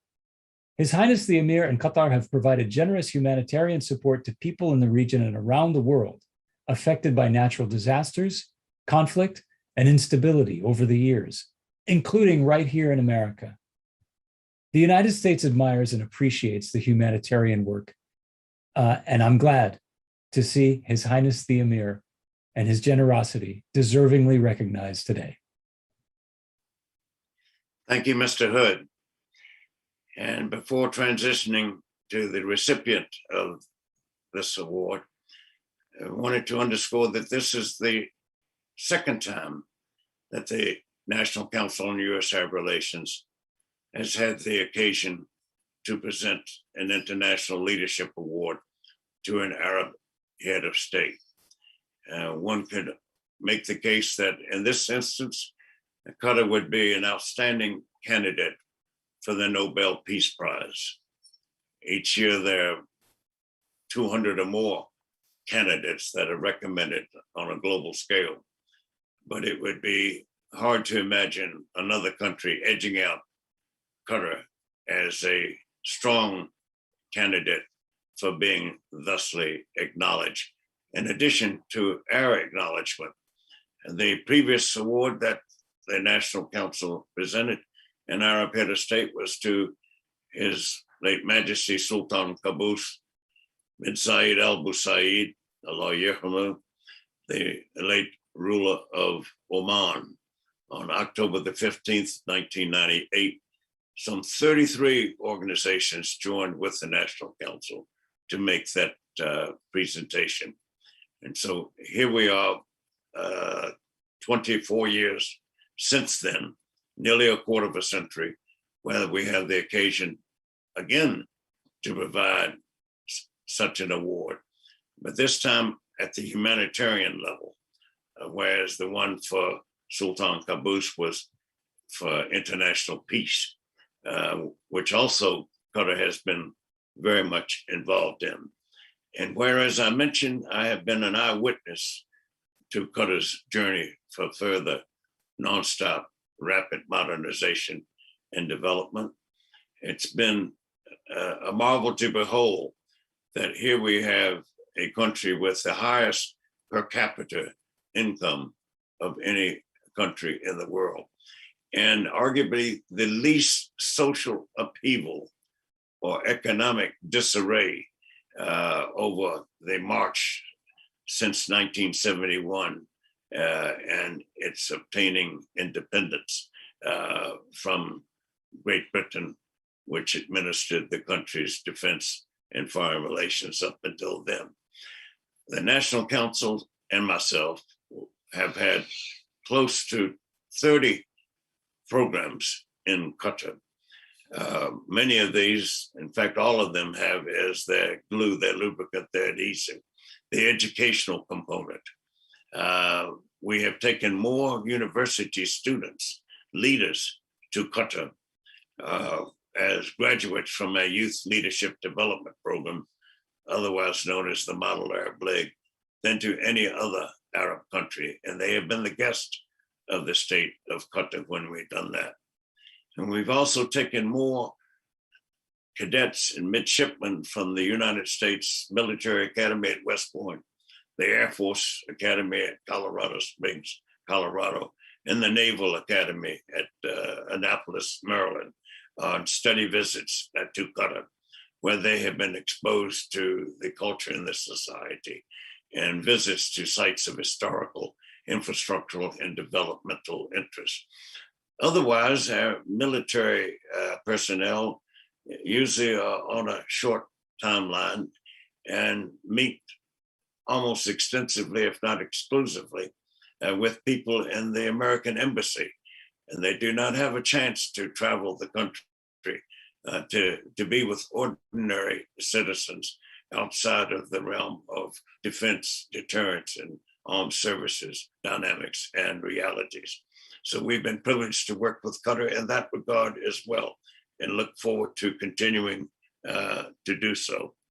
It was one of the treasures of my life in 1971 when I was asked by Qataris, is there anything further I would like to do or experience than during my stay in Qatar, as the British were proceeding to abrogate their treaties with Qatar. And I mentioned that I had long cherished the dream of sailing in a dhow, D-H-O-W, a traditional Arab sailing vessel. And they said, well, why would you like to go? And I said, well, I'm further going down the Gulf, to the lower Gulf, so to speak. And I would like to go to the Emirates and to Oman. they arranged for me to be a passenger on a cargo dhow, which sailed on for 3 days from Doha to Das and Dirra de Bay. I love the alliteration sound even now, as one of the few passengers allowed on the dhow, with Kuwaitis coming back, Omanis coming back from Kuwait to help with the date harvest in Oman, with Iranians who were trying to evade the draft in Iran, and with Bahrainis seeking work outside of their country. So it's been a privilege to watch how Qatar has evolved in its journey and its destiny to become a showpiece of modernization and development. And it's not by accident that it has been awarded the hosting of the Federation of Independent Football Associations for 2022. And not by accident that it was cited to be the headquarters of the Gulf Organization for Industrial Consultancy, to avoid duplication and waste and unnecessary competition between and amongst the 6 GCC countries. For all of these reasons rolled into one, Americans need to acknowledge more and applaud more what Qatar has done on the humanitarian and charitable fronts. And we do this with distinction, pleasure, privilege, and honor, with the Deputy Chief of Mission, Hamid Al-Mufta of the Embassy of Qatar in the United States, accepting the award on behalf of the Emir, Sheikh Tamim bin Hamad Al Thani. Your Excellency, Mr. Al-Mufta. Dr. Anthony, Your Excellencies, distinguished guests, ladies and gentlemen, good morning. It's my privilege and honor to accept the National Council on U.S.-Arab Relations first ever Global Humanitarian Leadership Award on behalf of His Highness the Emir of Qatar. Dr. Anthony, while His Highness was unfortunately unable to be here in person, I assure you he sent his personal greeting and warmest regards. Qatar deeply respects and values the Council. The organization plays an essential role in strengthening ties between the United States and the Arab world. On behalf of His Highness, I extend Qatar's most sincere appreciation to Dr. Duke Anthony, the board members, Mr. John Pratt, and the volunteers who work toward the successful events. His Highness the Emir and Qatar as a whole is proud to extend its assistance to our brothers and sisters in Afghanistan. Qatar has long been committed to advancing peace, security, and prosperities in our region and beyond. Our efforts in Afghanistan and indeed throughout the region are an extension of this deeply held commitment. Thank you once again on behalf of His Highness the Emir of Qatar, and it's my honor to be here with you today. Thank you. And to underscore how important this award is and how richly warranted and deserved it is, Secretary of State Blinken, Secretary of Defense Austin, and General McKenzie, our 3 senior-most foreign affairs practitioners for the United States government, have all 3 said that no country has helped more in these humanitarian needs, issues, challenges, and concerns, and interests and objectives in recent times than Qatar. Congratulations to the people of Qatar, to the Emir of Qatar, and to those who have worked to make this relationship as strong and powerful and impressive and influential as it has been, become, and is destined to become even more. With this, we bring to a close the 30th annual Arab-U.S. Policymakers Conference, and we look forward to next year's, inshallah, being the 31st anniversary, and inshallah also hopefully in person, face to face. Tens of thousands of people watch these proceedings on a year-round basis.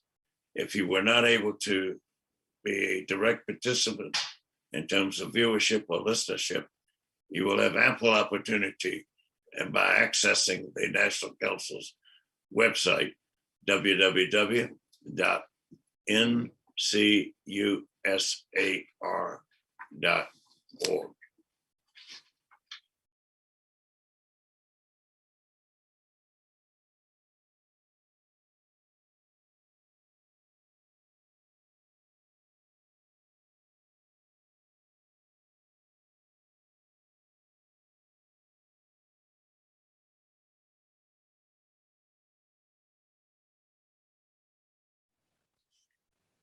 Ladies and gentlemen, good afternoon, good evening, wherever you might be on planet Earth. We have the privilege for the next hour to dive as deep as feasible and logistically practical and possible onto some of the more cutting edge issues and challenges and opportunities facing the United States relationship with its friends, allies, and strategic partners in the 22-country Arab region.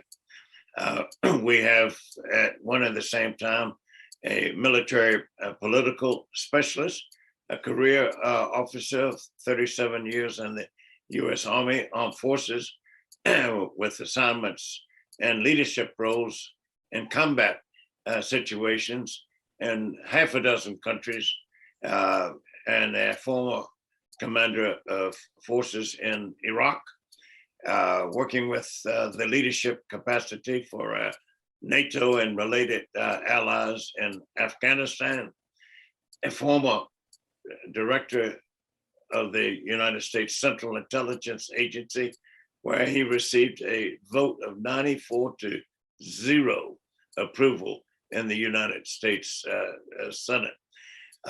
General Petraeus is unusual in the sense of holding records of standing first in his class in various military armed services institutions and colleges. He's a parachutist as well, and a ranger, and a graduate of the U.S. Army's Command and General Staff College in Fort Leavenworth, Kansas. On top of that, he has his PhD in international affairs and relations from the Princeton University's Woodrow Wilson School of Foreign Affairs. He's been ongoingly involved as an adjunct professor at the University of Southern California in Los Angeles.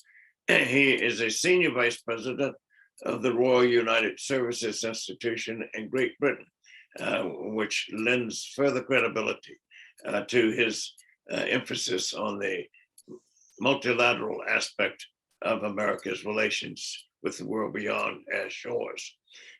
We have General Petraeus also as a member of the National Council's International Advisory Board and a keynote speaker on several occasions previously for the National Council's Arab-U.S. Policymakers Conference, for which this is the 30th anniversary. Conducting a discussion with General Petraeus is the one and only Raghida Dergham. Raghida Dergham first came onto the international communications and print and broadcast media stage when she was 26 years old on the predecessor of the PBS News Hour, which used to be known as the McNeil-Lehrer Show. And she was, for more than a quarter of a century, the New York United Nations-based correspondent for the Al-Hajraf, London-based newspaper. She too is a member of the National Council's International Advisory Board. But of late, most importantly, she is a co-founder with His Royal Highness Prince Turki Al Faisal Al Saud of the Beirut Summit. And for the last 14 months, rather from May of 2020 to July of 1921, she convened almost weekly some 130 plus policymakers, problem solvers, opinion formulators from numerous countries globally to focus on the cutting edge issues of the day, General Petraeus being one of those speakers. that she was recruited. I know of no other international foreign affairs practitioner who has established a relationship of trust and confidence, of comfort and competence pertaining to East and West, North and South leaders. Please welcome General David Petraeus and his interviewer, Ms. Raghida Dergham. The floor is both of yours. Thank you so very much for this wonderful introduction, Dr. Anthony.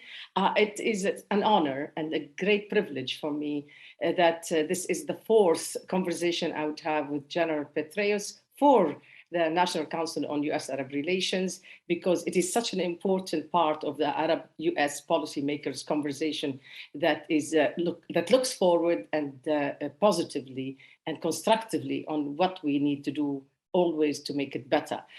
Thank you, Dr. Jean-Duc Anthony, and thank you, Pat Massino. It's obviously, this will always be a geopolitical conversation with General Petraeus. Obviously, we will have to focus a little more on the region, on the Middle East region and the wider Middle East region. So forgive me if I go a little bit short on the important other matters, such as China and American-Chinese relations, but we will touch on all that. And so having 1 hour ahead of us only, I'd like General Petraeus to start, with your permission, to address the issue of Afghanistan. General Petraeus, I know this is a very important issue to you, and not only in the matter of politics, but in the human dimension of it, and in the dimension of the importance of the American role, global role of the United States of America. So I'm sure that you would want to speak about that, but I'll get into specifics with you once I give you a couple of minutes to tell us what you want us to learn from you at the offset of this conversation. To you, General Petraeus. Well, thanks very much. Thanks for the kind introduction, John Duke. It's always great to be with the National Council. Thanks, Raghida, for doing this yet again. Look, I think the outcome in Afghanistan is a combination of heartbreaking. It's tragic in many respects, and I think in a number of ways it is disastrous as well. That's not to say that the former Afghan government was perfect by any means. It had a huge number of shortcomings, maddening features, corruption, all the rest of that. But I would submit that the fact that hundreds of thousands of people are trying to leave the new regime gives an indication, voting with one's feet and also with one's money. Many of those that had options left already.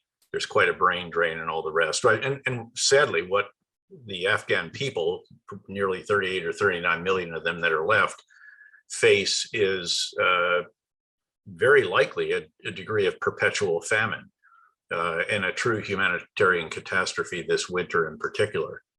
The harvest this year was really quite below that of normal years. The drought was assessed to be the worst in 35 years, although it seems as if with climate change, those kinds of drought conditions are much more frequent, unfortunately, than every 35 years. But a country that used to be able to feed itself and gradually was able to do that less because of a migration to cities and so forth, it really had an abysmal harvest this year.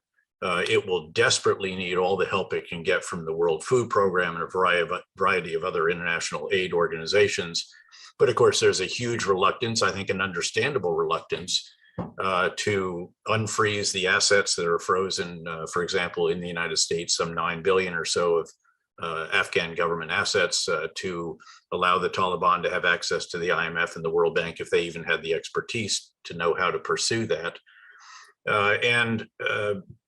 The economy has collapsed. The individuals, if they order in advance, can actually get maybe $200 out of the bank at a time.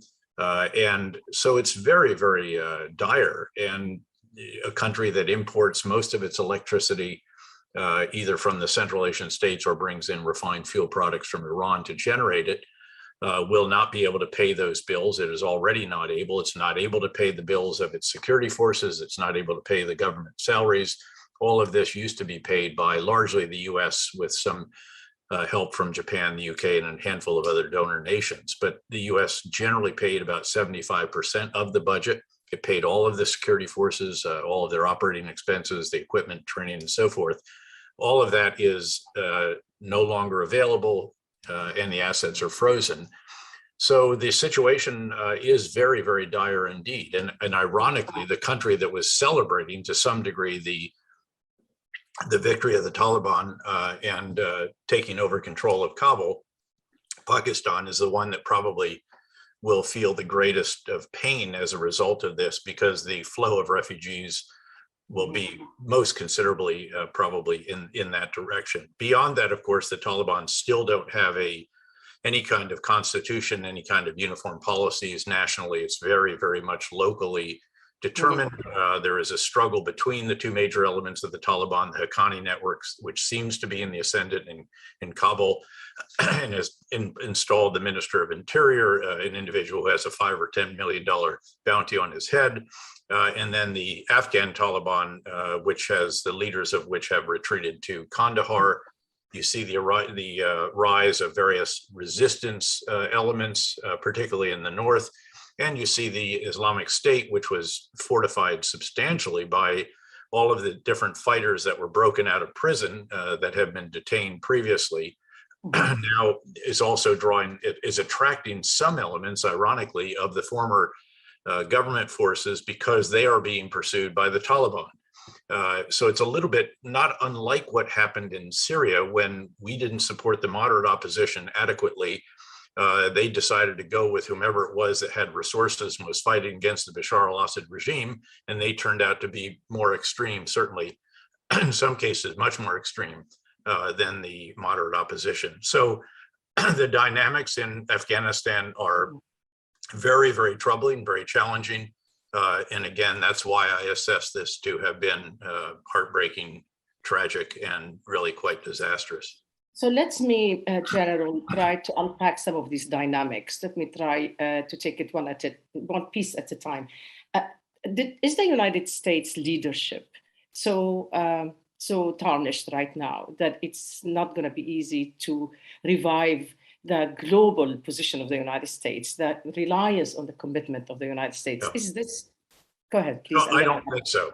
I should say, though, that I have been resumed international travel, as I'm sure many on this session have, and I've been for 3 separate weeks, been in various places in Europe, Warsaw, Rome, and London. And I must say that I was quite surprised. I thought I understood how significant the US decision to withdraw from Afghanistan had affected our relationship with our NATO allies that were all members of the coalition, most of which wanted to stay. But it turned out that the bruising, if you will, was even more substantial than I had expected. And then you add into that, of course, the AUKUS agreement, which again, didn't fracture, but it really, again, very substantially bruised the relationship with our longest ally of all, France, without whom we may not have been able to win the revolution, that they withdrew their ambassador. That he's back, it's all coming back together again. That said, I think, again, this is an administration that has seriously bright people in it. You know them all well from their previous positions. They're back in most cases at a level a bit higher than where they were. Very experienced, very bright. They recognize the damage that has been done, and they recognize that they handed China an issue that China could then turn to the world and say, see, we told you the US is a country in decline, and we told you that the US is not a dependable power. So let me ask you about China. So in that regard, again, they are keenly aware that we must show ourselves to be dependable partners and to be a party a country in the ascendant, not in decline. And frankly, this is where the signing yesterday of the $1.2 trillion infrastructure package actually helps. I think the administration is correct in saying that more than ever before, foreign policy begins at home. We had to combat the pandemic. That's going reasonably well, fits and starts to be sure in various issues, but by and large going reasonably well. Bringing the economy back, it's coming roaring back, actually. In fact, the concern is, how transitory will inflation be or not. The infrastructure package is done. There will be another one that they'll try to get. That's much more uncertain. And then the real question is, can you bring the country back together somewhat so that the foundation on which you carry out your foreign policy is more solid than it was a couple of years ago? And I think that's the right approach. That is the correct observation. There's been some progress in that regard, but they obviously have some work to do. I have several quick questions, if you don't mind. Okay, one at a time. On China, is China potentially a beneficiary of what happened in Afghanistan, or is China probably a candidate to be yet another great power that falls in what's so-called the Afghanistan graveyard? I don't think China's going to rush right in. They've already had a bad experience in the past. You may recall that they invested very substantial sums of money in a copper mine just south of Kabul in northern Logar province. They frankly left it. They packed up and went home after they were on the receiving end of some rockets and mortar fire. In fact, during the time, as I recall, that I was the commander. So they're cautious. They do not have the kind of economic assistance model that we have, where they just give money to countries. They generally loan money to countries as part of the Belt and Road Initiative to enable countries to build infrastructure that they actually want to see built in a lot of different ways. They're very cognizant, as are all potential investors around the world, of the extraordinary lithium and rare earths and all the other mineral deposits, copper, everything. Afghanistan literally has $2 trillion or more of minerals in the ground. The question is, can you actually extract them? Is the human capital, is the physical capital, is the infrastructure, is the know-how, all of this, the lines of communication, and all of that really is not present. And they're very conscious of that. So the idea that they would rush right in and reoccupy or occupy Bagram Air Base or something like that was proved to be wrong, as many of us predicted.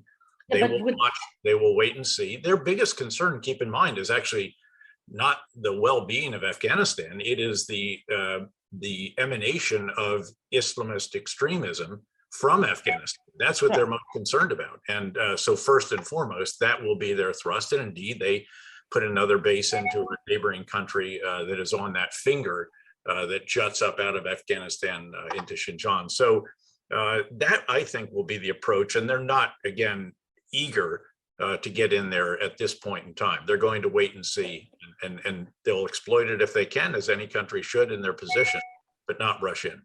Right. So, General, there is a theory, probably you would differ with it, but it says that the United States' departure from Afghanistan is partially, at any rate, a premeditated step to leave the quagmire of the extremists, the terrorists, the potential fights between Taliban and Al-Qaeda, and this very vast place called Afghanistan that is quite uncontrollable, that it is a potential quagmire not only for the Chinese if they come in, but particularly for the Russians. What do you say about that? Oh, I think that's fairly nonsensical, frankly. The Russians are not going to rush right in either. They have had they had a very frustrating experience there. They'd like to be influential. They're going to do more with the Central Asian states. In fact, they just announced another measure with one of the Central Asian states. They have sought to regain their influence in the areas that used to be republics during the days of the Soviet Union. And indeed, there is a very strong affinity between the Central Asian states and Moscow. I mean, it's to Moscow that many of the elite of the Central Asian states go shopping or to get medical care or what have you. So there's long been that affinity, and it continues. But again, they also know the challenges of getting trapped in Afghanistan. The irony for the U.S. is that we could have managed the situation. You can't win it. And I think the challenge was that we were never willing to acknowledge that, I can't give you a timeline if we stay 5 years, 10 years, 20 years, that we will win and that you can actually walk away and it all stays standing. That was impossible to predict or to state with any kind of confidence. But keeping 3,500 troops, and you'll recall, I think it was last year, in fact, that I argued for a sustained commitment, sustainability being measured in terms of the expenditure of blood and treasure. And we hadn't lost a soldier until that tragic suicide bombing at the entry control point at Kabul International in the previous 18 months. So it seemed to me that was sustainable. Obviously, the decision in Washington, the commander-in-chief differed, and we are where we are. And again, the situation is going to be a very, very challenging one for those who are on the ground in Afghanistan.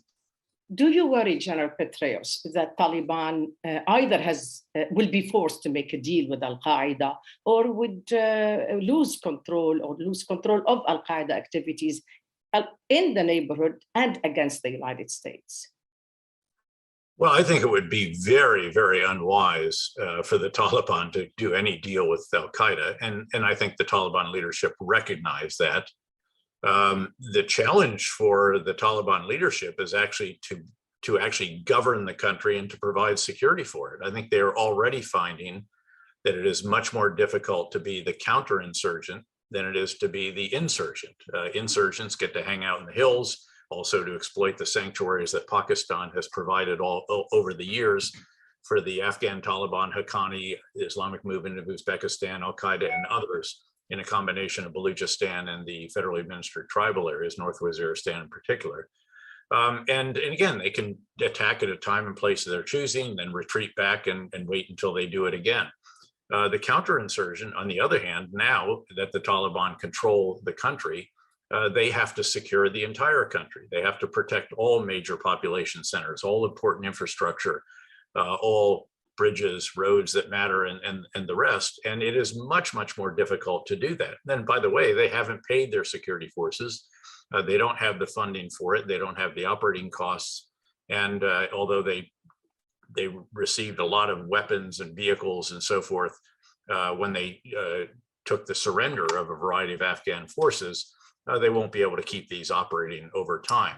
So that is going to be the challenge that they face. You can already see them struggling to secure the country against the Islamic State, which has been carrying out horrific attacks, often targeting the Shia elements of Afghan society to try to stoke the kind of Shia Sunni, to try to stoke the kind of Shia Sunni strife that extremist groups have sought to do in the past. We saw that in Iraq as well.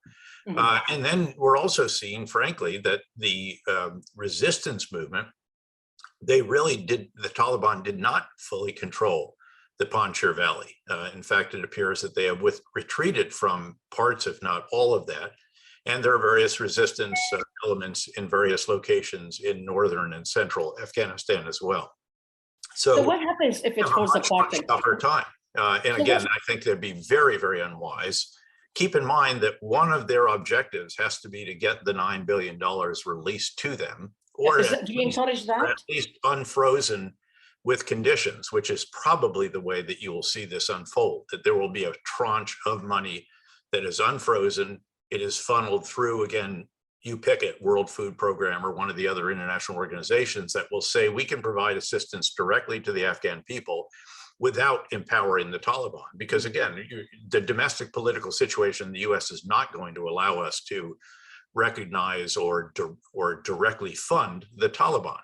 And that's understandable and correct. So these are this is the context in which all of this is going to play out. And once again, I think you're going to see that the Taliban, who are trying to rule a country that is very, very different from the one that they governed so ineptly in the previous time, this is much tougher now than it was even then.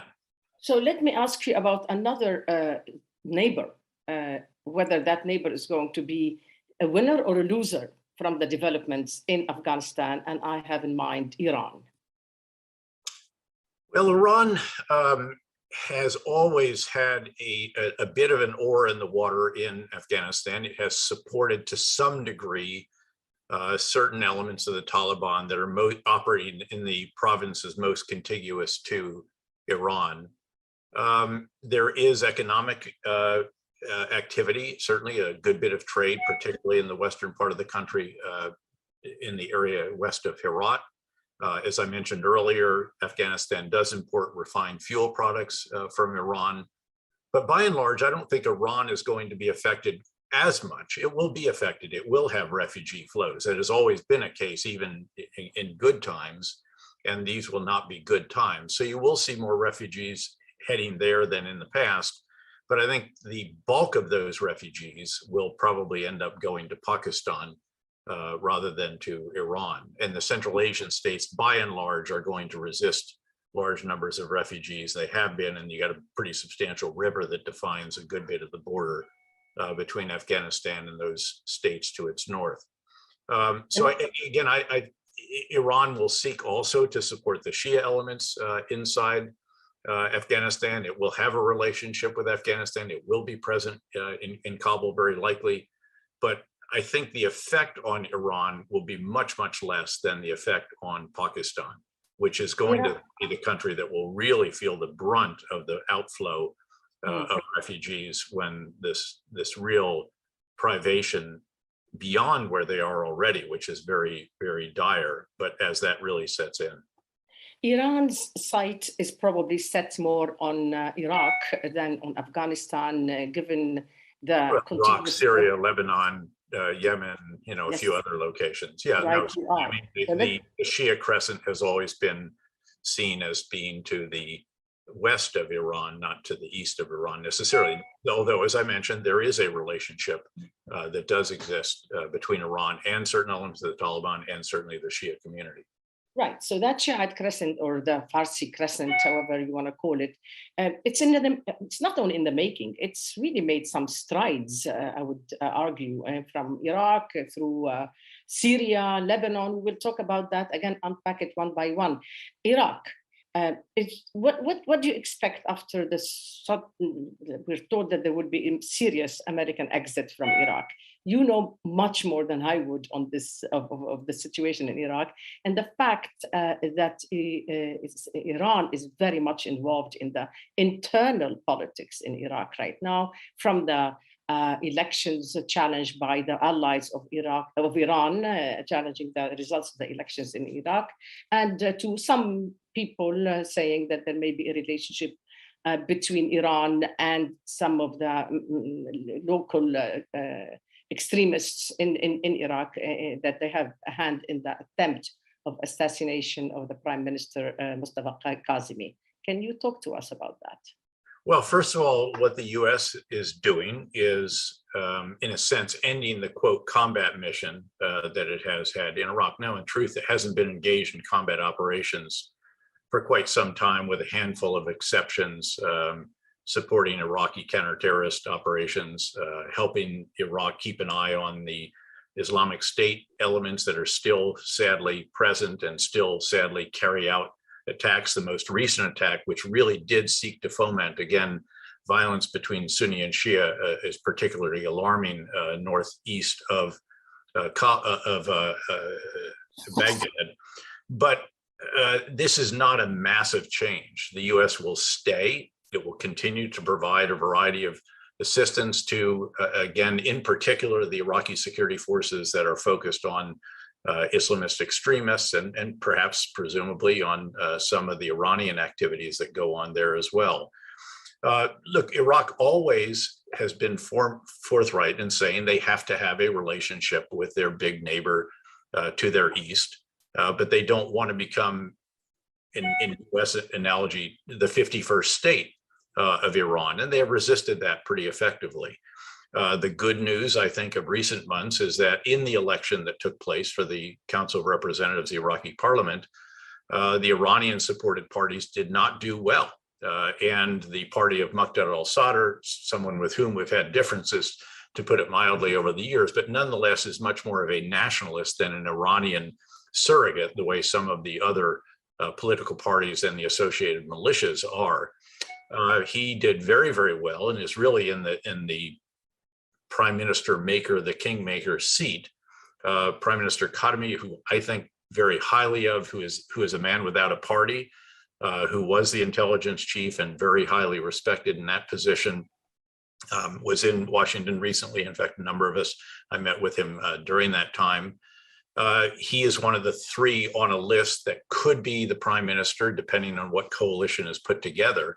I think that could be very positive for Iraq. Again, the Iraqis know that Iran wants to Lebanonize it. It wants to do the same thing in Baghdad that it's been able to do in Beirut, which is to achieve a veto-proof majority in the Council of Representatives and also to have a lot of street muscle to back up whatever it is that they want to do. And we've seen that street muscle deployed. And of course, this drone attack on the Iraqi White House was one manifestation of it, as have been the various demonstrations and so forth. But I think the Iraqi security forces will prove capable of dealing with that. They've actually shown a good deal of restraint, but also firmness. And that's what they need to do. They need to be firm, not needlessly provocative, as the process of government formation goes forward. And my hope would be that we could see the very good combination of the current president and also the current prime minister continue, and that ideally you'd see a few less of the less competent ministers of the various ministries, while retaining some of those that are competent and have demonstrated the professional expertise that one would really want in those ministries, so that the Iraqi government for the first time can actually provide its people the kind of competent governance, the kind of basic services, the kind of legislation and all the rest of that, that they have really not been able to provide, even though they have had, I think this is now the sixth maybe peaceful transition of power, which in and of itself is not trivial in the Middle East. But hopefully, again, touch wood, inshallah, and so forth, that the land of the two rivers can see more competent governance. And of course, they're buoyed at this point in time as well by the price of Brent crude that is still over $80 a barrel, which is a huge plus for them, even if it may be a negative for climate change. With the withdrawal of the American interest from at least the extent that it used to be from Iraq, and I will also ask you about Syria, because there is at least, you said that there would be a stay, but not the stay of the past. That doesn't cover Syria. I think Syria is an entirely different situation. We'll get to Syria. Although again, what we're doing there is very much still supporting the Syrian Democratic Forces, and then just overseeing the refugee camp at Al-Taf. So I think there's a keen awareness. By the way, keep in mind what I said very early on, and I'm glad you brought out the point that, is the U.S. a dependable partner question is a crucial question, because it's what hinges deterrence. For example, the most important relationship in the world is that between the U.S. and its allies and partners and China. The most important element of that is to avoid conflict. The way you avoid conflict is by deterrence. Deterrence is a function of an adversary's perception, a potential adversary's perception of your capabilities and your willingness to employ them. Our dependability as a partner is wrapped up in that willingness to deploy them. And those in Washington know that the withdrawal from Afghanistan did call into question somewhat, just as, by the way, you'll recall the red line in Syria that was not a red line also had reverberations around the world. The statement that Bashar al-Assad must go and then we don't make him go has reverberations. They are keenly aware of that. And by the way, one reason that AUKUS came out so quickly after the withdrawal was just to show that, we're still engaged. We are engaged in new initiatives, new endeavors. So in that case, I think, again, the U.S. is going to go to pains to show that it is still very much engaged. It is a dependable partner because we have to, in a sense, reassure allies and partners around the world, some of whom were quite upset that we basically informed them what we were going to do on Afghanistan rather than truly consulting and discussing with them how we were going to do it. I just want to really just have a number of clarifications I want to ask you about kindly. Can you tell me how big is the withdrawal or the stay of the US forces in Iraq and Syria, and just because we're talking about US forces, can you just tell me what are you projecting? How do you read where the Biden administration is going with this? I think it's a pretty modest reduction of forces in Iraq. It's more, again, about the missions that they're going to perform in the future, which will not be combat missions. They will be more train and equip, advise and assist, and in some cases enable Iraqi security force members, particularly as they keep an eye on the Islamic State and any other Islamist extremists, where it's in our mutual interest. And Syria, I don't know if plans to draw down in Syria. I think the inclination in Syria is to figure out how can you sustain what we have. Again, there's a keen awareness if we withdraw are again training, equipping, advising, assisting, and enabling of the Syrian Democratic Forces, that those forces will be under enormous pressure from many different directions, from the regime, also from our NATO ally Turkey, and certainly from within, if you will, by the Islamic State. Well, let's talk about Syria, and then I may want to go back to Iraq a little bit, but let's talk about Syria since we are there. The impression is that Bashar al-Assad is back with the help of a lot of players. Certainly Russia first, because that is Russia's preeminent area in the Middle East that it cares about. But also you'll see like King Abdullah of Jordan is normalizing with and pushing for the normalization with Syria. You see that the Biden administration is allowing some exemptions of the Caesar's Act, which is the law of the Congress, but whether it is through visits or whether it is through the electric route that is being approved from Egypt through Jordan, through Syria to Lebanon, under the notion that this is for humanitarian aid in Lebanon, but it is an exemption of the Caesar's Act. And Bashar al-Assad seems to be very well in his skin that, the region and the United States are saying, well, if he's back, we're going to adjust. What do you say, General Petraeus?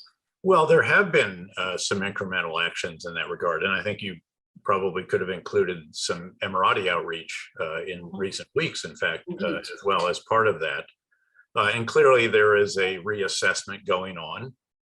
Certainly the assessment of a number of years ago that Bashar al-Assad was teetering on the throne proved inaccurate, largely because, again, Russia came in and stabilized him there.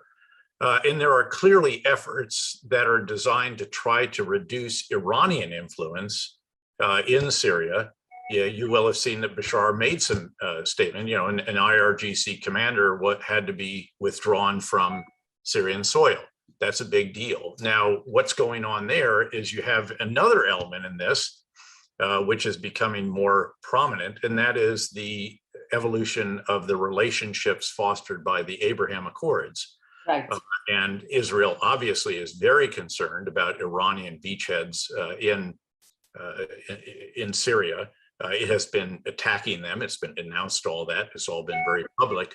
But again, very, very concerned about certain industries and so forth that Iran has tried to establish there, in manufacturing plants or assembly plants or what have you, that would have dire consequences for Israel. And so with their new relationship, of course, with the Emiratis, with the Bahrainis, and really also some others behind the scenes that you can imagine, you are starting to see some of these kinds of initiatives of, so it's more than triangular, it's multi-sided, if you will, but that is yet another of the factors present here of how do you marginalize Iran? And so the question is, what is your priority? Is it that Bashar al-Assad must go, or is it that Iran must go? And if the priority is that Iran must go, then again, you might be more willing to allow him. But again, from a US perspective, our concern, needless to say, first and foremost, still probably is the Islamic State remnants, because the reason we went into Syria at the end of the day was because of the Islamic State caliphate that was established and the threat that it posed to the Kurdish regional government capital, even to the Iraqi capital at one point in time, and certainly to our NATO allies and partners in Europe. That has been eliminated.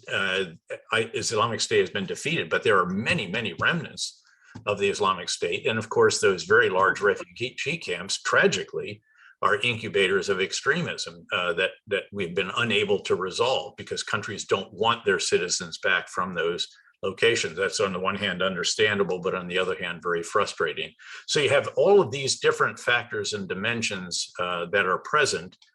And if the primary one now that is emerging as the top priority is marginalize Iran, then maybe you pursue some of these initiatives that you have seen in recent days, but without necessarily saying that we're going to push the Syrian Democratic Forces to cut a deal with the central government. And I don't know, by the way, necessarily that it envisions Bashar remaining forever either. You know well that there are various schemes for replacements and various current schemes right now. Well, and again, I'm not talking about government schemes. I'm talking more about sort of conceptual ideas that individuals have had about, how you could go forward. And that's been ongoing for years, actually. So let me take something that's very interesting to me. I even wrote about it in my last column, actually, and I'm very curious about your thoughts on that. So if we take a look of the process of normalization with Israel under the Abraham Accords with several Arab countries, and some are apparently looking into it as well. We have about 6 countries. And then you put that together with the normalization process that's going on with Syria's Bashar al-Assad at the same time.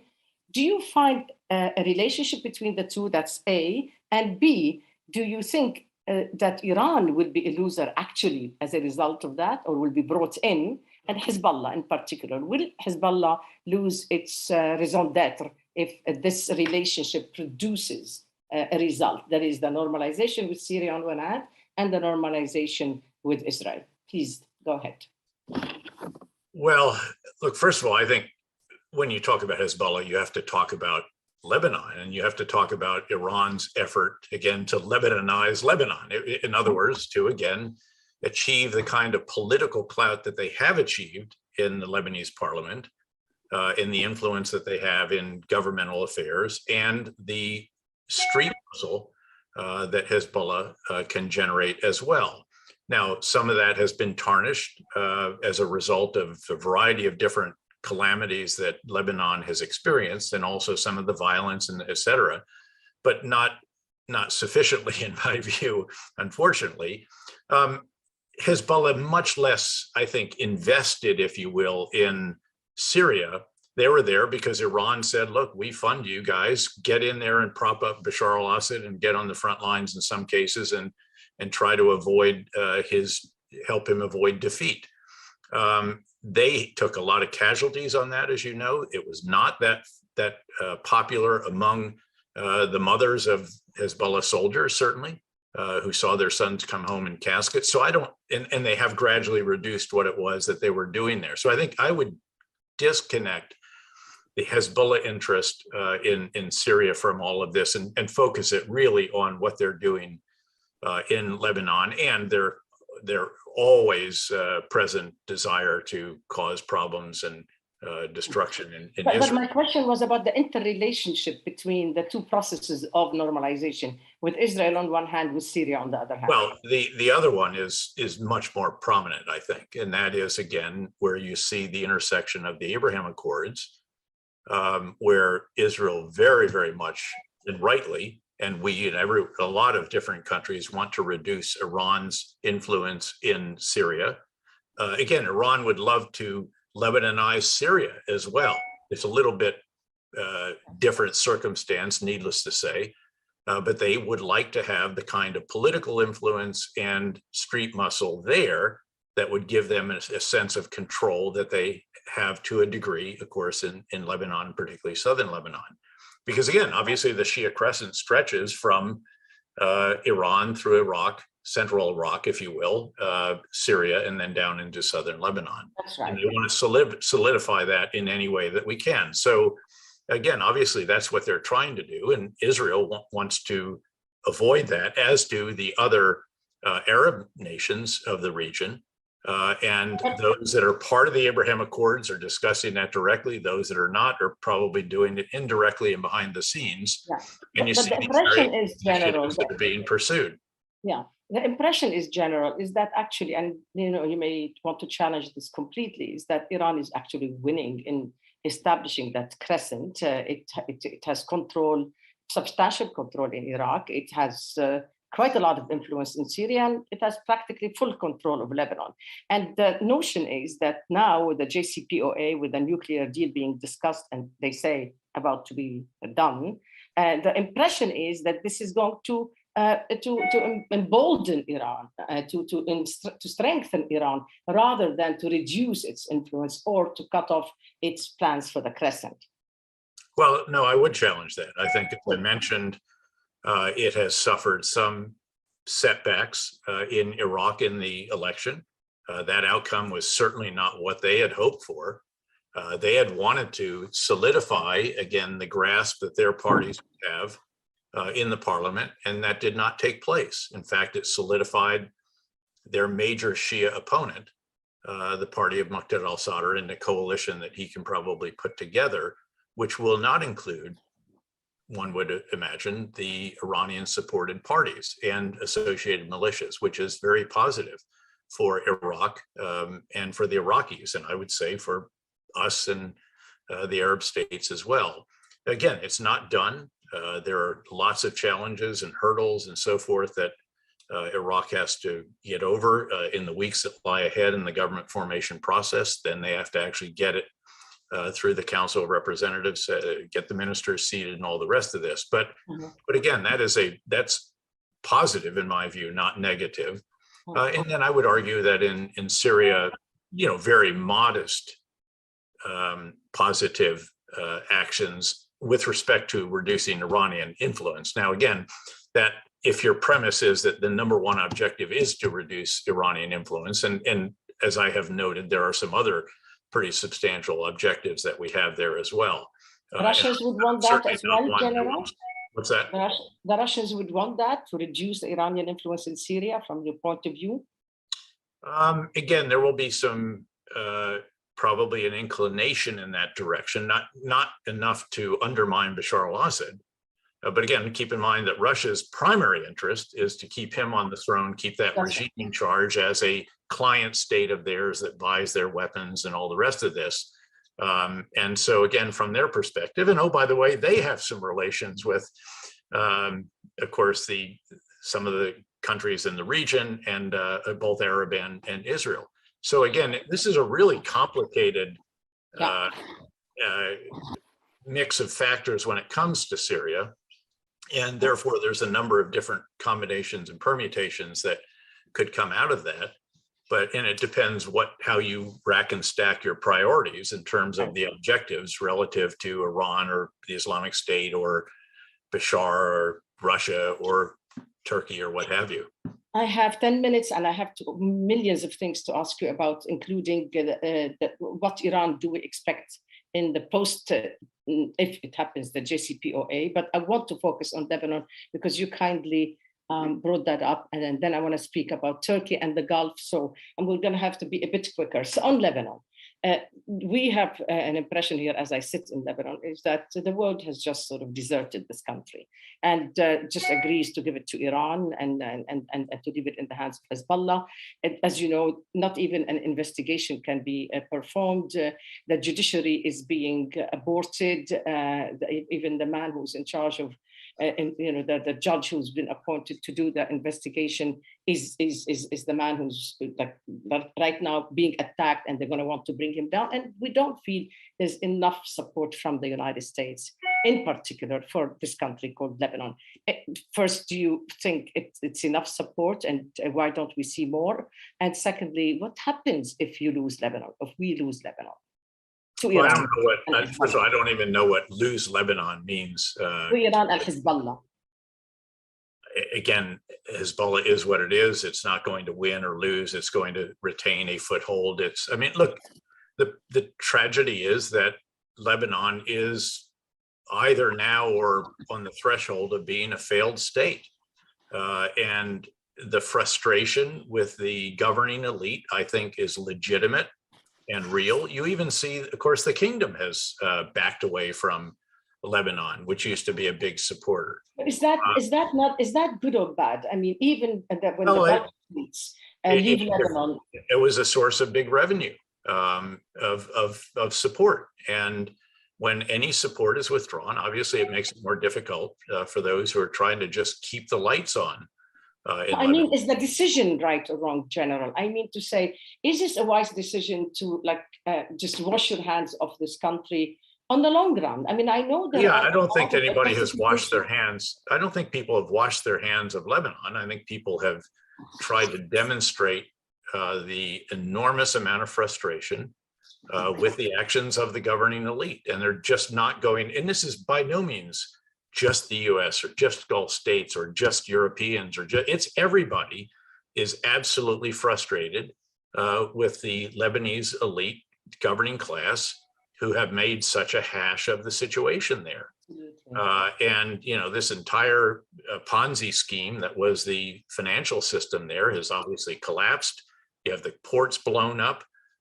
You have declining basic services. The currency is in free fall. I mean, every aspect of the country, tragically, because I'd love to see it. And there are so many great qualities there and so many blessings, but they have largely been squandered by a governing elite that is basically divvying up various elements of the pie for their constituents. And I think the world is trying to tell Lebanon, if you continue to do that, we're not going to continue to underwrite that. Right. And I don't find that illogical. I don't find that, necessarily wrong. I share that frustration. Look, I was the guy, we supported the Lebanese armed forces, which is the one element that I would submit is still really, professional and competent and dependable. Right. But it is so maddening to see all of the support that is provided basically not turn into basic services and infrastructure and all the rest of that for the Lebanese people. It's a given, and the Lebanese people agree with you 100%. It's just, how is the collapse of a country a logical thing to stand by and let happen when it is on the borders of Syria, on the borders of Israel, and when it is really a country that is, it has its own place in history as well. Why is the collapse a good solution? Just well, I don't think the collapse is a good solution. Because the Lebanese people are really paying the price of their ruling elites, of the Hezbollah control, of the geopolitics and in general, of the regional equation. What to do about it? A collapse is not an answer, General Petraeus. Well, I agree with you. The answer is for the governing elite to finally get serious about undertaking reforms, which is what the people are demanding as well. But I think that the countries of the world are not going to continue to pour resources into a system that funnels those resources into the pockets of the political constituencies that these different entities represent, unless there is a sense of real reform. And that's just a reality. That is the context in which this is playing out. But we don't want to see a collapse. That's not what the desirable outcome. But unless there is reform, you can't pull that country back from where it is. And so the challenge is going to be that the elite finally is going to have to come to grips with the need for reform. If they cannot, then you'll see a continued exodus of citizens from Lebanon, tragically. Yeah, I'm afraid to tell you that that's not going to happen. They're not going to let go. Unfortunately, I know them, I see them, I know what they're doing, and unfortunately, I have bad news for you. They're not going to reform, and they're not going to give up their power. Anyway, I need to move on to other things. Unfortunately, I'd like to stay with Lebanon, but it's not possible. We have no time to do that. Yemen, is it being at least discussed in a way, on its way to a resolution in the conversations that are taking place between the Saudis and the Iranians from your point of view? Do you know anything about that? What do you see on Yemen? Well, the problem in Yemen, from my perspective, from the very beginning, has been the Houthis. The Houthis did not get what they wanted in the election a number of years back. They decided to demonstrate. They still didn't get what they wanted, so they decided to invade Sana'a, basically, ran the elected government out of Sana'a, then ran them out of the entire country, much to the surprise of the supporters of that government.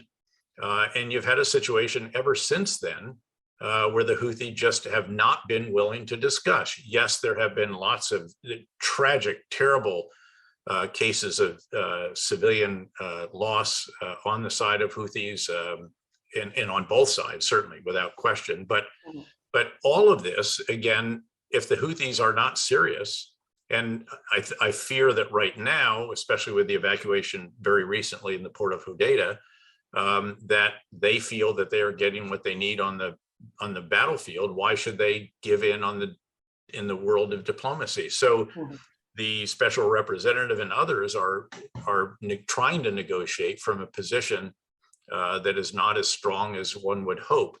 And here you have a frustration of those that were supporting the legitimate government, if you will, the elected government, with what that government and its forces have done.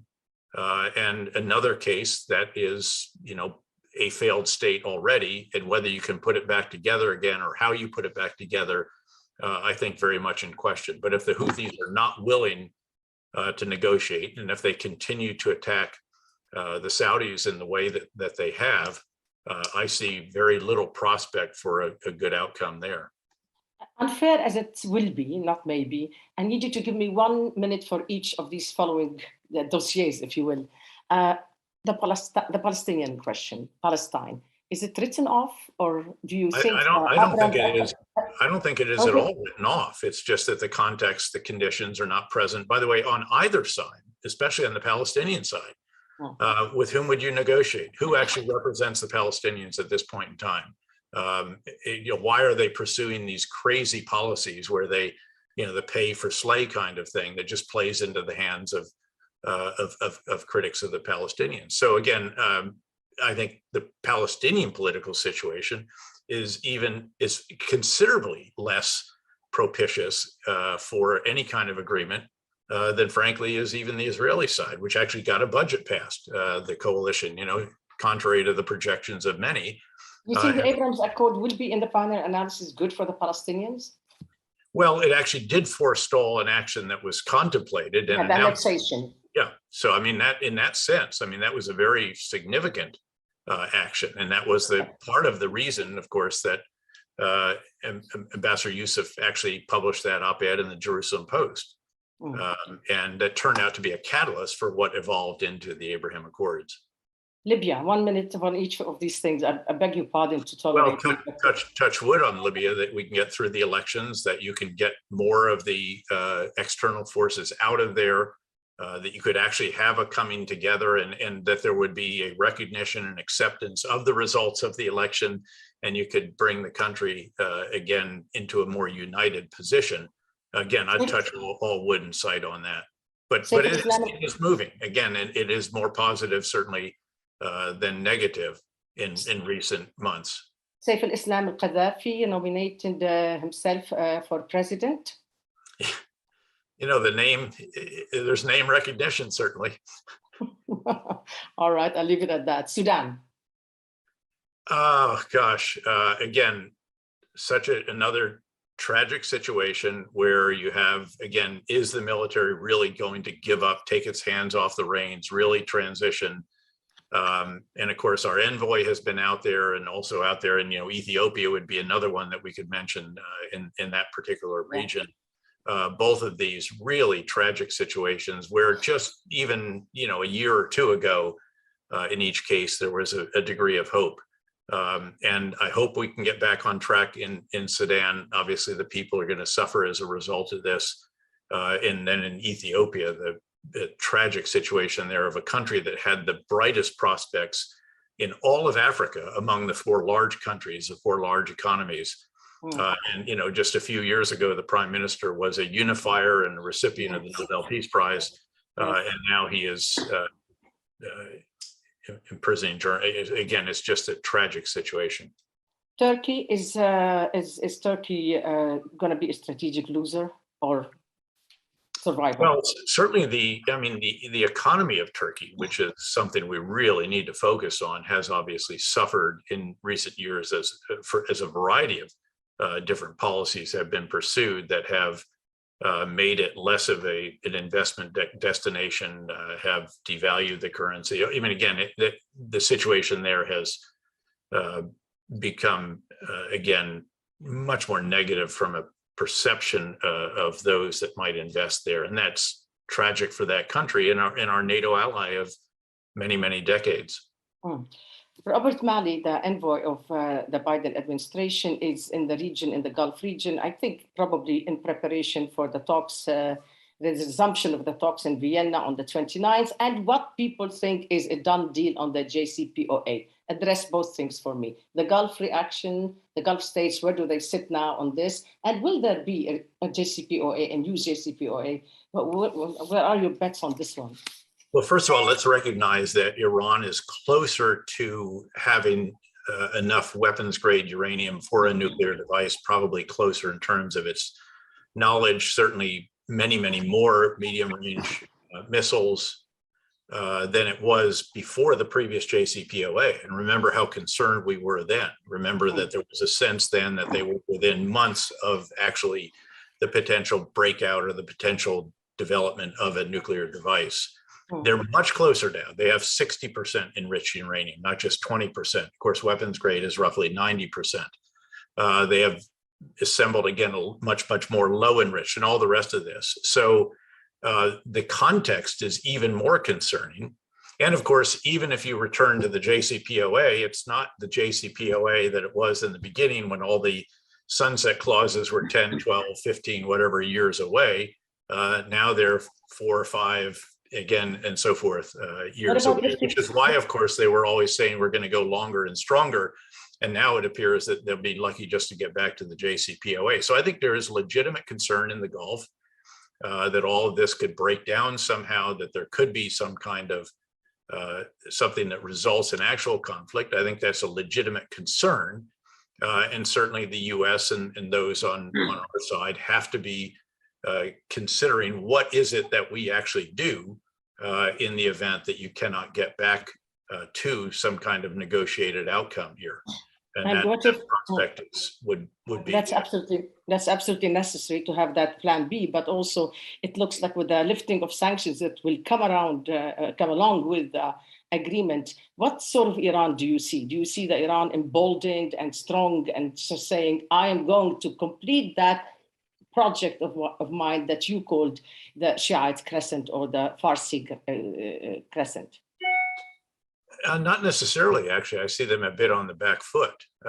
You have a harder line government, certainly, that as a result of the election and the new officials who are in power, but they can't feel emboldened by what has happened in Iraq or by what they're seeing happen in Syria or even by what with the lifting of sanctions, General.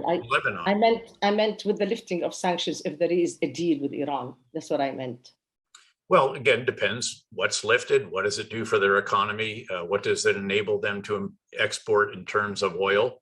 And by the way, they have to be very careful that we don't actually turn the screws tighter on some aspects of what it is they're able to do right now, such as exporting to China. Keep in mind how hard we turned the screws prior to the JCPOA and the effect that it had on them. And again, by coming back to the negotiations, of course, you get China and Russia back inside the tent, all together with the US and the other permanent members, plus the EU. And so you could actually have more united action if again, Russia and China all get frustrated with Iran as well. The military, I have to ask you as a military commander, with the military maneuvers that are taking place or have taken place, on one hand by the Iranians, on the other hand for the first time, the Israelis, the Emiratis, the Bahrainis. Address that for me, please. Go ahead. And well, again, it's very significant. All of this is an outgrowth of the Abraham Accords. I mean, you just keep seeing the ever more steps. And by the way, involving other countries that are not members of the Abraham Accords, but are supportive from outside of what's going on.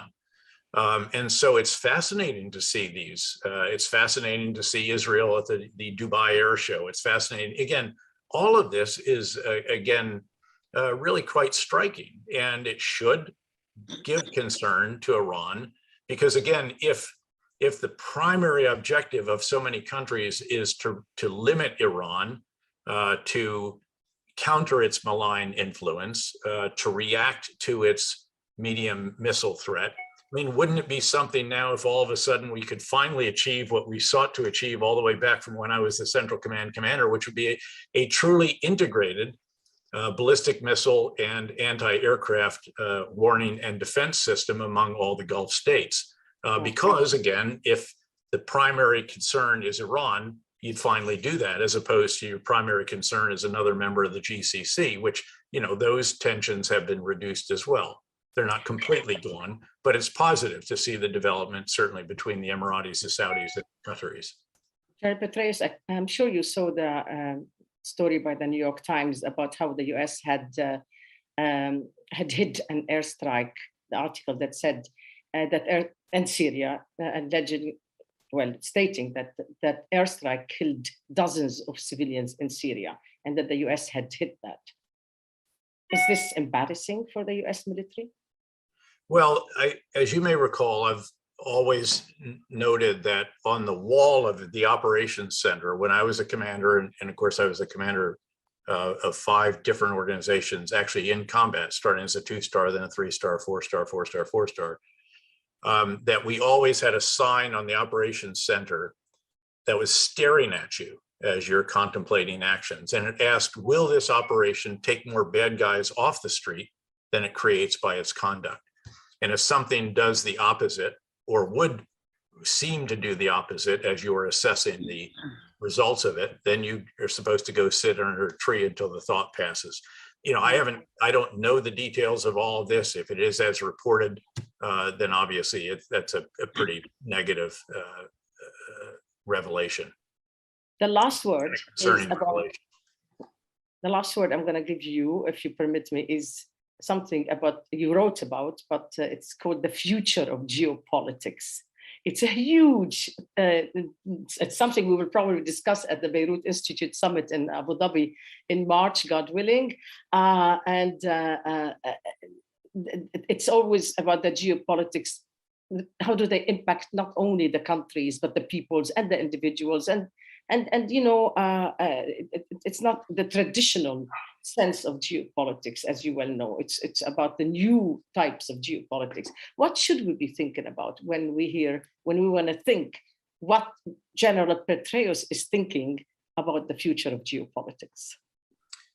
Well, you know, when you ask a question like that, I always revert to what, you know, I was a professor of economics at one point in time, and you always answer every question starting by saying it depends. And you know, the future of geopolitics does depend very, very much. I mean, first and foremost, it depends on the success of the current US government. Keep in mind, again, I'm non-political. I don't register, vote, support, contribute.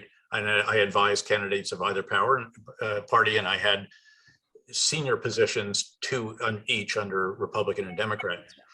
So it depends. How successful is the US in combating the pandemic, bringing back the economy, investing in infrastructure that improves productivity of American workers, and bringing the country together? And the jury is out on that. There have been some modest steps forward in that regard, particularly the signing yesterday of the $1.2 trillion infrastructure bill, which is not modest, that's big. That's something that eluded every previous government as long as I can remember, particularly certainly the Obama and also Trump governments. You know, President Trump had infrastructure week repeatedly. We never had infrastructure signing at the White House as we did yesterday. And then what are the prospect for the follow-on, which is more of a social package, but includes some considerable investment in human capital. So that's Washington. What about Beijing? It's pretty clear that especially with the result of the 6-party plenum, that President Xi is going to be, he's elevated to a level that is, you know, really only achieved in the past by Mao and Deng Xiaoping to a degree. He will be reelected presumably in October 2022 for a third 5-year term with a prospect perhaps even of another 5 years after that. What is the decision making in Beijing? Is it going to be a bit more cooperative, more constructive, more mutually beneficial, or will it be again something that is much more competitive or what have you? And again, so it depends. And all of this, I would say that the lesson of the pandemic that we should take, I'm not sure we have completely, but what we should be taking from the pandemic is the recognition that you have to work together, that no country is safe.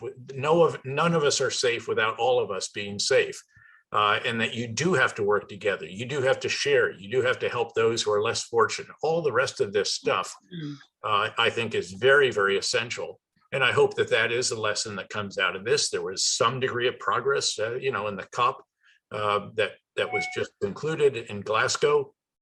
Can that be built on? Because of course, certainly the defining feature of the Biden administration, a big point of difference between it and the previous US government is, of course, that it has re-engaged in a variety of international fora, from which we had withdrawn. Paris Climate Accord being one, the WHO being another, a variety of others in which we're re-engaged. I tend to agree with that. I think that, again, American leadership does matter. And I'm hopeful that America can be in a position that enables it to continue to provide that leadership together with our partners and allies around the world, and that we're not withdrawing, by the way, from your region, from our region, if you will, from the Middle East. We are certainly rebalancing but it's not a pivot away. It is a reduction in some respects of some capabilities with very, very significant continuing interests. And those interests are real and present, and they will keep us engaged very much in that region, I think, in a very substantial fashion. General Petraeus, it is always an honor to have a conversation with you. It's always enlightening, and you leave us optimistic despite all the difficulties. Thank you for this distinct privilege that I have this always a pleasure. With you. Thank you. Shukran jazilan. Thank you, shukran jazilan. And I want to thank Jean-Luc Anthony for this really honestly fantastic opportunity you give us, both General Petraeus and myself, to be part of your conference, and congratulations on the 30th anniversary. And I just want to tell you, I'm really humbled by this opportunity. See you in Abu Dhabi for Beirut Institute Summit, because this conversation continues from Washington to the Arab region, and I hope we always are able to speak, and we always can try to be constructive. I thank you both very much. Over to you, Jean-Luc Anthony. Thank you both. We're lucky to have each of you as members of our International Advisory Board, and that we have made it as far as we have, the 30 years for this annual conference, which is unlike any of which I have knowledge elsewhere on the planet, and our overall 38 years of existence since we were established in 1983.